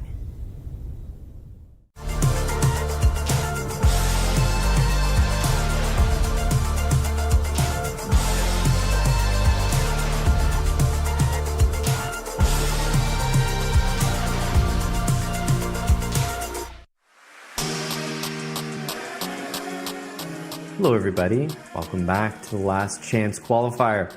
Myself and Grandmaster Eric Hansen bringing you all the action. We're about to get into round number 3, and I haven't been hyping this for no reason. Eric, this is when the matchups do start to get a little bit more close in terms of the ratings of the players. So far, so good for all of our top contenders, but not everyone can maintain that perfect score forever. At some point, 2 players are going to go at it, and only one is going to come out unscathed.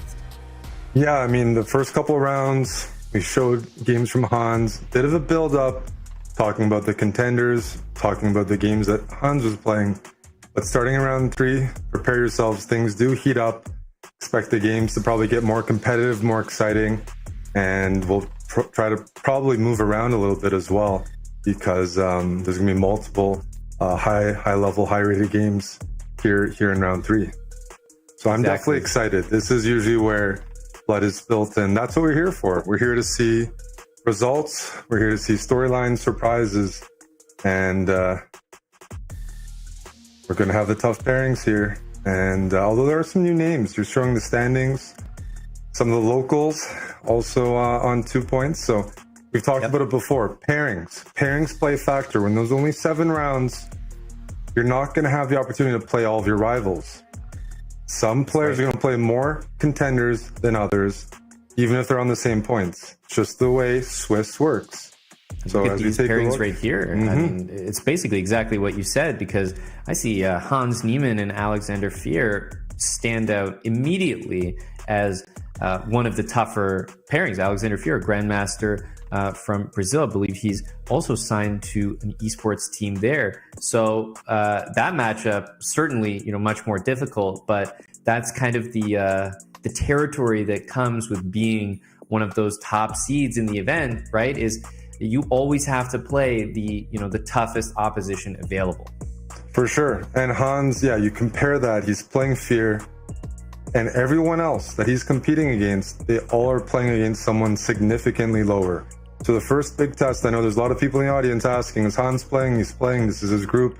And this is his first big test of his journey towards EWC main event. It's going to be against Brazilian Alexander Fier, who's like one of the most active grandmasters in the world of chess. Year after year, he travels the world and plays in the top percentile of active games. Over the board, he'll play the rapid blitz, but over the board, he is a chess lover, a strong player, and but is everywhere. And so, he's never a guy you have to worry about who's being rusty, because he's on the road playing tournaments all the time. And you know what? It's good to see a Brazilian representative, because this is the EWC, and as a fan of some other games that are featured there, games such as like League of Legends, which has a huge presence. Brazil's a massive country with a rich culture. Counter-Strike. Brazil has a very rich Counter-Strike scene as well. And there's probably some other games I'm missing, but it feels wrong to not have any Brazilian representation in the chess portion, considering how big of a country that is for esports.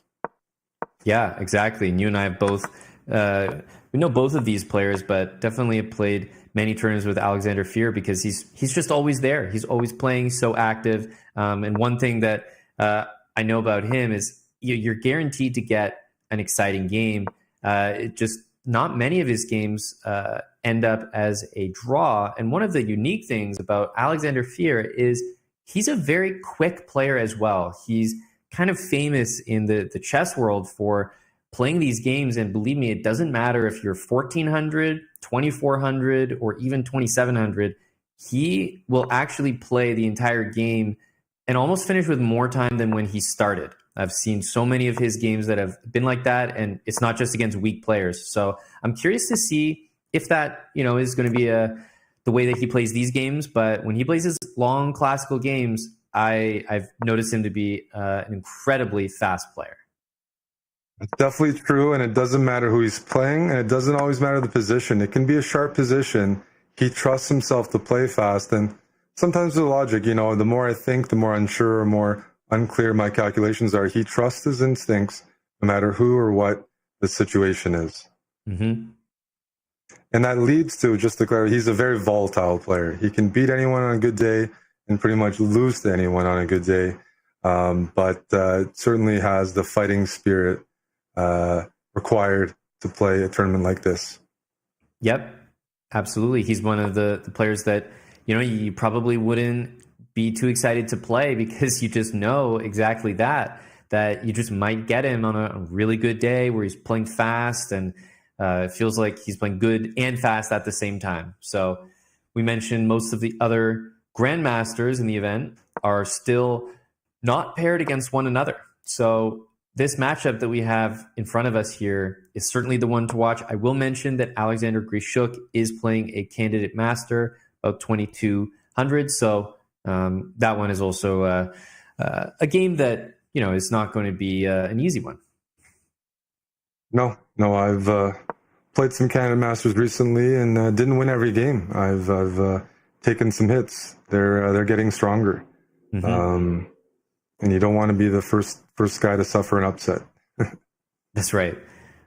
Taking a look at this position here, one of the first things that I noticed about this is that Black might be interested in castling, but that move is just not possible. At least it does drop the h6 pawn if you short castle on the king side. And if you long castle, which actually I was wondering whether that was going to be played, it actually looks safer. Yeah, it's an interesting position because the pawns are locked a bit on the queen side. So Black can probably consider queenside castling and not worry immediately about some pawn move that breaks everything open. And it's a type of position, you've seen the dark square bishops get traded off. That's okay to do, even though it's a fianchetto, because Black has control over a lot of the dark squares here with the queenside structure. Queen is on e5.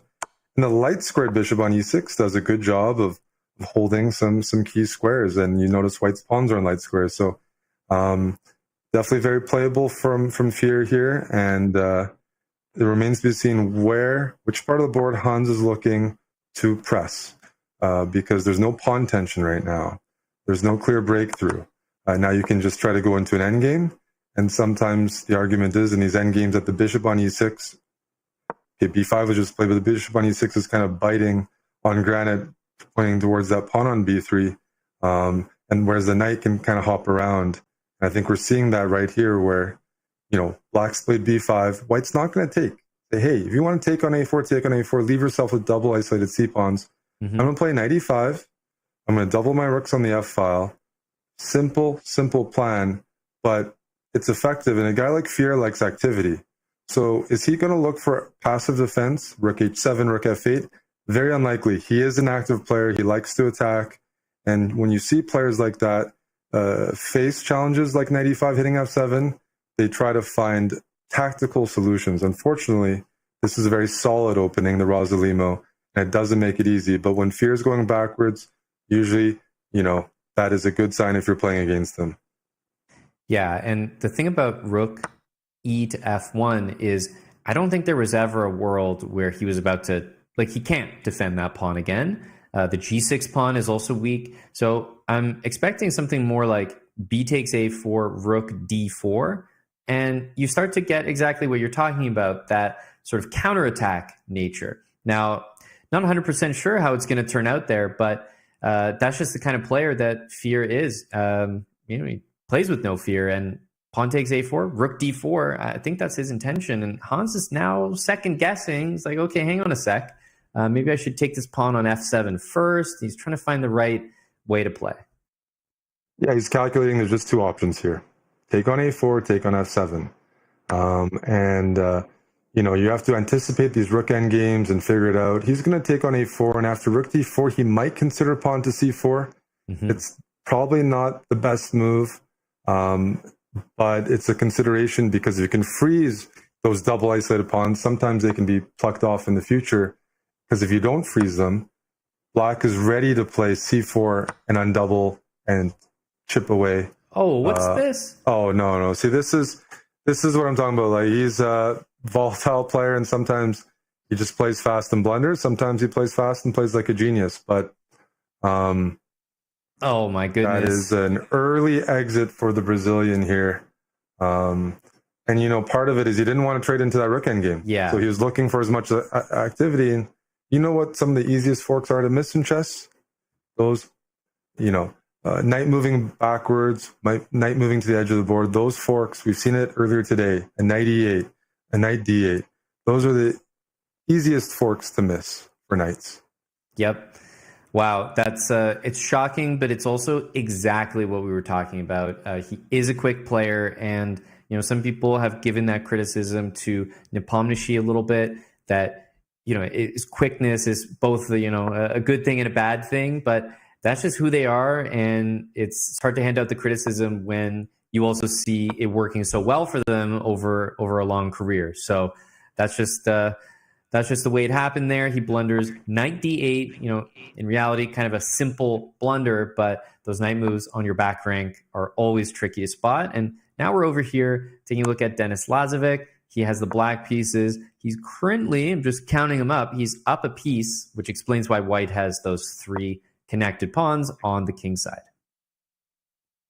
Yeah, he's up a piece, and it's a middle game. And typically, pieces are worth more than pawns in the middle game. The pawns are blockaded, even better. But the pieces, you know, pawn can be good in the end game. You leverage them to try to promote to a queen. Not possible here. It's not clear which king is less safe. I would probably say that white's king, because of that great bishop on c5, the open g file. Hey, he's missing a pawn. Right. I'm going to use that. I'm going to use that against you. Thank you for the g file. I'm going to double up there, bring a knight to f6, and put some pressure. And the only way for white to really get away with this, if he can plant that pawn on g3, probably push it all the way to g5 and hope this pawn avalanche forces black to go backwards. But a lot of things have to happen to get that going. Yeah, if the pawn gets to g5, you know, you could imagine g4, g5, f6, pawns on dark squares. White has a light squared bishop. I can get behind that, but it's a long time until that happens. Certainly the threat right now is to play g4, but with black to move, I was looking at even knight to f6 with the idea that, you know, if it gets taken, you could recapture with the queen, and that does stop pawn to g4. So you have that. You also have an idea like rook g8, but rook g8 doesn't really stop g4. No, it doesn't stop g4, g5. It comes continuously. So what you pointed out makes a lot of sense. And white's got the attitude, I'm down a piece, I got pawns, I'm just going to push them at all costs, even if it, you know, drops some more material. You see knight e4, queen g2.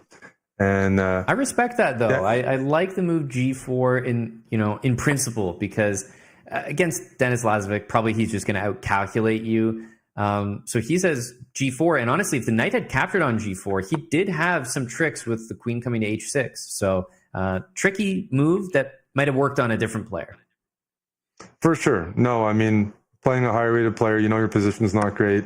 You can roll over and trade down. He's at least going for it. I respect it. Just Denis is a rock solid player, just fundamentally very sound, does every part of the game well, and doesn't get phased. That's often a trait of a lot of the top players when it comes to speed chess. Is, you know, you're going to get bad positions sometimes. I mean, it's just the nature of the beast, but don't get worried by it. Keep grinding. And yeah, you see he's just now liquidating to a point where there is no more attack for white. The queens are coming off. Once the queens come off, that e5 pawn is going to march all the way down to e2 and prepare to make a queen.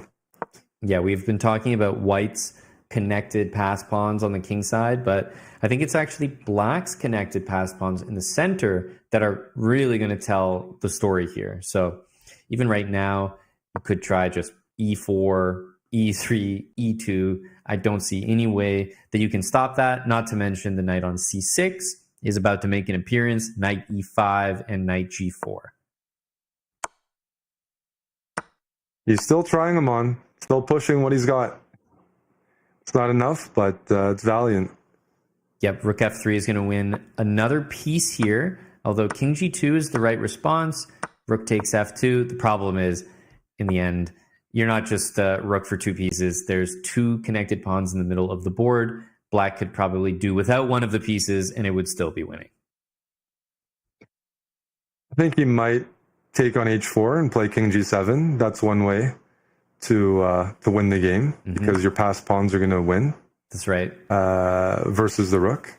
Classy. And that's probably going to be the finish to the game, because if you don't play rook h1, e2 comes anyways. So just king g7, for example. And, so the funny thing is, I think that bishop takes h4, rook h1, king g7. I think that this is just a very good way to play. But there was a reaction from Denis Lazovic. He did not see rook h1. So the fact that his bishop was pinned and he was losing it with check, he didn't notice, which, in a different moment, if he wasn't already so winning, who knows? That could be a big deal. So just a moment there that he definitely did not expect. Yeah, well, fortunately, he was up so much material. That's right. It worked out. That was just his intuition. And Lazovic cruises to 3 out of 3. I mean, once again, if you're just tuning in, Hans Niemann, 3 out of 3. He defeated Alexander Fier. So in terms of the tournament standings, he's on a perfect score, but he might be in a better situation than other players because he's defeated one of the contenders and someone expected to perform well in this group. It helps your tie breaks, and he didn't have to break a sweat, to be honest. Yeah, he really made that pairing look easy, because, if you were some of the other players, you might look at the pairing that Hans got and be kind of excited. Okay, he's got to work a little bit harder than me this round. It kind of wasn't the case. We actually saw Hans in the camera background walking by, because he'd already finished his game, no sweat off his back. Looking really controlled there. Round number 3, I think that the next round should be very explosive, because what we thought was going to be the most competitive game in this round didn't pan out that way. And most of our other strong players are grandmasters.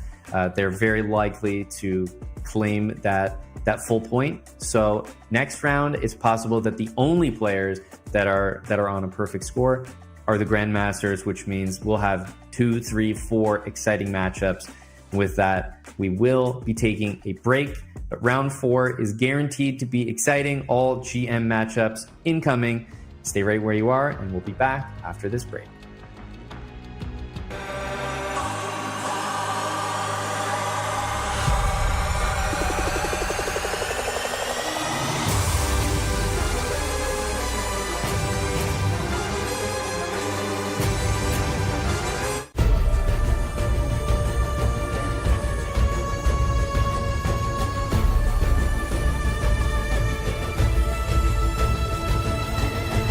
This land is calling.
I stepped into a realm of wonders where the sun kisses the sea. Two worlds inspired by each other. Two worlds making one. This land is calling, Saudi Red Sea.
This land is calling.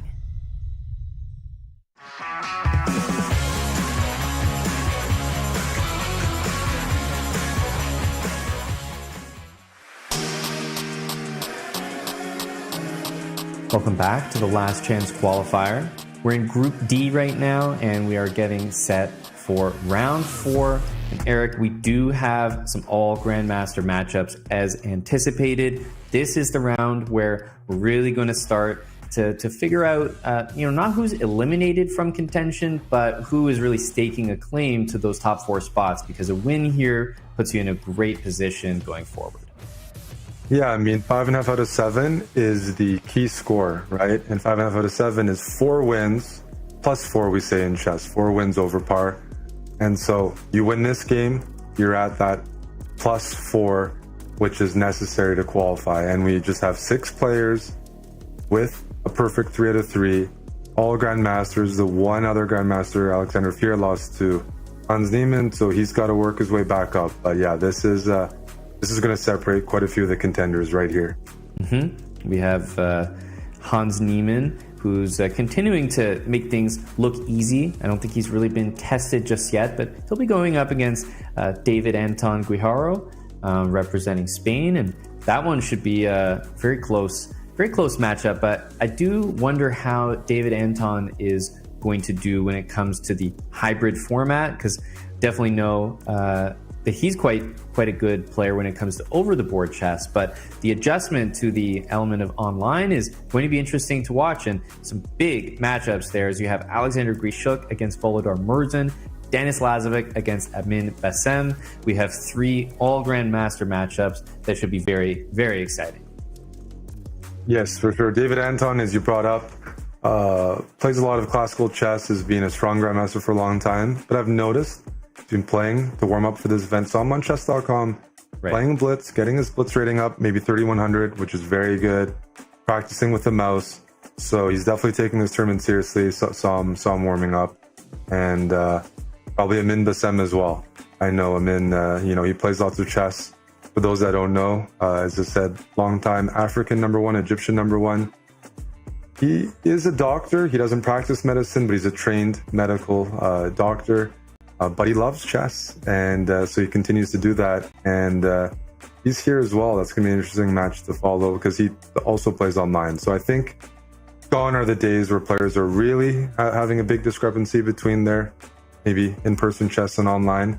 At the same time, by pedigree, you got to think that guys like Hans and Lazovic and Grishuk, they have the most online results and experience out of the group so far. That's right. We're getting into this match right here, round number 4, and immediately can start talking about this opening, which is definitely a unique one. White usually starts with e4 or d4, the most common moves in chess. But apart from that, once in a while you'll get knight f3 or c4, and we kind of see a combination of both here. And if we're thinking about this position reversed, we're kind of playing a Benko gambit, which is usually an opening for the black pieces, but we're seeing it now from White's perspective. And it's not the first time in this event that we've kind of had this discussion about openings that you usually see for black, now with an extra tempo played with White. And usually it's openings that don't have the best reputation that you see people trying with White, because they think, okay, maybe I can make that extra move matter. Absolutely. That extra move in a position like this, you compare to a Benko gambit, maybe White goes for an early break with e3. Normally you play d3 and then you challenge the center. We're going to see that here, but David Anton, he's an ambitious player. He likes complications. He's got an interesting repertoire. Hopefully he's armed with some ideas here as to, look, I'm playing a reverse Benko gambit. I'm giving black quite a bit of space in the center.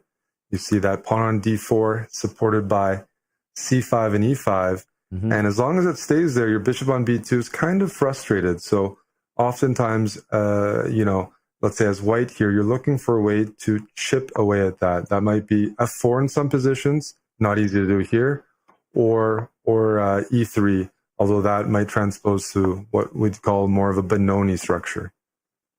Right. And I noticed that Hans actually took the time to play h6, which kind of seems like not just a weird move. Like, why spend time on that instead of castling? But I think it's actually a great move, and it stops a big idea in the position. Knight f3 to g5, and then the knight from g5 back to the e4 square.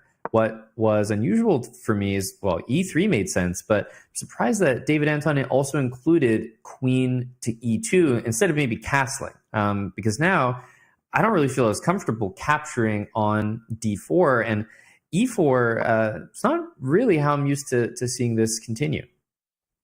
No, this has some shades of now of a King's Indian structure where it feels like white is banking on either moving the knight and placing on f5, or moving the knight and maybe castling and playing f4. But there's been some wasted time from both colors. I mean, the bishop on b2 is not a very happy piece. So Hans is probably pretty happy with this opening. Like, I think objectively, this black is more than comfortable. But it's 10-minute chess, and the position is going to open up at some point. White wants to play f4 at a good moment, and we have opposite side castling, so very likely we're going to see a very sharp game pretty soon when the tension arises in the position. Yeah, and clearly the queen side is all closed up.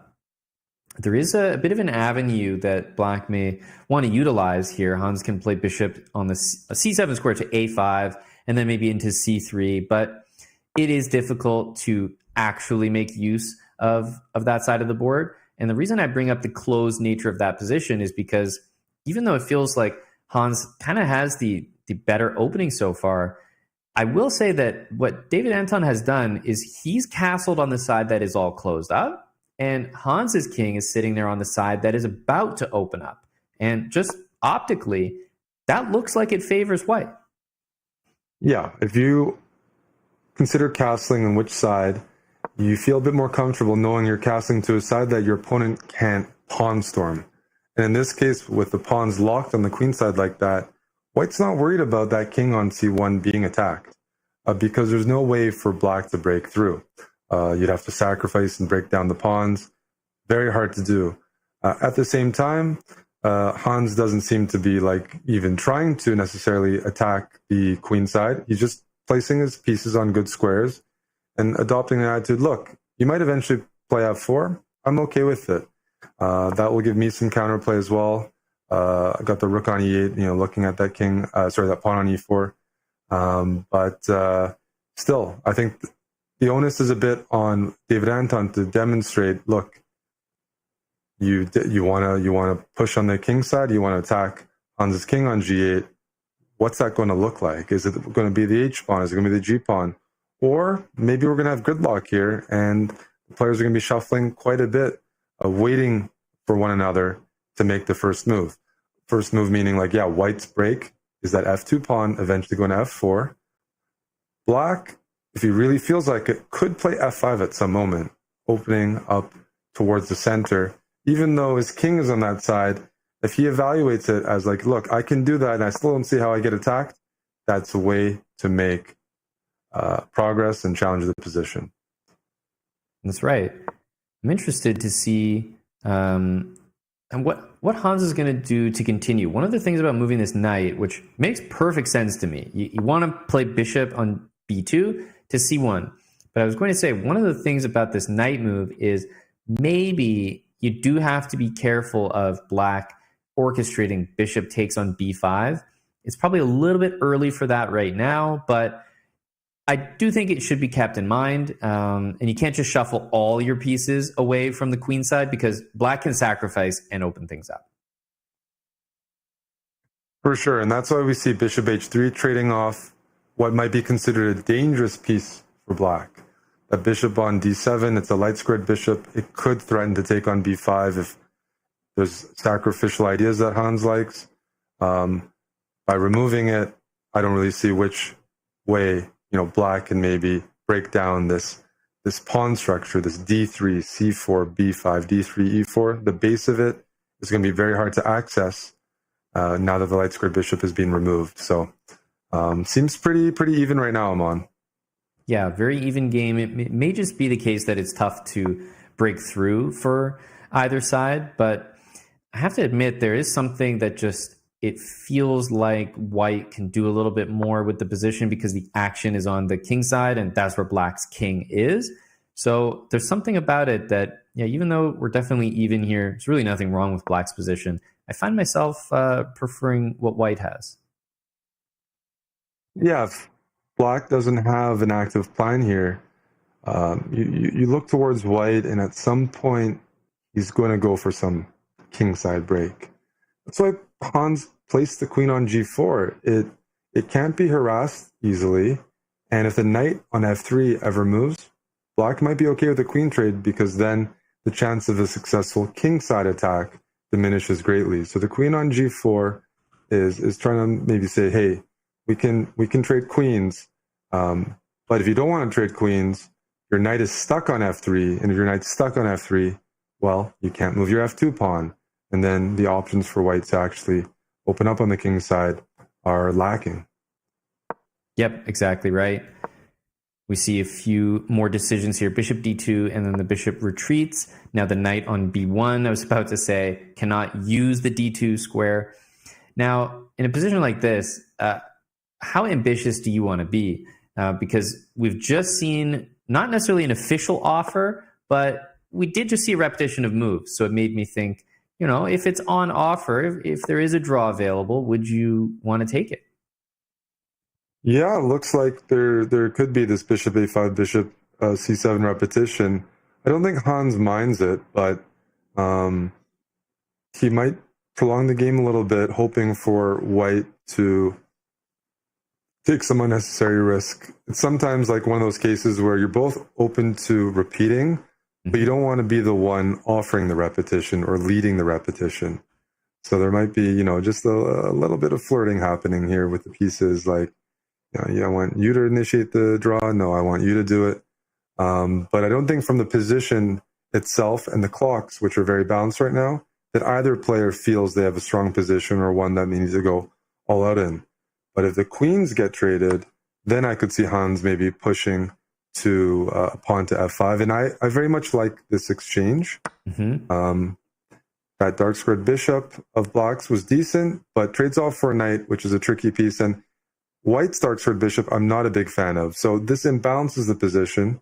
It doesn't necessarily allow black any more options to break through on the queen side or something like that. But you see the weakness of white is the d3 pawn, which is hard to access.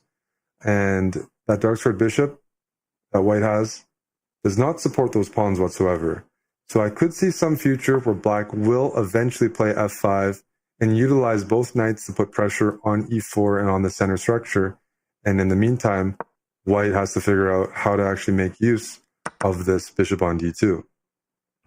Yeah, it does look like the move f4, even g4 can both be played next.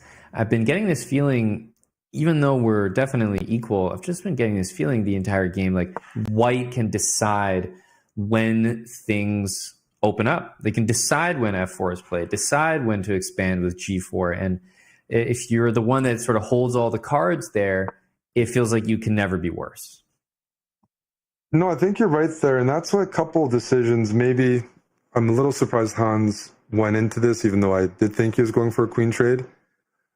As black, I want to make sure this bishop on d2 does not become an impactful piece. And f4 seems to finally be ready. Doesn't mean that bishop is still going to be really good. But there's a future where that bishop can harass the h6 pawn, the b6 pawn. Yep. Some of black's pawns are on dark squares. It really depends on how we evaluate the eventual f4 move that white is going to have to play.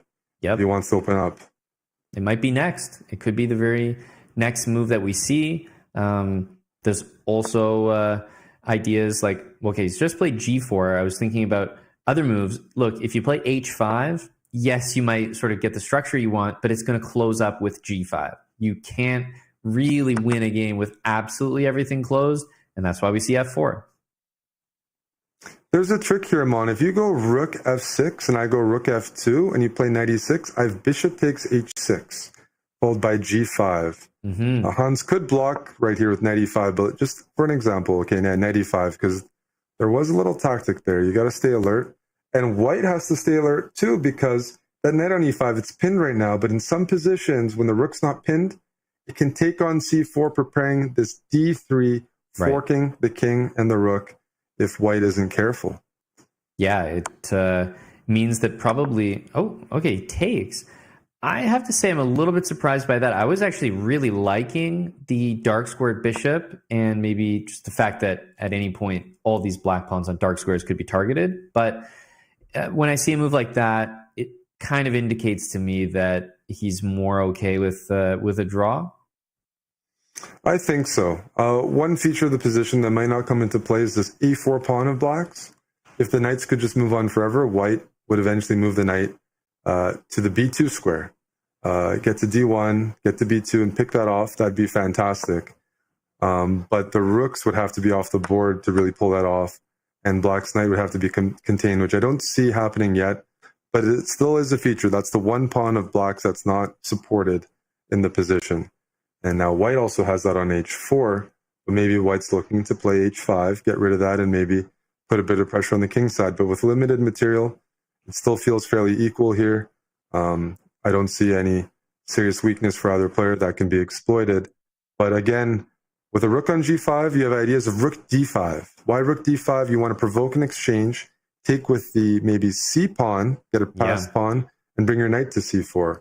So with no increment chess, position can be equal. These guys get down to 2 minutes.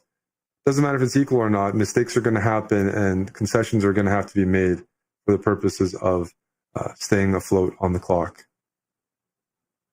Yeah, knight to h7, so the knight is coming to the f6 square next, potentially. But if the rook goes backwards, let's say to g3, g1, then you could start to think about playing rook to e5 as Hans, and then maybe rook to h5, and the h4 pawn becomes the target.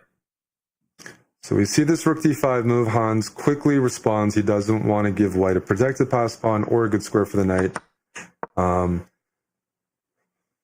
It's getting sharp again because David Anton's rook has made it on from g5 to d5 to d8. It can swing behind the a4 pawn. It can attack the b6 pawn from behind. And h4 is white's main weakness. The knight can just slide over to f3 and defend it. So as of right now, it might seem like white has a few ideas to attack black. Meanwhile, black needs to figure out counterplays. He can go for passive counterplay, defend b6 with a knight on d7 or something, or look for something more active. But a critical moment in this game right now.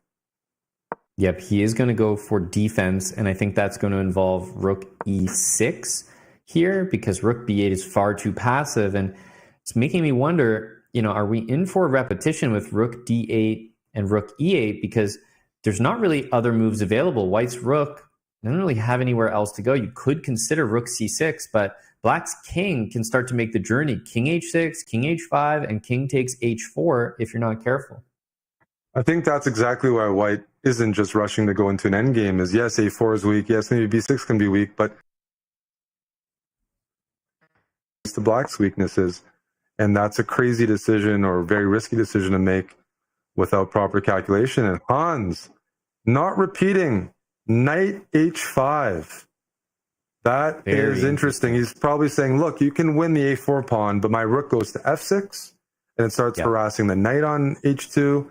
It can start harassing the pawn on h4, or even getting behind, harassing white's king and putting pressure on the d3 pawn. At the d3 pawn, that is the biggest pawn to lose because that's the base of all of white's pawns, and then the rest will fall. So Hans showing ambition here, not repeating moves, I admire that because it's not an easy decision to make. I'm looking at that a4 pawn, and well, first of all, the king on c1 seems peculiar to me because after knight f4, it's only going to be subject to knight e2 or knight d3. And speaking of knight e2, that's kind of what I wanted to do. Knight f4, knight e2, knight c3, and I feel like I can really start to target that a pawn, and actually black's a pawn remaining alive could actually go all the way. Yeah. Often in these races, the most advanced pawn makes a difference. Here, Hans gives a check so that he can play king f6, because when rook was on f2, it would have run into a knight g4 fork. So it's going to be a race for the weaknesses. b6 is weak, a3 is weak. This is heading towards a decisive game, but Hans is down 30 seconds, Amon. I don't think he likes his own decision of giving that check and bringing the king out, because after that knight check, all of a sudden he's the first one to face a devastating loss of one of the pawns. So he's committed. He has to go f5. He has to go f5, and he has to allow rook b7 check and probably put his king on the back rank. Don't be too fooled by the eval bar. Clock is important, and the players are no means in a situation to play perfectly with play on both sides of the board. Just pure instincts here. And you can take on g6 as well next with check. b6 is hanging. Black does have maybe arguably the best pawn at the moment on d4, but that's it. Knight d3, I guess king c7. And, knight, okay, he takes g6, as you mentioned. That e-pawn can run pretty quickly, Amon. It can go e5, e6, e7. It's very close to queening. And Hans is going to have to play very accurately here based on his clock situation to hold things. He's got his own d-pawn. It's going to be a race, right? The e-pawn is going, once you get e6, e7, e8, unstoppable. But if king d3 right now, rook f3, knight e4, d3, black is making the exact same threats. So d3, he's repeating right now? I think it might have to be. It's right at the moment where it just could explode into a loss for either player. They're probably both looking at the clock right now saying, okay, 30 seconds. Is this really worth staking everything? Knight e4 is such a fascinating move to prepare d3 and rook f1 mate. You might repeat instead, but it's a scary race. Who knows? Different day. You might really be interested in knight e4 and d3, maybe in a the penultimate round or something. But they decide to play it cool, and with only 30 seconds left, they end peacefully with a draw. Looks like a very well played game. I mean, you have to tip it to the guys. I mean, maybe from the middle game or the early part, it didn't look like it was necessarily headed for fireworks.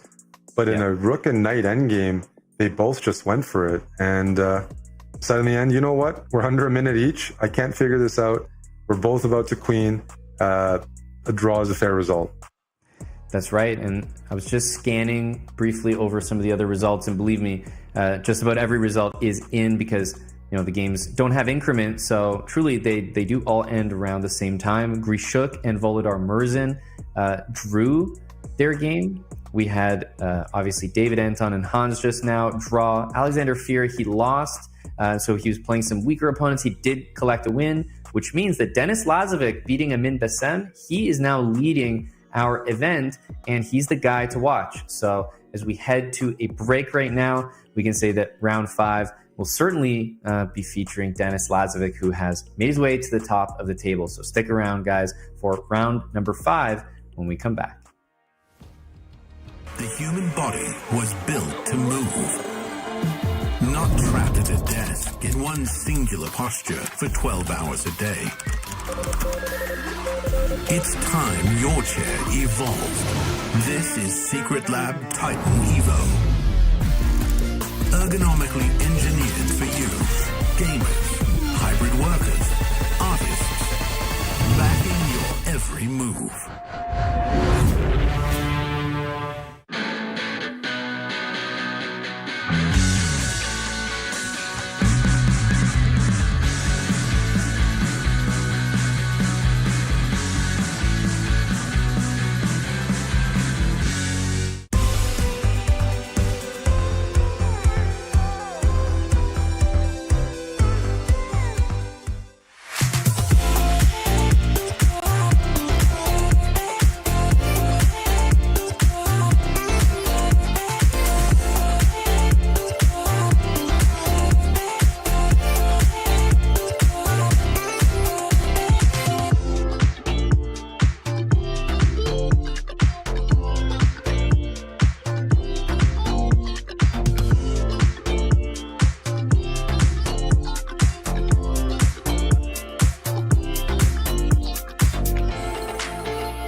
Welcome back, everyone. We are about to get into the next round of the last chance qualifier, Group D. Eric, it's the final group. The top four is, yet to be decided, but these next three rounds will decide everything, because right now we actually have a leader of the event. That's Denis Lazovic. He won against Amin Bassem, and he's currently in the best position going forward, but he'll have to play one of the top seeds in the event, Hans Niemann.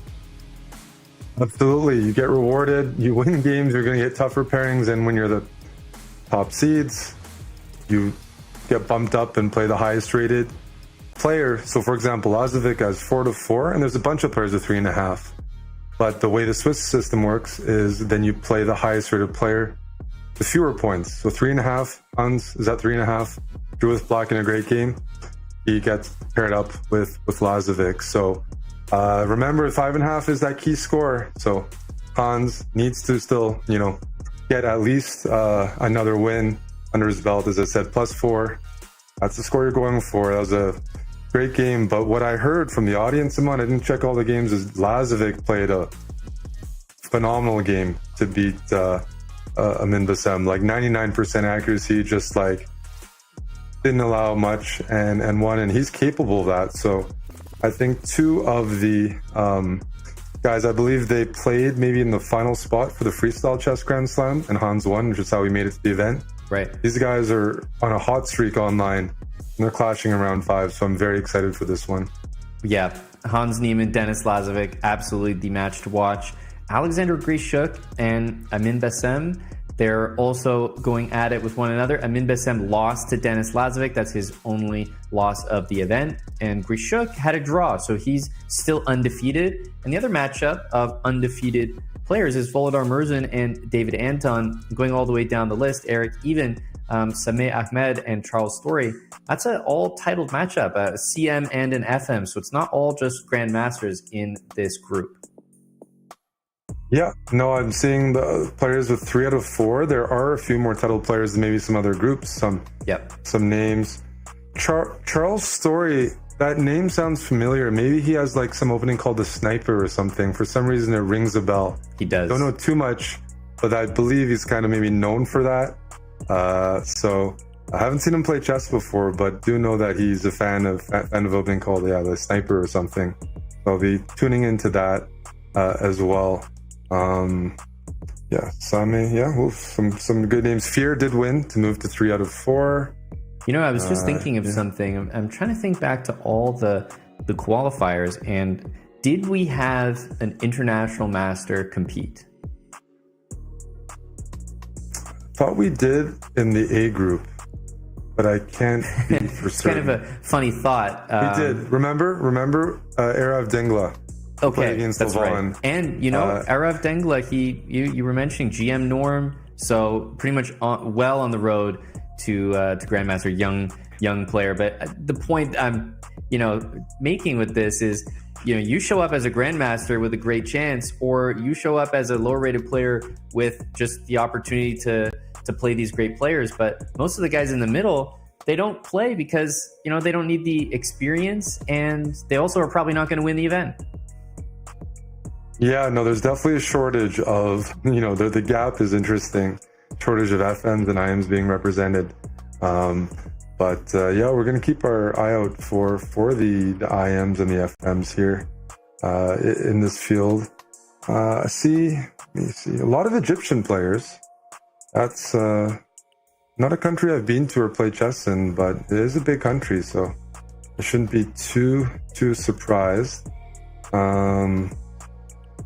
By the way, that last round, I enjoyed that game a lot. The thing that's tough for us is we can't cover all the games. So, the previous round, we watched David Anton against Hans, and that was a really high-quality game. But, of course, we did miss, like, Grishuk, Murzin. Hopefully, we're going to catch some of their games. Now we're going to get to catch Lazovic. Yeah. But it shows David Anton might not be on everyone's radar because he doesn't play that much, maybe online or maybe, in the news that you follow. But you saw how he played against Hans and pushed him to the limit, that there are more contenders and people that can draw blood than you might think. That's right. We're getting underway here. Denis Lazovic is is in that preferred position, right? You always, of course, you want to collect as many points as possible, but when you're playing, it's just nice to know that a draw is an acceptable result, whereas not everyone who's playing this event has that luxury. If you've lost early, suddenly you start thinking about a draw, and that might not do it anymore. But if you're Denis Lazovic, draw, especially against Hans with the black pieces, would be a fantastic result. It's not to say that either of these players really play in that way where they just kind of hunt for a specific result. Pretty objective players. And as you mentioned, they have a history. They recently played, and they definitely like to throw hands on the board.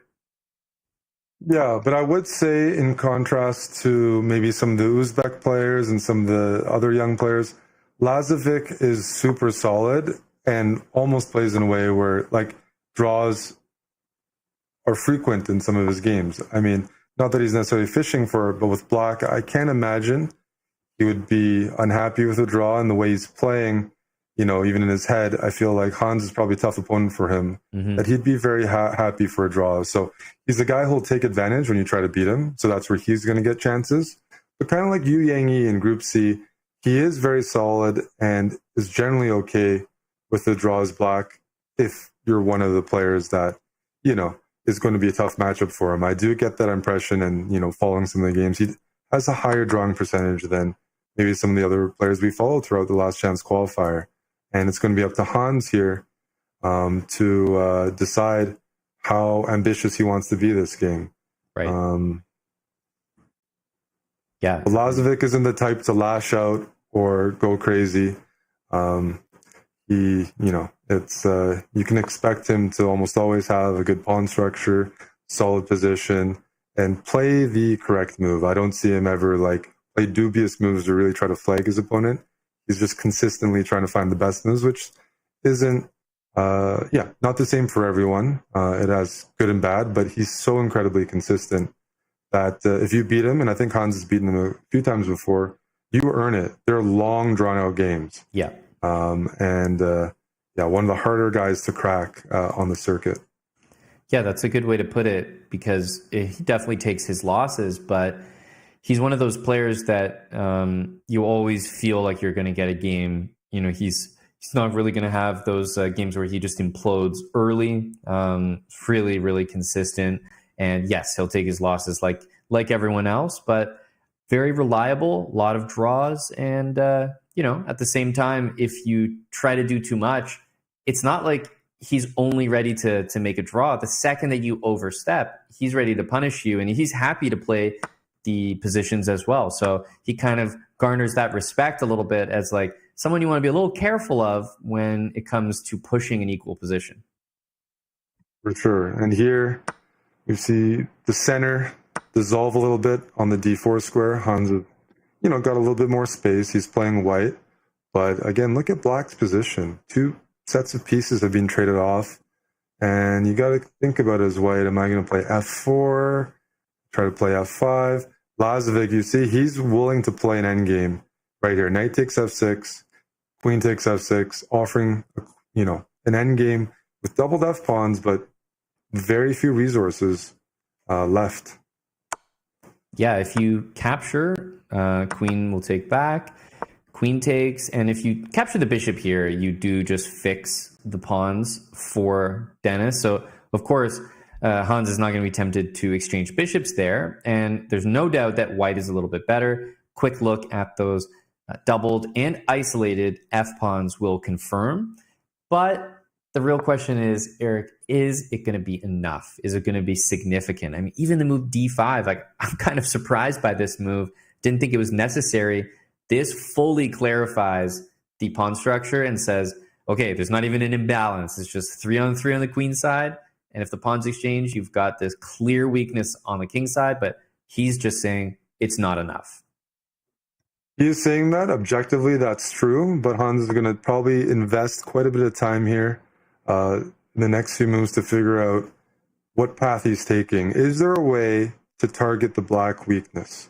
That's the, you know, F pawns and H pawns. The reason this is very close to equal is there aren't pieces that Hans can bring over to put pressure on that. You know, if black ever puts a king on G7, how are you going to get rooks double to attack f6, how are you going to actually win those pawns? Now, you don't have to win those pawns to even have a better position, but it's fizzling out pretty fast.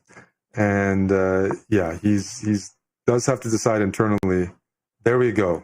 He doesn't take on d5. He plays e5. That's an imbalance that demonstrates like Hans isn't just ready to trade into some rook endgame. Sure, black has weak pawns, but if you can't access them, it's not enough. And now he's decided, I'm actually going to trade off those double pawns to gain a 3-on-2 kingside majority and try to use the bishop and 2 rooks to build a bit of pressure on the king side. Yeah, I like this idea. I was thinking of king g7, but of course the follow-up for Hans is expected. He's probably going to play pawn to f4, rook to e3, double up on the e-file, maybe even an idea of rook e3 and rook g3 check. So we can kind of predict what the next series of moves are. And I was going to say, if he decides to take instead, the next moves are predictable. However, I think that Dennis is going to be able to sort of solidify d5 by maybe playing c6 and possibly bishop back to d7. What I'm really wondering is, if all the pieces just trade on the e-file, does Hans have an advantage that matters? No, I think if the rooks are off, that's not enough. Hans is definitely exploring f4, and he'd love to swing his rook from f1 to g3, but after f4, you might even get away with a move like f6 and tucking your bishop into f7 and just challenging the e-file and trading everything off. It should not be enough, or even close to enough. Where you could find a future is if you had time to play f4, rook f3, rook g3, then the rook on e5, you could maybe swing to h5 and target the h6 pawn, but that unfortunately requires too many moves. And I see an idea here. Your bishop d7 move looks pretty good. Right. But you don't even have to do it this move. Yeah, that makes a lot of sense. Of course, be careful, everyone. The d5 pawn is not hanging because the rook on e1 would be hanging behind it. And that's why Dennis is able to get away with this move without defending the d pawn first with c6. And I think it's paying off here. If you're able to trade one pair of rooks, swing the other rook over, even trading one pair of rooks is kind of a big achievement. Yeah, I think we might end up seeing some endgame where we have the bishops on the board, and Hans is going to try to get a pass pawn on the king side and leverage that into maybe some queenside pressure. This is like way in the future, but it's kind of hard to avoid, because he's going to take back with a rook here. Black can go c6. Yep. Problem is white can't play rook e7 and stay there, because you'll always get met with rook d8 and king f6. So it's not like you get to keep the rook on the 7th and harass. This is another way of doing it. f5 is met by king f6. But yeah, I think Hans will probably try to play g4. So you can always play rook h5 if king f6 comes, and at least keep the king honest, watching over the h6 pawn. But if black doesn't panic, still remains to be seen where the pressure is coming from. Although what we haven't mentioned is the clocks. And Hans has built up a 90-second time advantage almost. If he can prolong the game and keep things a bit interesting, then maybe a mistake can happen in the end game. But as I said, the typical way you beat Dennis is to grind him down. Unfortunately, he's not himself, but he's an end game player. He likes doing it. Doesn't mean he always wins it, but yeah, you're going to have to take it away from him. You have to win some like beautiful end game here where somehow the, 3-on-2 on the king side is better than the 4-on-3 on the queen side. Hans here is definitely preparing at some point to maybe play king g3, f5, king f4. Even then, I'm not so convinced, but at least you're demonstrating, a bit of a space advantage. Interesting move there, trading the bishops. It wasn't at the top of my mind. There's certainly nothing wrong with it, but in terms of maybe a missed opportunity, I thought that white's bishop was a little bit better than black's. And some of your ideas about king e3 or king g3 followed by f5, king f4, that really takes advantage of the bishop. But once you trade it off, or in this case offer a trade with bishop f5, you don't really have that anymore. So I'm thinking of whether black wants to play rook to d6 or if you just want to trade outright. And well, I'm wondering about bringing the king in, like f6, king f7, king e6, sort of more central. But we do have to just watch out for the move g5. Well, we have to watch out for g5. f6 is an interesting move because now you notice white's rook doesn't have much mobility. White can always bail out with g5. I guess one of the long-term ideas, just talking about chess in general, not this game, if the rooks were traded off, white could try to distract black with the kingside pass pawn, probably lose it, but lose it with the goal of running the white king to pick off the queenside pawns. So there would be outside passed pawn endgame play if the rooks were off. Now the rooks aren't off and it's not easy to achieve, but that could be a situation where you see some winning chances in an endgame. Is you have to leverage an extra passed pawn on the king side here. You have to somehow figure that out. Distract black with it, and then try to overwhelm the queen side while black has to stay close to the king side passed pawn. Yeah, easier said than done. Yeah, I agree. It's kind of you want to play h5, and then you have g5 available at all times. And by the way, black did not play king f7 because it'd be walking into a pin. But you can kind of arrange the queenside pawns however you want, like whatever the best orientation is, so that you can play g5. And after g5 happens, a4 here. Exactly. To provoke, yes, a4, because if black touches a7, then you have g5 in some lines with an eventual rook g6 check, picking off b6, and black's remaining pawns would be very weak. So Hans is baiting. What is black doing in the meantime, right? Hans is, yes, he has some control here. The king can't go to h7 because f6 is weak. It can't go to f7 potentially because of this g5 move. So does this allow d4 though? This last move? At least a4 was a move that You have a good point there, Amon. That's a great find. And I noticed that Hans was kind of shaking his head. I think he really regretted c3 because, okay, maybe he doesn't feel like he's winning here, but he kind of felt like he had a little push.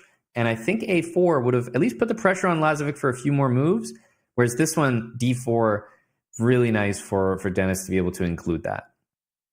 Yeah, black's going for a protected pass pawn. You know, if c4 is played, then black can use that pass pawn and bring the rook to e7 and make some progress.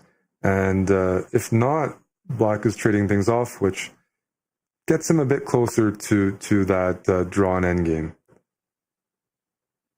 So now this move is big. If rook e7, is Hans preparing to play b4? I suspect so, because rook e7 will be played. There's really no other option, and same for white, no other option than to play b4. He can't allow black to play rook e3 check without responding. And this is, I mean, yeah, you can see that engine eval, but rook endgames are so tricky, and these guys don't have access to that information. So it's not obvious at all. I wouldn't know who's better.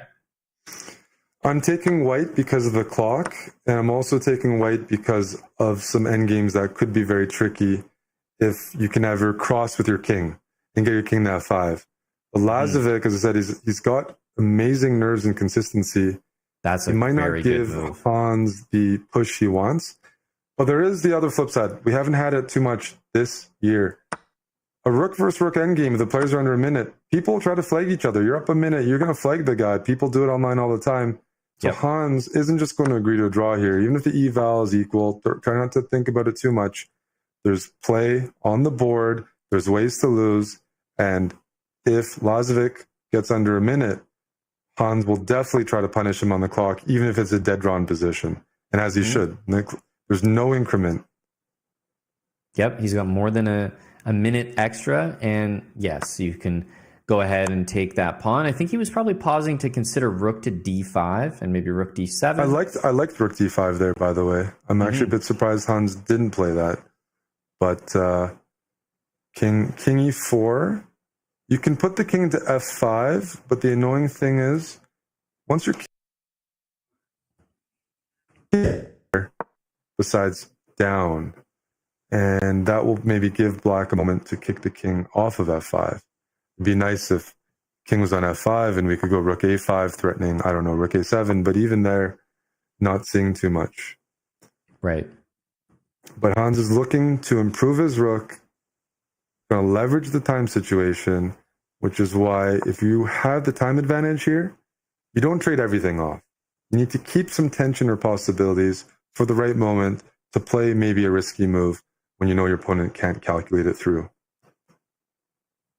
Yeah, there's an idea that, if black plays king e6, that you could almost say black is threatening f5 check. So I'm just keeping that in mind because it would force white to double the pawns. And I don't think we are completely out of a world where black wins this game. Black wins. Yeah, just with the outside pass pawn, I'm looking at f5 as a mistake you can walk into, and I'm wondering about rook behind the pawn. Exactly.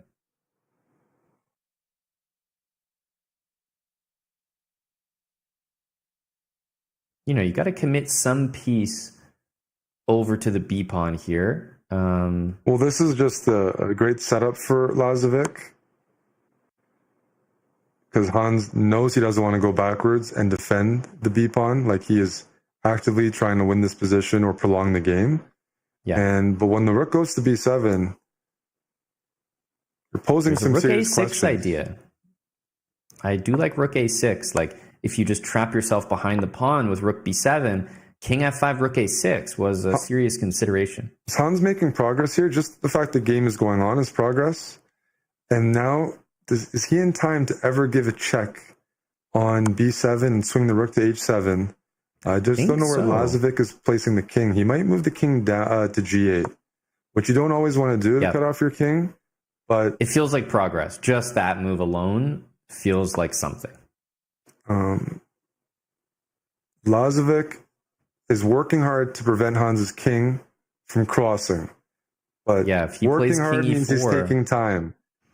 And this is not good for a time scramble. If you push the b pawn, you eventually run out of moves. You have to concede with your rook. Being cut off on the last rank is so frustrating. And we have seen this position before. If king f3, rook b3, and then rook to b5. So at least he has like a pattern he can use there. You're right. We haven't seen this yet. And, finally we do. Rook against rook. This is something that you flag your opponent all the time online. Absolutely. Absolutely. You get flagged here. And 30. What? What's that? Isn't that just losing? Can't you just go into the end game here? He can take it. He could just take it. Amazingly, he could actually take that. He didn't even consider it. Oh my goodness. If he doesn't win this game, he's going to go back and see that double question mark and be very upset. He can torture Dennis here forever. Yeah. This is quite unfortunate if you're a Dennis fan, because those 3 pawns means you're never going to get to like some 50 move draw rule. It's not happening. Yep. And 20 seconds, Hans is going to walk that king over. And this is a win on the board now, but yeah. it doesn't need to be. This is a guaranteed flag, and Hans knows it. And this is kind of what we've been waiting for. This is the real esports element, familiar to chess players, because this is a guaranteed flag online. Let's see Hans. Guaranteed flag online. Hans is going to do it, and that's what he gets for trying to play for a win. He's earning something here. Can't take that rook. Be careful. Rook check. King takes f5 is a very, very nice stalemate attempt. So, well done by Dennis to kind of earn the position that is a draw. But remember, Hans can just give up the f-pawn and reset a 50 move counter. This is a torturous. This is a forced online chess loss. We're going to see flagging at its finest. But that is what the time control is supposed to induce. You have no increment. You can't afford to get so low on time that your opponent can check you forever. Yep, he's going to maybe keep the rook there for the moment. He's switching sides. He has to be careful not to repeat the position. A couple seconds down. And he's going to move that pawn. He doesn't mind if he loses it. That's just to reset the counter once again. Make sure he never allows 50 moves. He might check a couple times here. Yeah, I would Hans give is up getting that low pawn. on time. He's got to start moving, though. Lazovic is locked in and pre-moving. Oh, there we go. Rook h7. And Beautiful. Beautiful. And you can see what that means to Hans Niemann there on the camera. That's not going to get a handshake after that. I could tell you that. No, you're not going to get a handshake there, but this is the format, and Hans demonstrated it very well. Yeah, I Get have that no time problem with advantage. And you know what? Some players would have maybe agreed to a draw and not tried as hard, but I have to say I'm quite impressed how he managed to generate winning chances and keep tension and give tough decisions for Lazovic Yep. throughout the game. That's very impressive. Wow. I know that's maybe not everyone's favorite thing to happen, but I like it. I wouldn't like it if it happened to me, I'm sure, but this is a big part of the game, and it rewards players for having that excess time in the bank. It's an extra win condition, and that's what esports brings to chess, right? This no increment approach. So we finally do get our first real taste of it in this last chance qualifier. That was round number 5. Alexander Grishuk notably lost to Amin Bassem. There's some big results to announce. We'll recap, of course, when we come back. We're getting into round 6 when we come back, so don't go anywhere.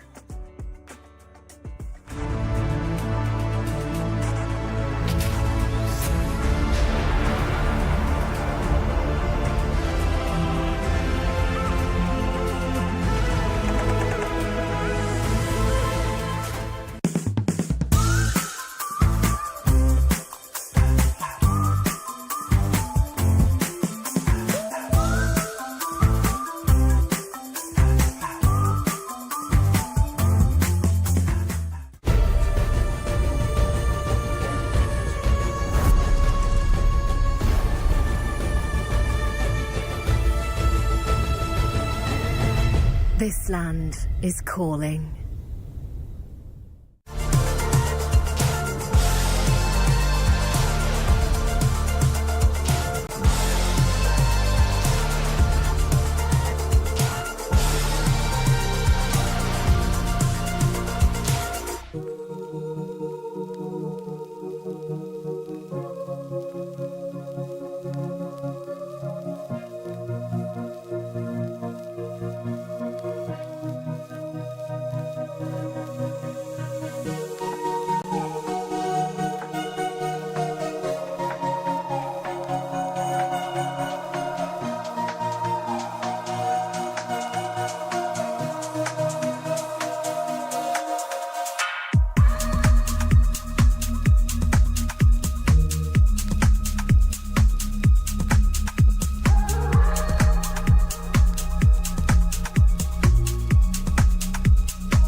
Welcome back to the last chance qualifier. We're getting into the money rounds. Eric, we're in round 6. There's only 2 more games to play.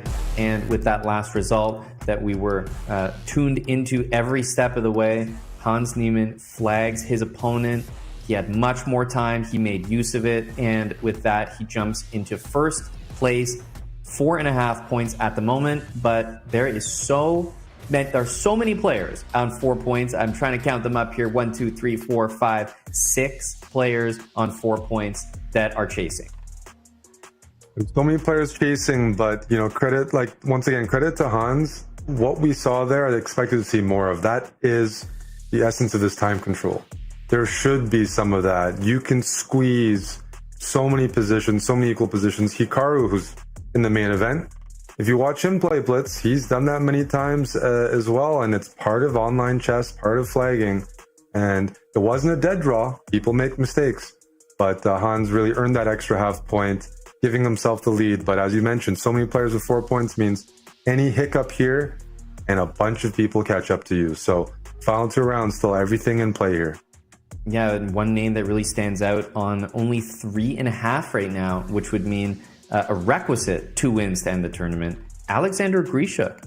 He lost in that last round to Amin Bassem. And as we look at our matchups here in round 6, Denis Lazovic against David Anton, of course, up on that top board. Volodar Murzin now against Hans Niemann.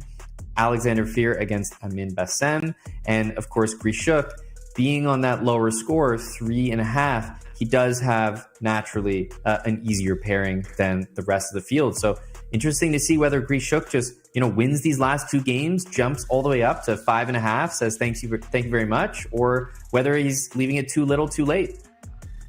It's a good point. Grishuk needs to win the last 2 games, but we've seen players do this. He has an easier pairing with black.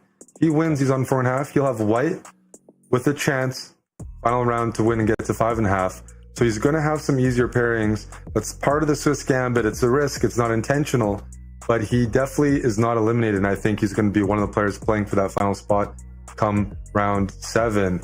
But in the meantime, we do have those marquee top 3 boards featuring players with 4.5 out of 5 and 4 out of 5. Fear is back there. Volodar Murzin versus Hans. It's going to be good. And Lazovic, even though he lost that game, he's actually still tied for second and maybe with the best tie break. So by no means is he out. So expect to see him get right back in there with white this round. And another name, as we see, this is Murzin here. And actually I can see now that I see the outfit here, he's wearing the same thing as Grishuk. So it's almost making me you think it's a team outfit. Maybe they're a last minute signing. That's what I'm thinking, because they're not just 2 guys showing up and happen to be wearing the same outfits, that's for sure. And Eric Majed that we watched earlier, he also has 4 points right now. So I just wanted to make sure to mention that name. He's up there with all of our grandmasters and even has currently more points than Alexander Grishuk. You're saying my body language call is looking good right now? That's right. By looking at body language, like, that guy can play. Yeah. You're a scout. I'll take it. Hans plays the London, particularly the Jobava London. Here, Murzin is playing a London as well, not a Jobava. It's something you play this opening, Amon. I'll have you maybe break this down. Yeah, well, definitely Murzin, we talked about his competitiveness at the World Blitz and World Rapid events in person. And an opening that usually helps you do well in events like that is you just become this specialist at a system. And definitely the London system is a big reason for that for someone like Murzin. And he knows it inside and out. He's not playing the Jobava London, which is crucial because that's one that Hans actually knows very, very well. And what he's chosen to do is a very quick knight e5 with queen f3. And immediately you start to think about moves like g4 and h4 a lot more as white in these positions. The bishop absolutely belongs on the d3 square. Knight c6 is played. But here, usually it is moves like g4 and h4 that synergize with knight e5 quickly, and especially the queen coming out to f3. Yeah, I'm wondering if Merzen is going all in with that approach, or is he going to play something like just Queen H3 without touching the G pawn. Right. Once again, 5.5 has been the qualification score, and that means the group of 6 players, maybe with 4 points, anybody who loses this round on 4 out of 5 is likely eliminated from the event. So Merzen, right. He's on 4 out of 5. He wants to win this, but a draw would still keep his chances alive. A loss might be it for him. So he's trying to balance that, what gives you the best chance of qualification and not to go too overboard. But he does have the hardest pairing out of anyone. Yeah, he certainly does. We might see Queen C7, the most natural looking move. It does run into these ideas like knight moving back to G4.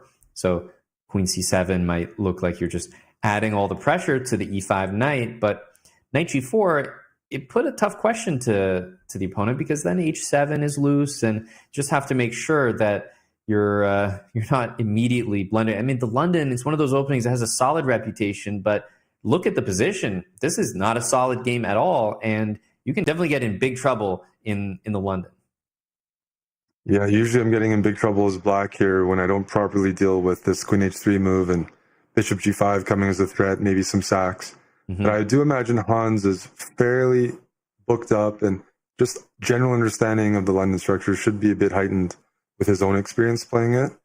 This isn't a foreign concept. White playing an early knight e5 and queen h3 or some sort of attack is very standard in the London. So he's just thinking about how does he want to deal with it. And knight e7 is often chosen because if you ever touch your pawns on the king's side, g6 weakens the dark squares and it introduces a pin. h6 introduces sacrifices or makes g4 more potent, because then g4, g5, and the file opens right away. So knight e7, more flexible, bring a knight to f5 or g6, but don't give weaknesses with your pawns for your opponent to attack. Yeah, very important to, try not to give things up as you claim things for yourself. And I say that because the e4 square is one that usually you want to leave your own knight in the London on the d2 square just to watch over e4. So that, while you may not prevent knight e4, at the very least, you want to be able to capture it. And here, if you play bishop takes e4, for example, bishop takes e4 and knight g5 comes to mind, but it's just one threat on h7. You're not threatening the e-pawn. Who knows if there's sacrifices there that actually work, but he's got to be very sure before you go into that, because takes knight g5, h6 could be a complete mess. Yeah, it looks like he's calculating sacrifices, something involving knight g5 or bishop e4 first. Looking at the standings right now, with only one player on 4.5 and maybe some more losses in the field, this definitely feels like it could be one qualifier where someone makes it with 5. I see the possibility there because of the logjam and if people trade wins with each other. It's definitely a bit more packed on 4 points than the other events. But yeah, anyways, here for Merzen, I can only think of a couple moves. I can just think of some sort of knight g5 or some sort of bishop e4 first. You've committed time to this attack. If you don't make moves immediately, black will have enough time to bring more pieces in and argue that, look, you just wasted a bunch of time going for this kingside attack. You don't have a proper follow-up. Yeah, knight takes e6, definitely to be considered, but I think it's just not doing enough. You're also not castled. Like, eventually you start to run out of pieces for this attack. Knight captures on e4. Definitely the move that I'm almost expecting, if not a sacrifice of some sort. And then if we're committed to the sacrifice, knight takes f7 comes to mind. But remember, knight f7, at some point, black can also take on e5 and eliminate the danger that way. So I find myself not believing most of the sacrifices, which kind of leads me to knight takes e4. I think you're right about knight takes e4, but where do we place our light squared bishop after d4? Is it going to go to e2 or is it going to stay to c2? E2 is my first instinct, but it's hard for me to evaluate that position. I think he's probably going to go for it my... because I don't think there's a sacrifice here, but yeah, it's Hans is now built up a bit of a lead because attacking is hard. Trying to figure out how to checkmate someone's hard, and Merzen is calculating all these lines. I'm sure Hans has used a combination of intuition and calculation to reach the conclusion that none of the sacrifices work. Yeah, and he's played it confidently, and honestly, not everyone can do that. When you're defending, you could easily see the times just swapped here. If all of a sudden, and oh my goodness, Amon played. Is it the point that after King H7, you just calmly play it? You can't go F3 after King H7 because of Bishop C8, maybe? He's calculated this. We knew he was looking for something. So King H8, King H7, the only moves you can't block with a rook. Maybe we have to start calculating now. So, wow. King H8, maybe just knight F7 check, and you have a piece. Sorry. A rook and 2 pawns. I suppose you could do that. It does seem unusual that would be the case, but yeah, that it could just be as simple as that. I'm actually not sure what else could be threatened here because all roads kind of lead to the same thing. And I do think that he's playing King H7, not King H8, because King H8 only allows knight F7 or knight G6 moves with a check, also maybe some bishop H6. But he's playing knight F7 anyway. What a calculation. So now we have the position, but the king's on H7. That's right. So it is a rook and 2 pawns for 2 pieces, which might be ample, might be even more than enough. But also black's king on H7 can get pinned. The knight is pinned on E4, and there's ideas of playing F3 and kicking away that knight. And one of the issues for black here, and this is a more of a valuation perspective, is for bishop on B7, you have 2 minor pieces for a rook, but the bishop on B7 doesn't have scope. It's stuck behind the pawn on D5, which is fine in a normal situation, but the reason 2 pieces are often considered better than a rook is they coordinate in the middle of the game to gain squares and outposts and push away pieces. And right now that bishop on B7 isn't doing that. If white can manage to just castle, get set, eventually play F3, the 2 pieces here don't seem better than the rook to me. And it looks like we have more of an exception to the rule, which is a very impressive read by young Merzen. And C4 is another move that very provocative. You don't want to take on D4 as black because then you're left with an isolated pawn. But at the same time, this is a type of move that could still hurt your own light squared bishop.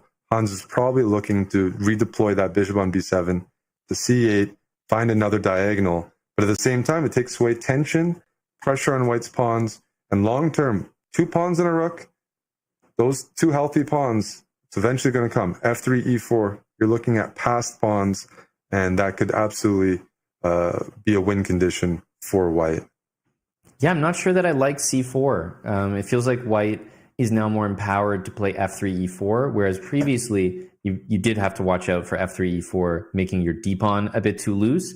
So I thought that the tension benefited black, and now I'm just expecting like either f3, e4 immediately, or queen back to e2, sort of like regroup, get out of the way of bishop c8, knight f6, these kind of moves, and just play f3 and e4 from there. And eventually it feels like the pawns will steamroll the position.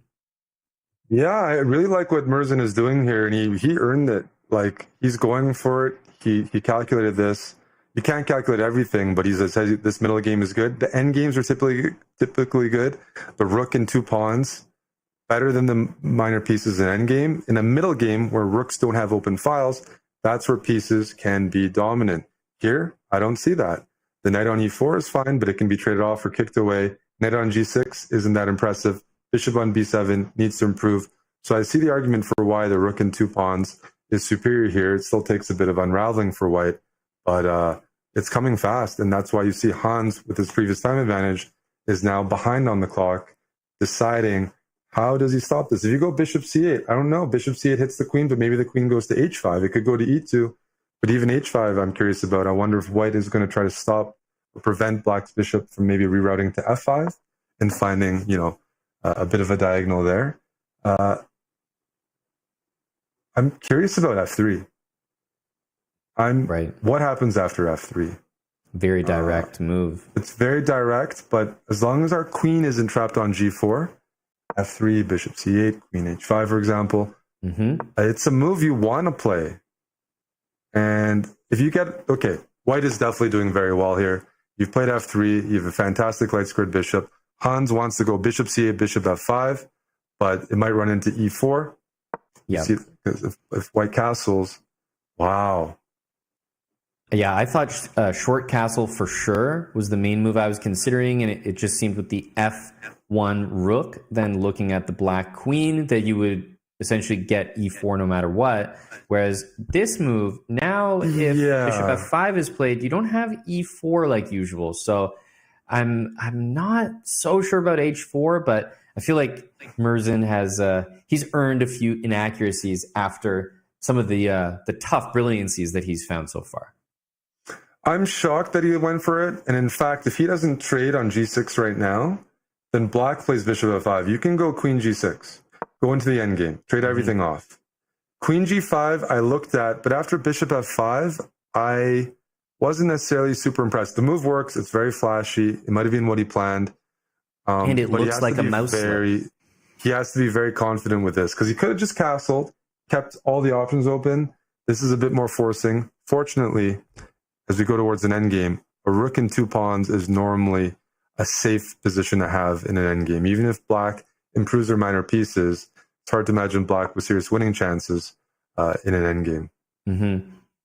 Yeah, it does feel now like things are liquidating, and you really don't have that e4 move. So let's say you take on f5, you could throw h5 in.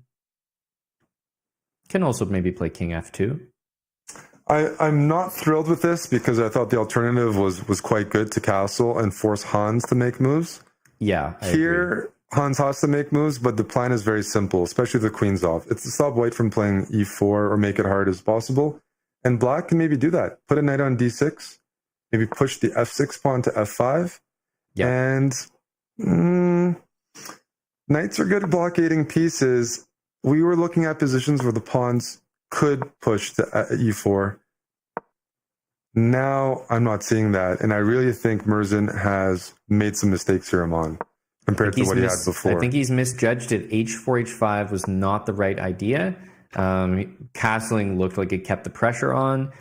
Now, that being said, I don't know that it's the worst position, but Hans will be very happy with how this has turned out. And I think if anyone's going to outplay the opponent, it's probably going to be Hans at this point. Yeah, all of a sudden you see the activity for the knights. The knight might come to g5 if you go rook g6. e4 tactically doesn't work. And one thing about it, you have 2 pawns and a rook for 2 pieces. You need to keep those pawns flexible. They get fixed, all of a sudden it doesn't feel like 2 pawns anymore. So very curious here, but Hans is playing it all right now. He's improved his position tremendously. And yeah, the metric is white wanted to have those 2 pawns to use them, push them, force the knights to be passive. These knights aren't passive. Knight on g7, defends, hits h5. Knight on g5, blockades, hits f3.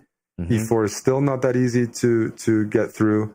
The good thing for Murzin is he's not maybe risking the game yet. It's still a 2-result game, but watch the clock, and we know what happens when you're low on the clock and there's knights dancing around. That's as Danny Wrench would say, it's Fork City.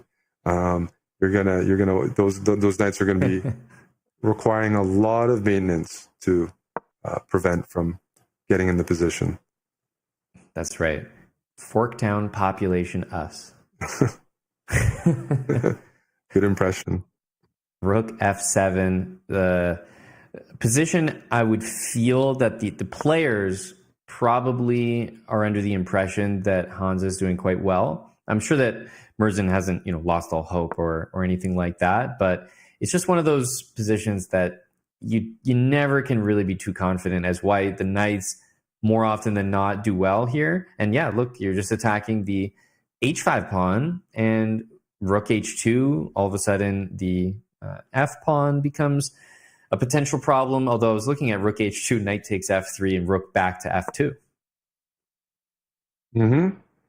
Merzen's going for it. He didn't want to let the knights just reduce his rooks to passive defense. So he sacrificed the pawn back with the hopes of making progress here. But knights are great blockaders. Yeah, there's a huge blockade available, knight e6, knight f4, or knight g7 to f5, and just all the light squares belong to Hans Niemann. And he's up 45 seconds. I think he's really, really doing well now. Great handling of the knights by Hans here. And yeah, the position is flipped. Position is flipped entirely, but just a misevaluation from Merzen. He really thought he could get those pawns rolling, and didn't quite happen. Now, his job here, Amon, he's down 30 seconds. Hans is capable. He's playing well. He's up on time. Merzen needs to find a way to liquidate and find a draw, because this could take him out of the tournament. Yep. And if b5, he's going to play a6. Look at the coordination here. The knights defend everything. There was rook g4 in that position. Oh. And I think both players overlooked it, and maybe Merzen just spotted it like just a move too late, because rook g4, suddenly that could have been a completely different story. Yeah, and without finding it, there's almost no moves. The knights dominate. Two knights stuck together, holding that h5 pawn. Those sad rooks on the h-file. Yeah. Hans is cruising to another win here. A very interesting game. Yeah, it really was. It's not let's done see just what yet. Merzen, not done just yet. And Merzen is gasping for air, moving the rook to a1, looking for counterplay. But the technique that I'm seeing here makes me very confident. And look at that. A couple brilliancies by Merzen, but it was Hans with the final brilliancy and the win at the end. So Hans Niemann now moves up to 5.5 points, which all but secures him. I mean, he is definitely going to be one of our top finishers. And Eric, I was looking around at some of the other results as they're coming in. We could have a lot of players vying, because guess what? There's, FIDE Masters, Sameh Sadek, we had Charles Story. Both of them are now at 4.5. Same with Grishuk. They're all at 4.5 because they had some very easy pairings this round. And we just had Denis Lazovic beat David Anton. So I'm telling you, there are a lot of players at 4.5, 5 points. Yeah, I don't know who's going to qualify, because we really have to see how the pairings are, but I'm still digesting that game. Merzen played fascinating sacrifice, was doing really well. He makes one misstep, this h4 move, and Hans punished him, demonstrating how you blockade pawns and weave, with those knights, the blockades, and dance around and make the rooks look feeble. That was a very textbook game by Hans, but you got to give credit to Merzen for going for it. That might have lost him the tournament. He might be eliminated. Yeah. It's not in his hands anymore. But yeah, the main story, Hans qualifying first. And outside of that, we have no clue what's going to happen next, because of the amount of players.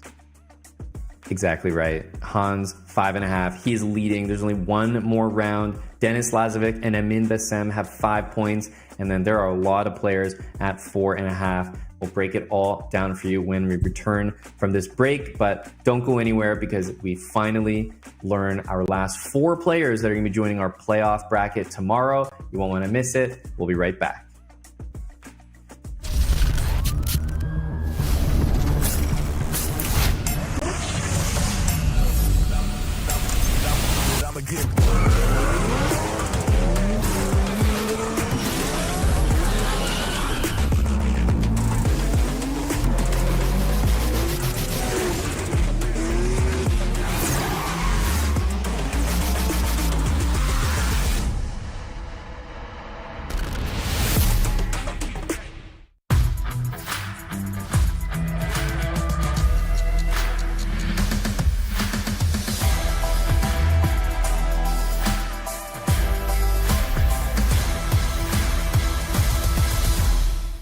I stepped into a realm of wonders where the sun kisses the sea. Two worlds inspired by each other. Two worlds making one. This land is calling, Saudi Red Sea.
body was built to move.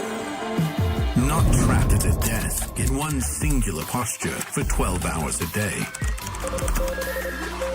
It's time your chair evolved. This is Secret Lab Titan Evo.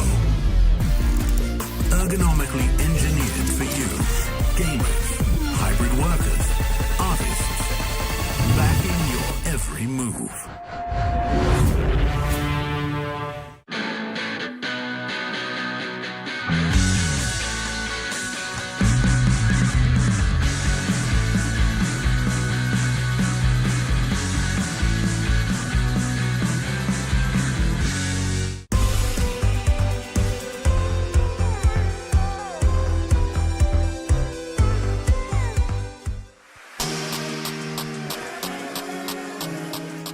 Hello, everybody, and welcome back to the all-important round 7 for Group D.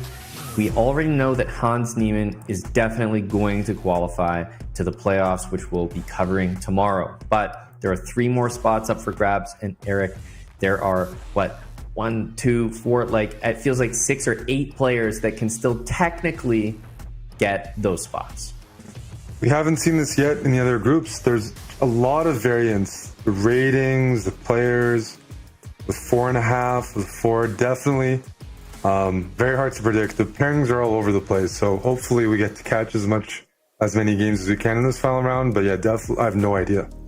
No idea. We just know that Hans has punched his ticket in with really, really good chess. But outside of that, we have tremendous players. We got FIDE Masters with 4.5, some guys I haven't heard of, and we have strong GMs like reigning World Rabbit champion who just lost to Hans.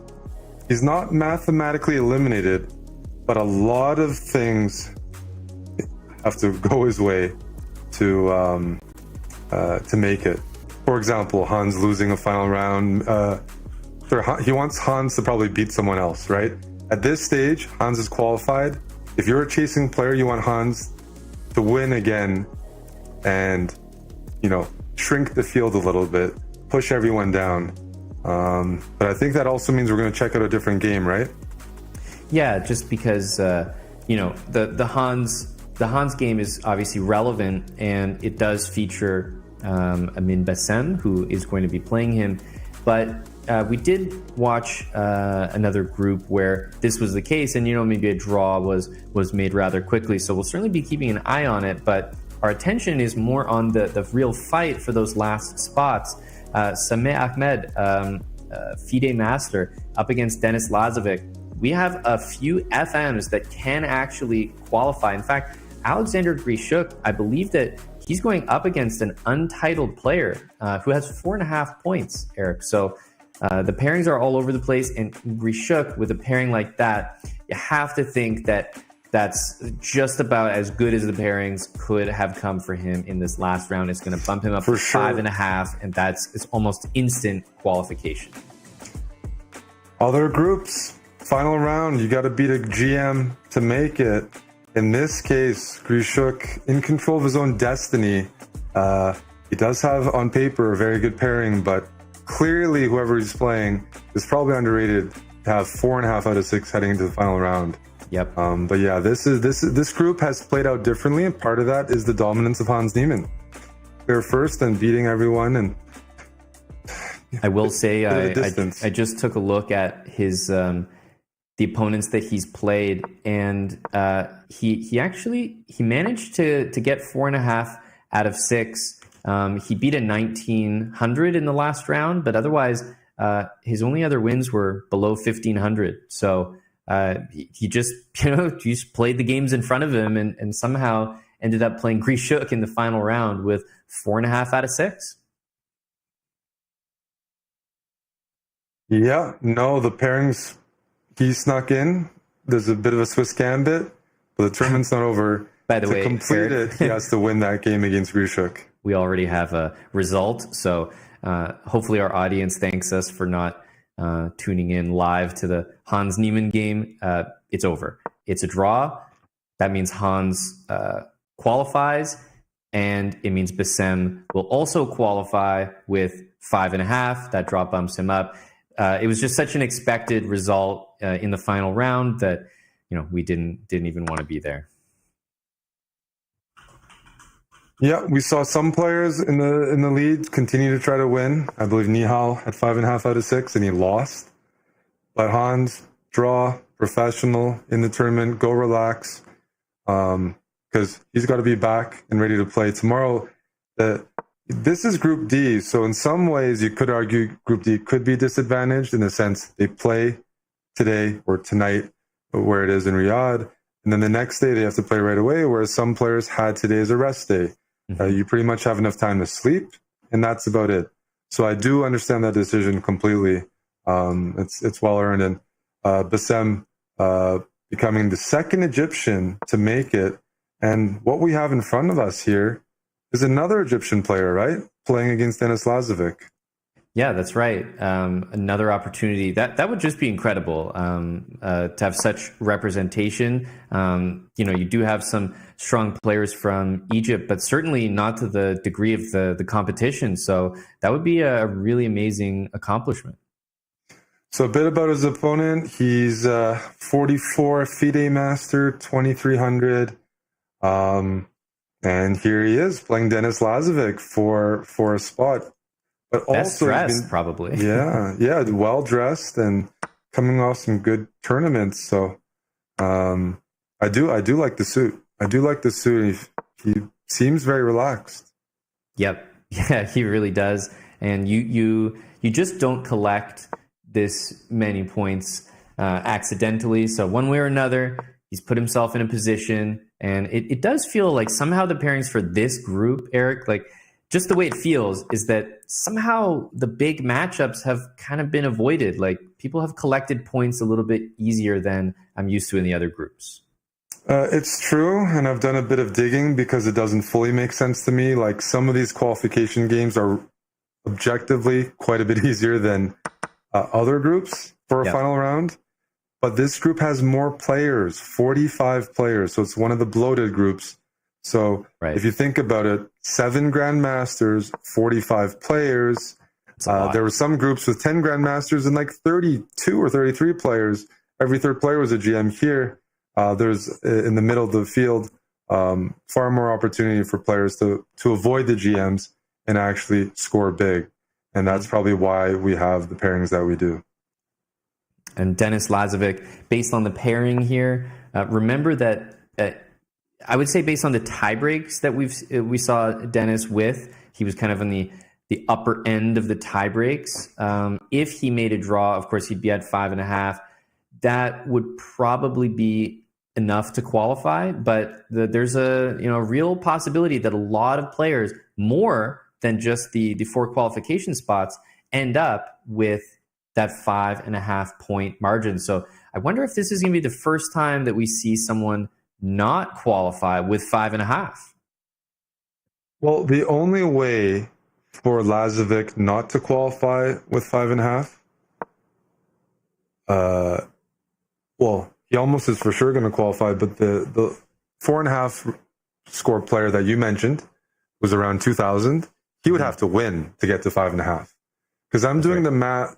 I think I'm doing the math, and it's looking very promising for Lazovic for a draw. But I know what you're saying there's a couple players here that we haven't covered yet today that theoretically could reach that as well. You'd like to think Lazovic, really good tie breaks. Yeah, but maybe why take that risk?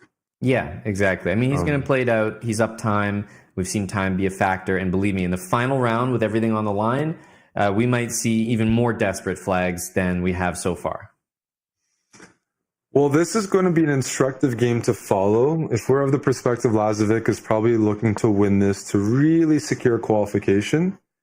He's playing black, and he needs to have pressure somewhere on the board, and we have a Carlsbad structure. So as soon as I mentioned that white took a bit of a risk, played b4, I mean, it makes sense. He's got to win. The player playing white has to win, right? He's got 4.5. He's playing up. And now you notice the position. The a4 pawn is weak, but on the flip side, you have the b file to operate from and put a bit of pressure on b7.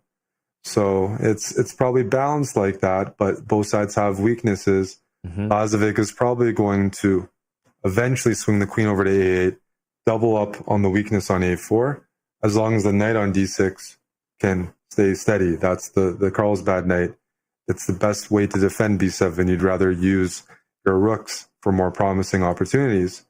If that all ends up being even, white defends a4, black defends b7, Lazovic will need to look for another part of the board to maybe open things up. And typically in the Carlsbad, that often comes with some sort of move like f5 sometimes at the right moment to try to play f4 and make a target on e3.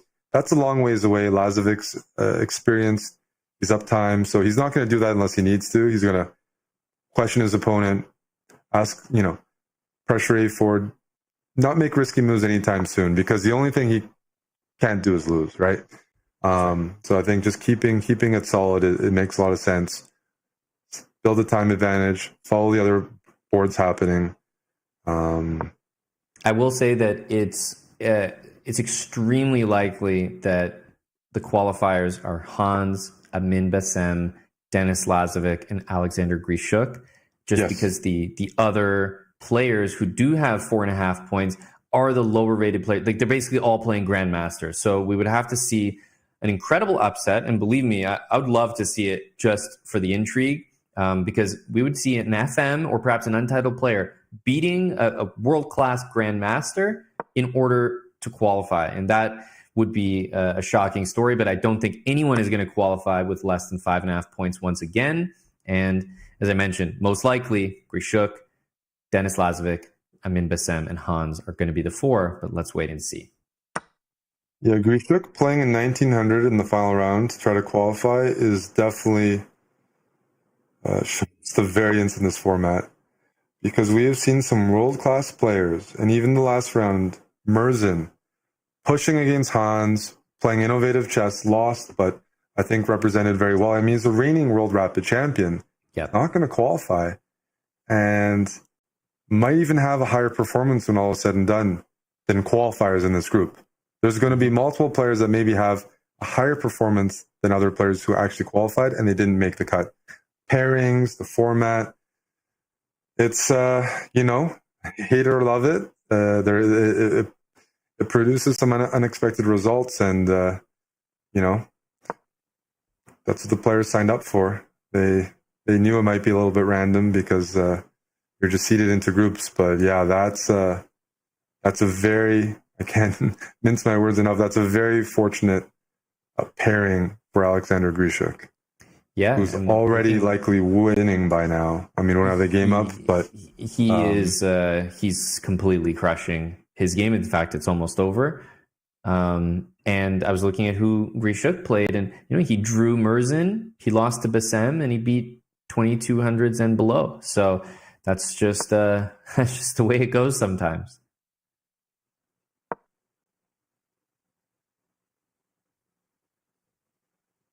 Lazovic here, control the A file, no pressure on his queen side because the B file is now blocked with his pawn on B6. He's just slowly taking control and probably going to just win this game. Might not even give a pity draw. We've seen that before, but I don't see what white can do against just small incremental moves that improve black's position, such as bringing the king towards E6, swinging the rook on C8 to the A file, maybe doubling on the A file. There's long-term pressure on F2. B6 is weak in any sort of endgame, and there's nothing to target of blacks. So this should probably snowball pretty rapidly, and we'll see Denis Lazovic officially into the next round. But still a few more minutes, and guys fighting tough. That's right. He'll actually jump up to 6 points, tied with Hans, if he wins. This one looks like it does drop that F2 pawn as well. Could probably just take that. I don't even see how this white knight activates further.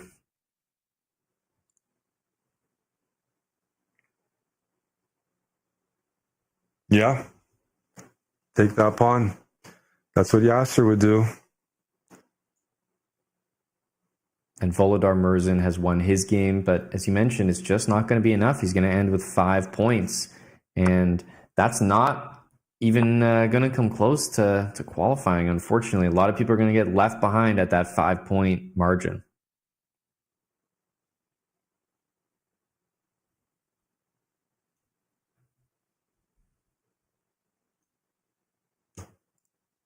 Trying to follow the other results as well. And David Anton is beating his FIDE Master opponent. Same with Denis Lazovic here. And remember, those FMs were the ones on 4.5 that could jump up to 5.5, but it looks like they're all going to be taken down in the last round, which sort of clears the way for Alexander Grishuk to walk in and say thank you very much and take that.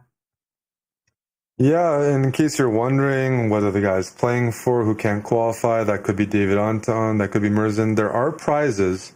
So if you finish near the top of your group but don't qualify, there are some cash prizes that trickle down a little bit. So you still want the best result possible, which is generally 5 points in terms of a non-qualification placement. And there are some cash prizes there. So something to play for. Certainly disappointment for the Grandmasters like, Murzin and Fier and David Anton, but hey, if you're gonna lose, at least win a small prize. Feels better than absolutely, coming home with absolutely nothing. Mm-hmm. So they're definitely looking to win that final round. And it's a tough ask to defeat a Grandmaster on demand, like exactly when you need to in the event, and they're certainly not ever going to take any game lightly. So it's not an easy last round pairing. I would say that maybe David Anton's game offers the best chance for his FM opponent. He's much better in that one, but compared to this, I would say it does have more chances. Yeah, this one is a dream position for Black because White's rook can't jump in the game. Mm-hmm. And Black's already up a pawn, active king, maybe f5, king goes down to e4. The counterplay is disappearing, and the result is really not in doubt here. Yep, and the time reflective of how difficult the position is to play. I couldn't come up with better moves myself for White, so it's just a product of the position. It's too tough to play. We don't have the game up, but Alexander Grishuk is a couple moves away from winning and moving to 5.5 out of 7. He's just done it. And He's if your official. players, some of the players following, they're like, man, I didn't want Grishuk to qualify because he could be a real weapon in the knockouts. Today might not have been his best day for chess. And to qualify anyways, I can see him in the background. At some point, they're like, man, I wish Grishuk was eliminated. He is a former World Blitz champion and can beat anybody, and just has just such a classy, strong player. This bracket in the end is producing strong players qualifying, but the method to get there, as I said, the goal is to just qualify however you can, and you're not in control of your pairings, but somehow losing early was extremely beneficial in this case. Yep. It ended up helping him out, and he's definitely in with 5.5. There's only a couple more people that can reach that 5.5 threshold. We're looking at 2 of them, and when I say that, I mean we're really looking at one of them, because with 38 seconds and this position in front of you, it's unfortunately just not going to happen. Even rook a7 to attack b7. If Denis wanted to, he could play rook g7 and just 100% prevent any ideas.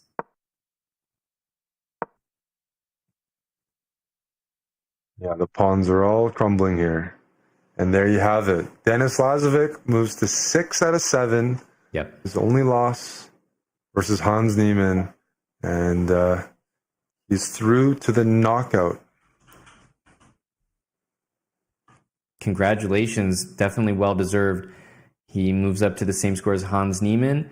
And there really is only one other player that can score 5.5 to even make us think about tie breaks. But in order for that to happen, I mean, I was just looking at at the game quickly on the other screen. He's got a minute left and he's nearly dead lost. So it would be a complete miracle, which means our 4 qualifiers, I'm pretty sure, are going to be Hans, Dennis, Amin Bassem, and Alexander Grishuk. And once again, 5.5 points, Eric, is that requisite score to move into our playoffs. Yeah, impressed with the consistency there, but tough day when you think about it. We've covered the last 2 days. We're approaching the end of the group stage, and this thing about guys like Vincent Keimer didn't get in, Vidit didn't get in, Dubov.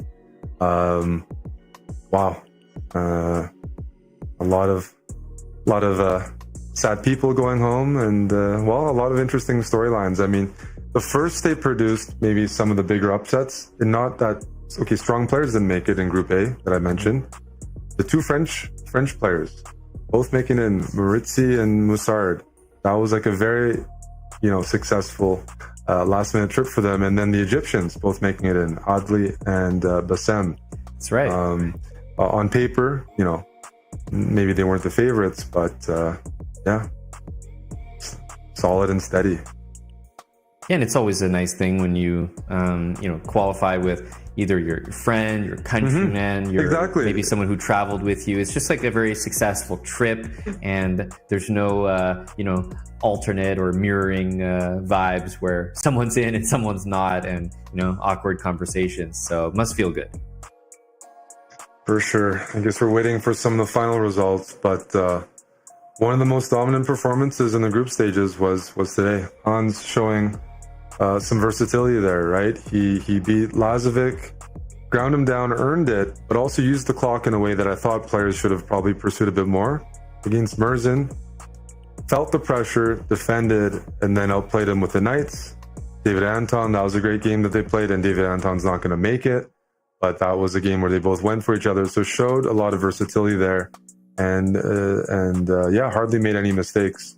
I know a lot of people, eyes on Hans. Well, yeah, he has made it, and you'll see him tomorrow. He's probably back maybe in his hotel room, because this is the last group. It's past midnight, right? It's well past midnight in Riyadh, and the players play tomorrow, not that early, fortunately for us, because we're still in Canada, but the players play tomorrow. So again, not much of a turnaround between this group and the games tomorrow. So the players that have made it, it's time to rest up, because tomorrow is going to be way stronger. There will be no warm-up games, no round 1 versus 1800. Tomorrow straight to serious matches. Yeah, it should be only Grandmasters in the event tomorrow, the playoffs. And once again, we've taken the top 4 from groups A, B, C, and D. That's the work from the last 2 days. Tomorrow is the playoffs. So tomorrow it all gets decided. But the interesting thing is we don't actually need a winner tomorrow, because the top 4 will qualify from that. And speaking of the top 4 and that getting that clear picture, remember back in Group A, Levan Aronian, Alexei Sarana, and then the 2 French Grandmasters, Marc-André Moritzi and Jules Moussard, 5.5 points. We saw a lot of draws in Group A. Those were the players that qualified there. Yeah, I noticed 3 of those players went undefeated. So generally speaking, if you go undefeated, you make it, but it's hard to do. Very hard to do. That was all the way back in Group A. It feels like so long ago, but it does really just yesterday. There's been some long days, and there's been people that have been hanging out with us the entire time. That's right. Through the breaks, through the games, it's been maybe 20 hours of a broadcast. And as you see on screen, summarizing the different groups if you missed it and who qualified, the highlighted names making it through. Yeah, well, Alexander Bortnik, definitely a fan favorite there. He qualified through the qualifier, so he's excited to give it his all in the playoffs.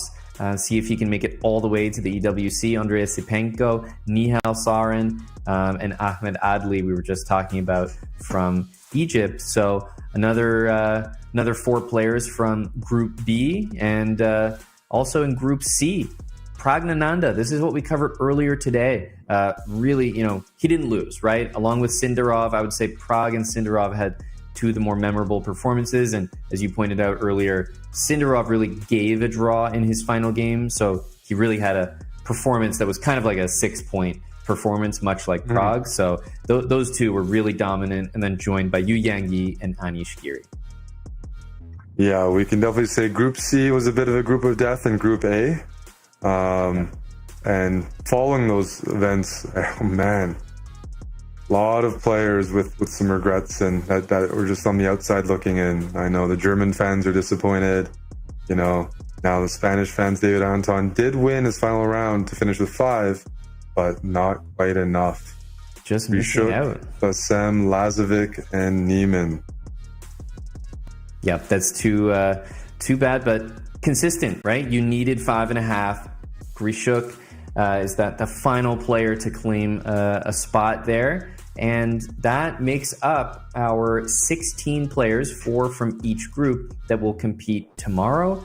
We'll be bringing you the coverage of that. It starts at the same time as usual. And important to remember that we don't just need one winner tomorrow. Remember, top 4, the exact same format that we have been using, it suddenly applies again. But this time it's all Grandmasters. It's only 16 players, and you have to finish in the top 4 of that. So thinking back to some of those names, Eric, I mean, does any name stand out based on our coverage of the groups that you're really thinking, okay, that's a player that didn't just dominate their group, but I could actually see in the Esports World Cup?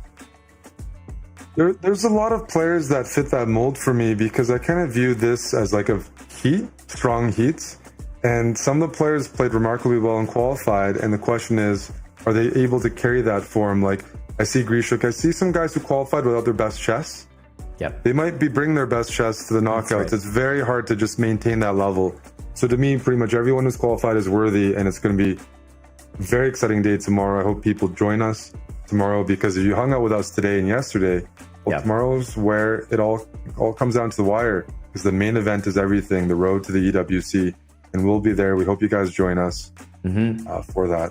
Yeah, no, we're going to be covering it tomorrow, same time. The matches are all going to be much more intense, very close, and most importantly, it is double elimination tomorrow, so nobody's just going to show up, lose, and go home. You might see people, using their literal last chance in the losers bracket tomorrow. So it should be very exciting, some really close matchups, all GMs. And Eric, I can't wait to commentate it. So we'll say goodbye to the global audience, the people with us here, especially if you've been watching these long days for the last couple. The reward is tomorrow. We're going to see a lot of exciting chess. So we'll see you guys for the playoffs starting tomorrow. And until then, take care. Take care, everyone.